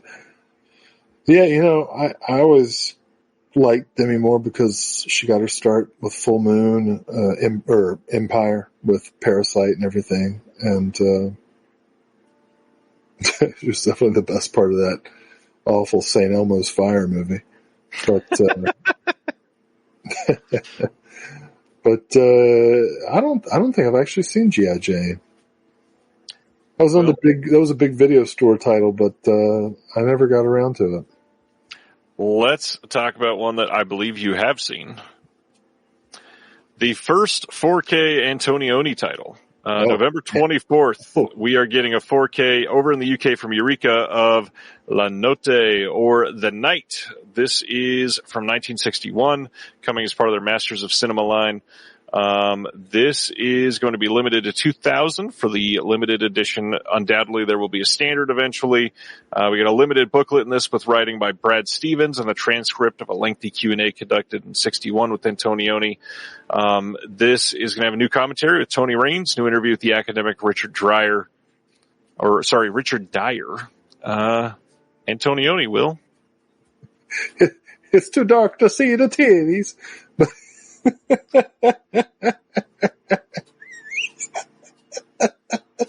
I love Michelangelo Antonioni. Oh my God. La Notte is one of the greatest. I love it. I can't wait to watch this in 4K. It's going to be gorgeous. I know it doesn't seem like it right now, but I can sit quietly and just inhabit an Antonioni movie anytime. I'm a huge fan of this film. Oh my goodness. Yeah, I'm done. I can tell. I'll never see you again. November 24th, over in the UK, they're also releasing the Fantomas trilogy from 1964 to 67 with Fantomas, Fantomas Unleashed, and Fantomas versus Scotland Yard. Josie just unfollowed me. Not really. Don't do that, Josie. But just Josie was gone 8 minutes into this, let's be honest. There is a 60-page hardback book in this. We've got new commentaries, one with David Collott, one with... How's it bound? I can't even say a name right now. All right. We got new interviews, new visual essay on the evolution of Fantomas in cinema by Kellen Blake. Check it out. This is a definite. Got to do it. All right. I'm going to the next one then. Wait, I want Eureka to bring the Louis Fouillade box set back into print. I didn't get a chance. I didn't get it. There's standards out there of all of the films. But you have to get them. I want a set. Okay. $250 on eBay. Just. Hey, have you seen Rio Lobo? This is coming on Blu-ray from Eureka on November 17th over in the UK. This is a John Wayne film, so I know you've seen it probably 8 times, and I've loved every time. Yeah. Howard Hawks' final film. Total bomb. Got terrible reviews. But as time has passed, people have come to appreciate it, as they should. It's a great film. All right. That is enough about Rio Lobo. We've got a couple new interviews on here. One with Austin Fisher, one with Sheldon Hall, talking about Howard Hawks. They're also putting out Shogun Samurai from 1978 on Blu-ray over in the UK on November 17th. This is still from Eureka. This is a Sonny Chiba film. We've got new visual essay by Joe Hinkenbottom, new interview with Tony Raines, and a new book, new writing by Jonathan Clements. Never seen Shogun Samurai, and very curious about this one, actually. Oh, it's awesome. Many, many years ago in Gatlinburg, Tennessee, I picked up a 10-pack of Sonny Chiba movies with it was one of those DVD sets where it's like a different movie on each side of the DVD. And Shogun Samurai is, I think, one of the 2 last titles on that DVD set that hasn't, now it has, but up until this point hadn't been upgraded. So couldn't be more happy about this. I love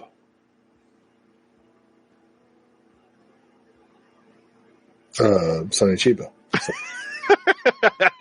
What a pregnant pause. We got some release details for Nobody 2. This is coming on October 7th. There's a Walmart exclusive 4K Steelbook Standard 4K, Blu-ray, and DVD. We've got cast and filmmakers revealing how the action was upped in the second one. Bob Odenkirk and the stunt team break down the creative process of designing, rehearsing, and executing these scenes. We got a bunch of deleted scenes, and that is it. Fun movie. Check it out. I feel like I appreciate this one more than I did the day I watched it in the theater. I think I want to see this one again. Great movie, actually. Well, this one was funded by Meta I Don't Care.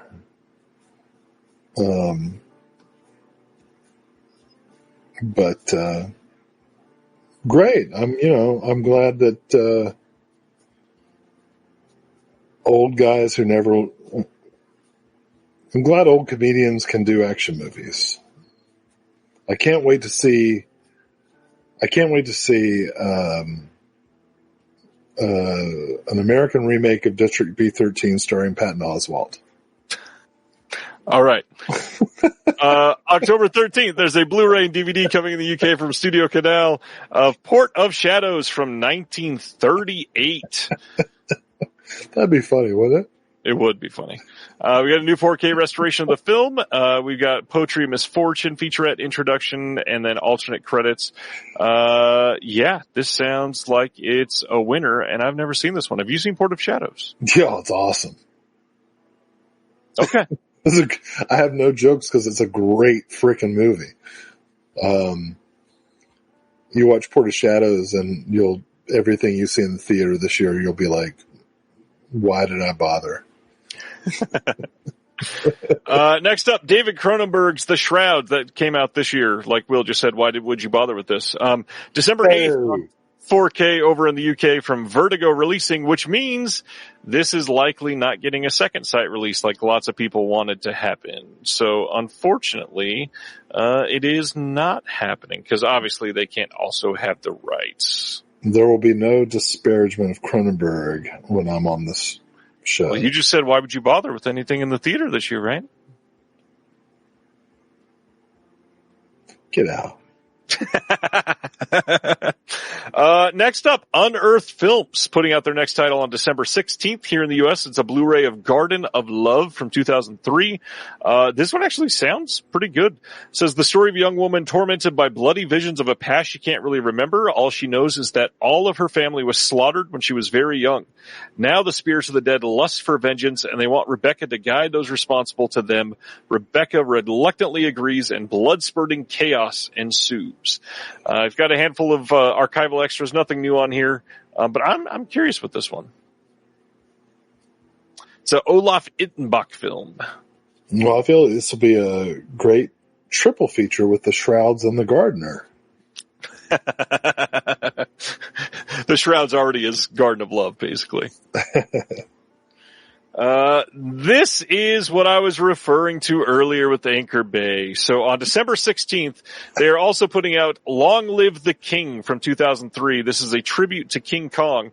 I posted this, and this art, which is very clearly generative AI, they DM'd me because, and I'm going to tell the whole saga here, in the chat, they commented it with this GIF, like approving that this was posted. And I don't think they liked that I responded and said, hey, you announced that you would change the AI art on your other release. Are you changing this one as well? And will you refrain from using AI art on your other releases coming up? And they didn't say anything else, but they DM'd me and they said, this art was never intended to be the final art. They were mock-ups that we gave to a new artist, and someone on our team approved and uploaded them. They haven't even authored the disc yet, and they don't generally deliver art this far ahead of disc delivery. Now, you could take that as the truth, or did they get called out, and now that people are upset that they're putting on AI on their covers, they're suddenly changing them? I don't know what the truth is there, but I will take them at their word. Well, I'm going to say this. I have no idea who these people are, right? Could be either way, but I have definitely been involved in situations where stuff has gotten posted that shouldn't have gotten posted. I agree. And I know you have as well. So like you, I will give them the benefit of the doubt. Or this could be the next Planet of the Apes movie. Who knows? Through DM, I also told them, which is probably fruitless, but I also said, if you're going to use placeholder art, I would rather you not use generative AI, which we know is bad for artists and bad for the environment. And they said they were the owner of Anchor Bay and they agreed. Well, they had to throw that out there. Well, everything's bad for the environment. Turpentine's not so good either. 4.5 hour streams about physical media is probably not great either. Has it been that long? How many more of these? What's happening? There's only 72 left. I don't even want to be here. I'm just kidding. There's only 6 things left to talk about. What, you don't want to be here, Will? Come on. I feel abused. By who? By me? I don't know. It's just the vibe. Yeah, I get it. Next up, speaking of great movies that Will roots for the bad guy in, September 23rd, there's a 4K coming in the...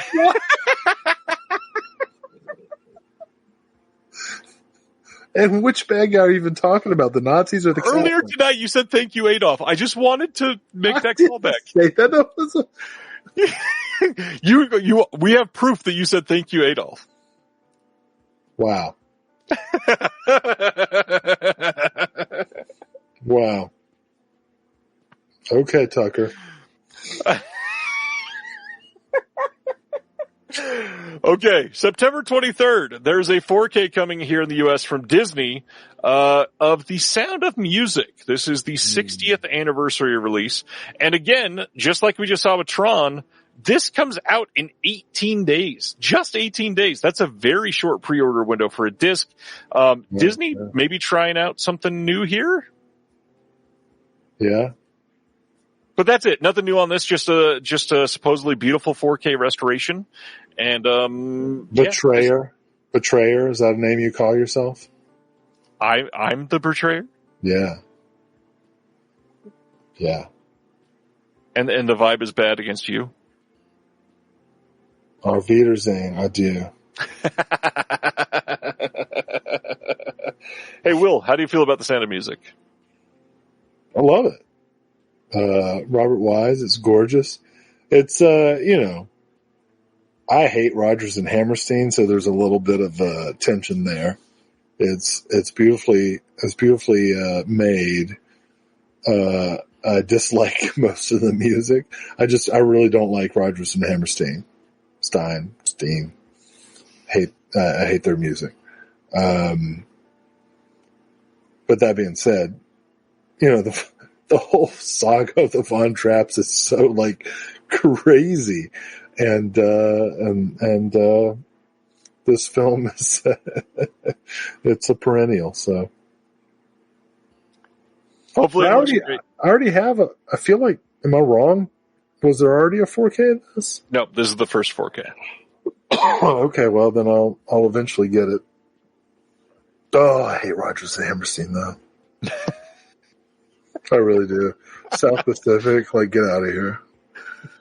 Get out of here. And what was the film they made that was a remake of the Fritz Lang film that inspired Dark? It's very late to try to think of that. Is it State Fair? No. I'm not going to remember. But what I do remember is that we only have 5 or 6 left. So I'm going to go to the next one while you look that up. I'm not in any hurry. The next one, December 16th. This is coming from Kit Parker Films, and they're likely releasing it through VCI. And that is Stranger on Horseback from 1955. This is a pretty rough looking Photoshop on our main character here. But this is a new Carousel. That was a remake of Lilium, the Fritz Lang movie. And Lilium inspired the look of Dark City. So it's weird. Yes. So weird that Carousel would be and the big change that Rodgers and Hammerstein made between Lilium and Carousel is the importance of clam chowder. So anyway, Stranger on Horseback. Stranger on Horseback is from 1955. We've got a new 2K restoration, Joel McCrea film. This is little seen film, not been widely available. This is going to be the first Blu-ray release anywhere in the world, I believe. I'm assuming this is probably not one you've seen, Will? I feel like I have. What was this? Stranger on Horseback. Oh yeah, I've seen this. It's on Tubi. Jacques Tourneur. Yeah. Well, then I'm wrong. Great. I love Joel McCrea, so anytime I see a movie with him, I put it on. Yeah, and Jacques Tourneur is visually impressive.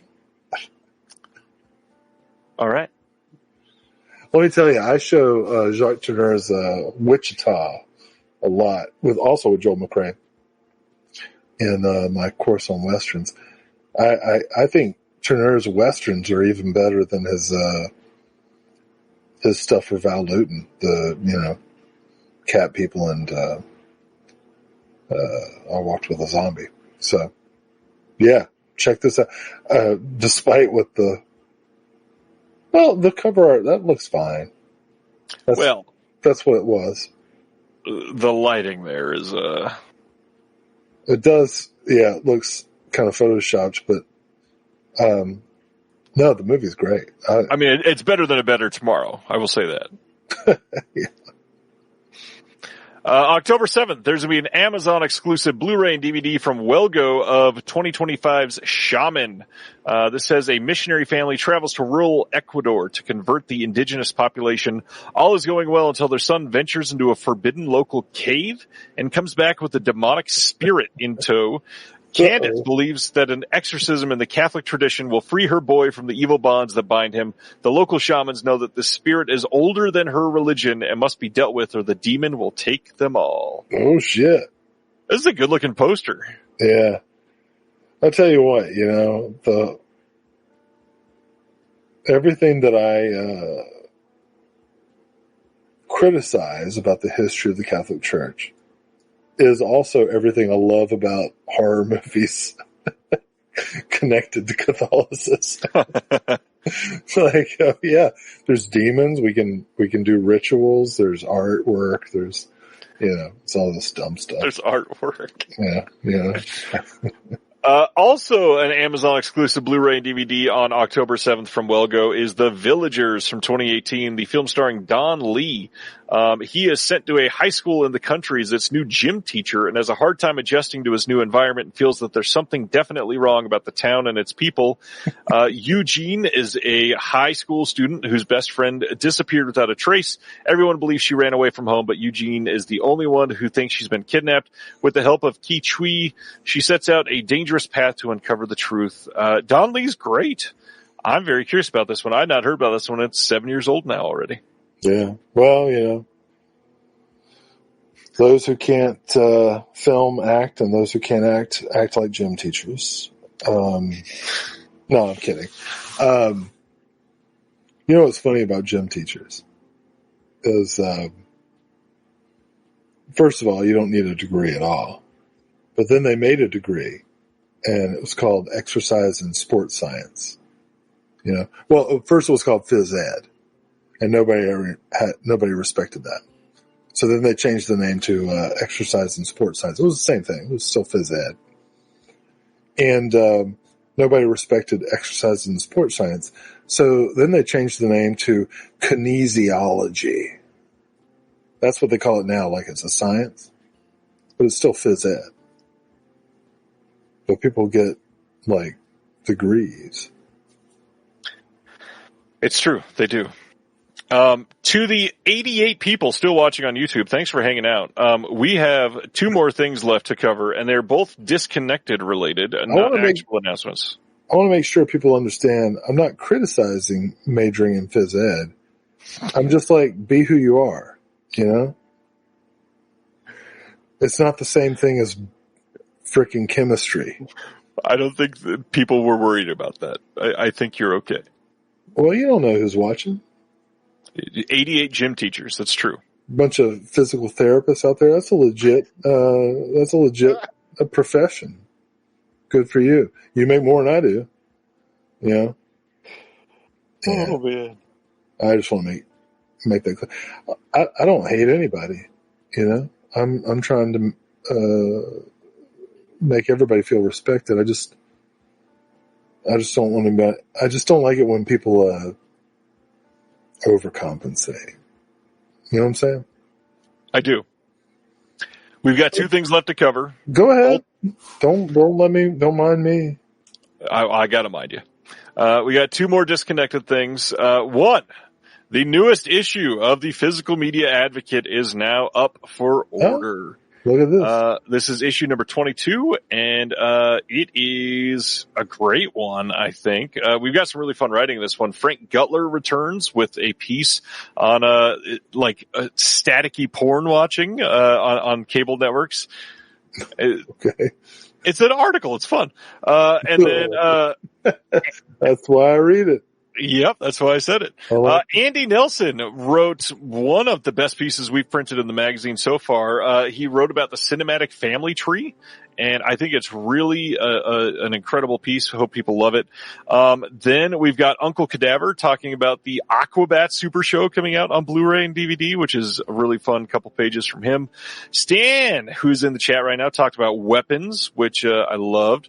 Michelle Kisner talked about the work of Mamoru Oshii, who did Angel's Egg.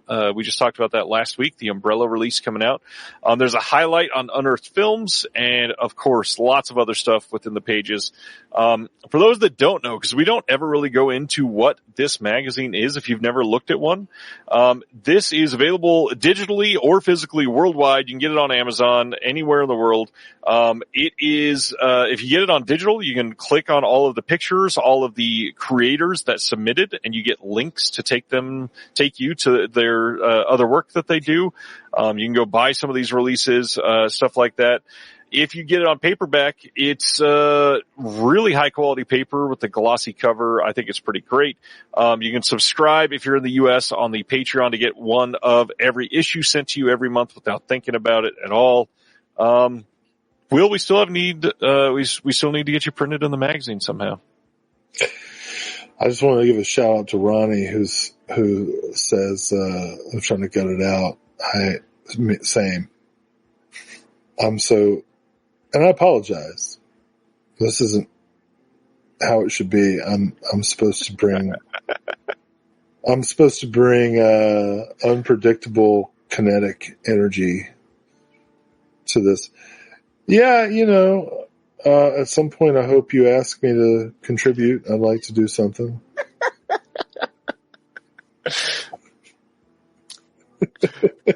Good try there. Hey, I got an article about this Italian movie that suddenly needs a new place to be printed. Maybe we could do it in the Physical Media Advocate. If it would be the right fit. I don't even know what you're referring to, but okay. You do too. I actually don't. If it would be the right fit. Okay, let's talk about the last thing. I just put up an interview with John and Maiko over at New Wave Video. This is the newest boutique Blu-ray label in the world at the moment. Nice. They're out of Australia. They even reveal Spy number 4 coming from their label. John, friend of the show, also one of the hosts of the Imprint Cast, doing incredible work. Oh. This, in my opinion, is a rather important label to keep an eye on. To start a label in your first title be Strange Circus, a title that people have wanted for years, that has not had a good announcement, that has not had a good release, and you go for a title like Shion Sono, and then we got Rubber's Lover coming, we've got Rescue Doji, we've got they've already hinted at some other things, and then if you go in and listen to the fourth reveal, you'll understand they've got their eyes on some pretty big things. So go check it out. They're doing some really incredible work to lay the groundwork and have a strong foundation of a great label. I saw Rubber's Lover.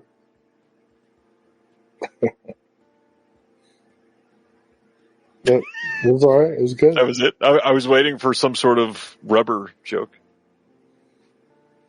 I don't want to be a rubber lover. Okay. Just in case you forgot, I'm going to run through very quickly what's coming out next week. Jurassic World Rebirth, Ballerina 4K, High and Low 4K from Criterion, Kung Fu Panda 2 4K, Elio 4K Steelbook from Disney, Coal Miner's Daughter 4K, Dark Knight Trilogy. Will's new favorite, the Dark Knight Trilogy, now that he's seen them all. He Who Gets Slapped from Flicker Alley, Samurai Resurrection from Shout, Materialist from A24, Little House on the Prairie Complete Series Blu-ray, Nice. Ouija 4K Steelbook from Shout, The Strange Woman from Film Masters, Proof of the Man from Arrow, Arbor Day and Sledgehammer will be shipping probably next week from TerraVision, so good luck with that. Oh my God, there's an Ice Road sequel? Holy There's an shit. Ice Road sequel starring Liam Neeson. Ice Road was horrible. Ice Road Vengeance. Wow. Darkwind Season 3 from AMC next week. Love Camp is not coming out next week. Pay no attention to that one. Vengeance on me.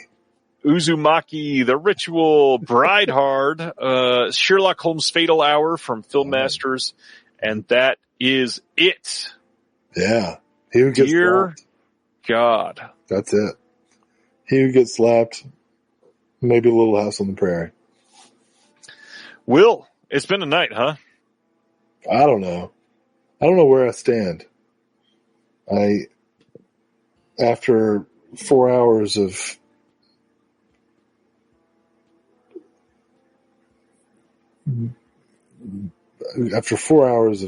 of just spewing nonsense, I'm now facing the consequences, and I don't like it. What consequences is that, Will? I don't know. You know, it's been fun.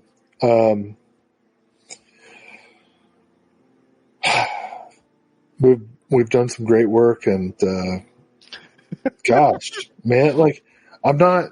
And to be clear, like I'm straight here. I'm, relatively. I'm just tired. I'm tired, and I don't know how you do it. Respect, man. You do this every week. Every week, and long days at work before too. That's the hard part. Yeah, I do it once a month, and I'm like, I'm dreading it and looking forward to it at the same time. And that's only once a month. Yeah. Well, to be clear, that's how I feel about every social interaction. Like, I get real excited about making appointments, and then when the time comes, I'm like, how can I get out of this? I've seen that many, many times from you. Yeah. It's like, so sorry, I have to cancel. Oh man! Which, by the way, I need to verify that you're here for a recording in a couple weeks, so we'll talk about that after. Another show. Thanks everybody for hanging out. There's still a lot of people hanging out, which is astonishing after 4 hours and 40 minutes of this. Is this the longest one? No, I've gone over 6 hours multiple times. With who? Mostly with Bob's Blu-rays. I've never Oh no, I did talk to him once when I made the little award video for you. Oh yeah, yeah. And he was like, "Yeah, I'm going to have you on my show." Haven't heard from him. Sal. Oh man. Yeah, we've got like an extra large amount of people that are not straight in the chat at the moment. Yeah? Like that's like most everybody. And then Sibner.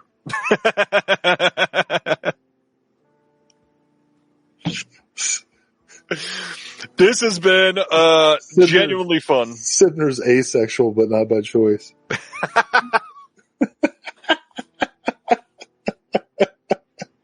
No offense. Oh, he's taking it. To the A's. No offense to the A's. That's funny.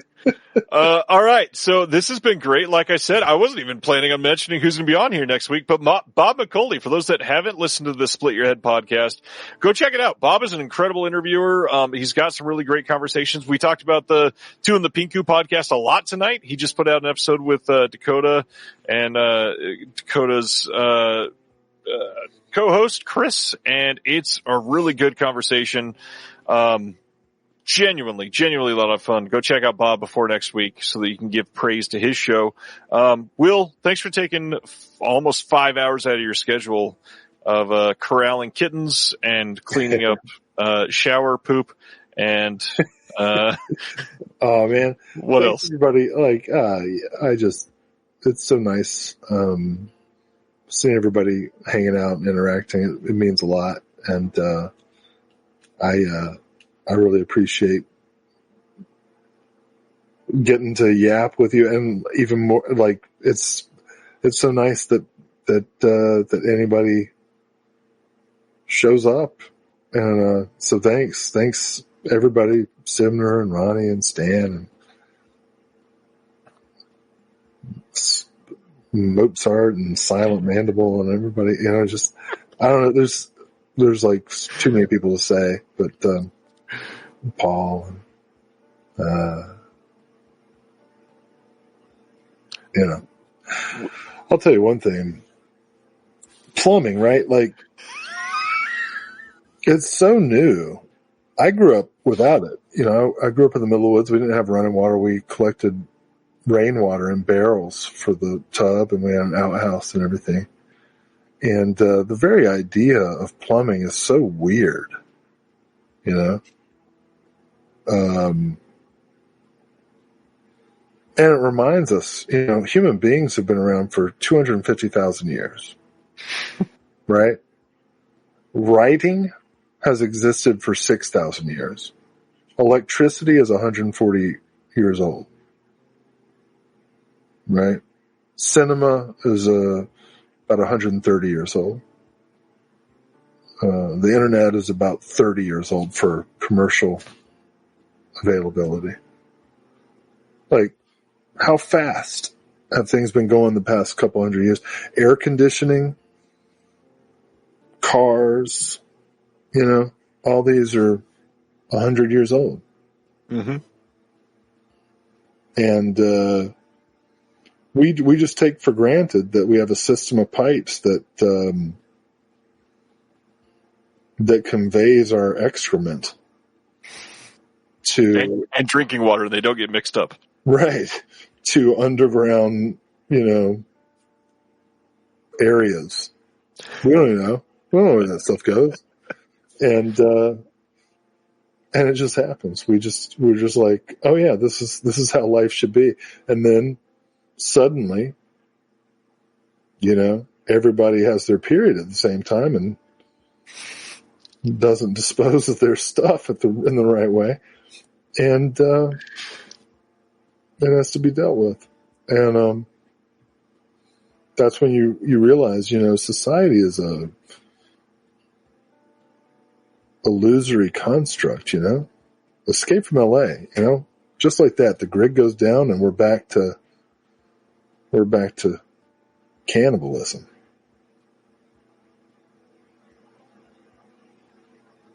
And where's your Visconti then? Right here. Yeah. All right. On that note,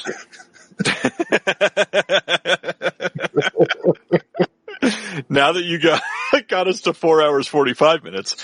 Hey everybody, check out the Physical Media Advocate. Check out the interview. I'll see you next Thursday. Will will not. Will will still be sleeping this off. We appreciate you hanging out, and check out the Toxic Avenger, like we said. Tony Clifton lives. Thank you for watching The Disconnected. On the way out, make sure that you are subscribed to the channel, that you've liked the video, and that you've copied the link to be able to share it with someone else that may appreciate this.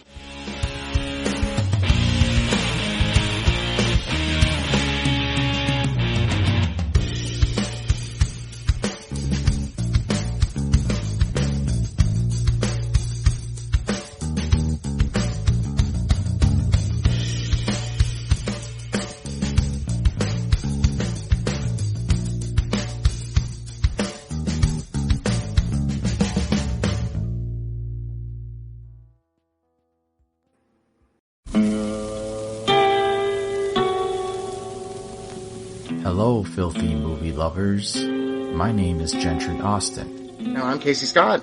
And we're the hosts of the Sin Syndicate, film podcast for something weirdos, anti-criterion bros, and Joseph Sarno aficionados. Join us semi-weekly as we peer into the adults-only theaters and sticky-floored cinemas of the golden age of sexploitation, when the morals were loose, the laws were murky, and the intercourse was all simulated. Find us now on the Someone's Favorite Productions podcast network.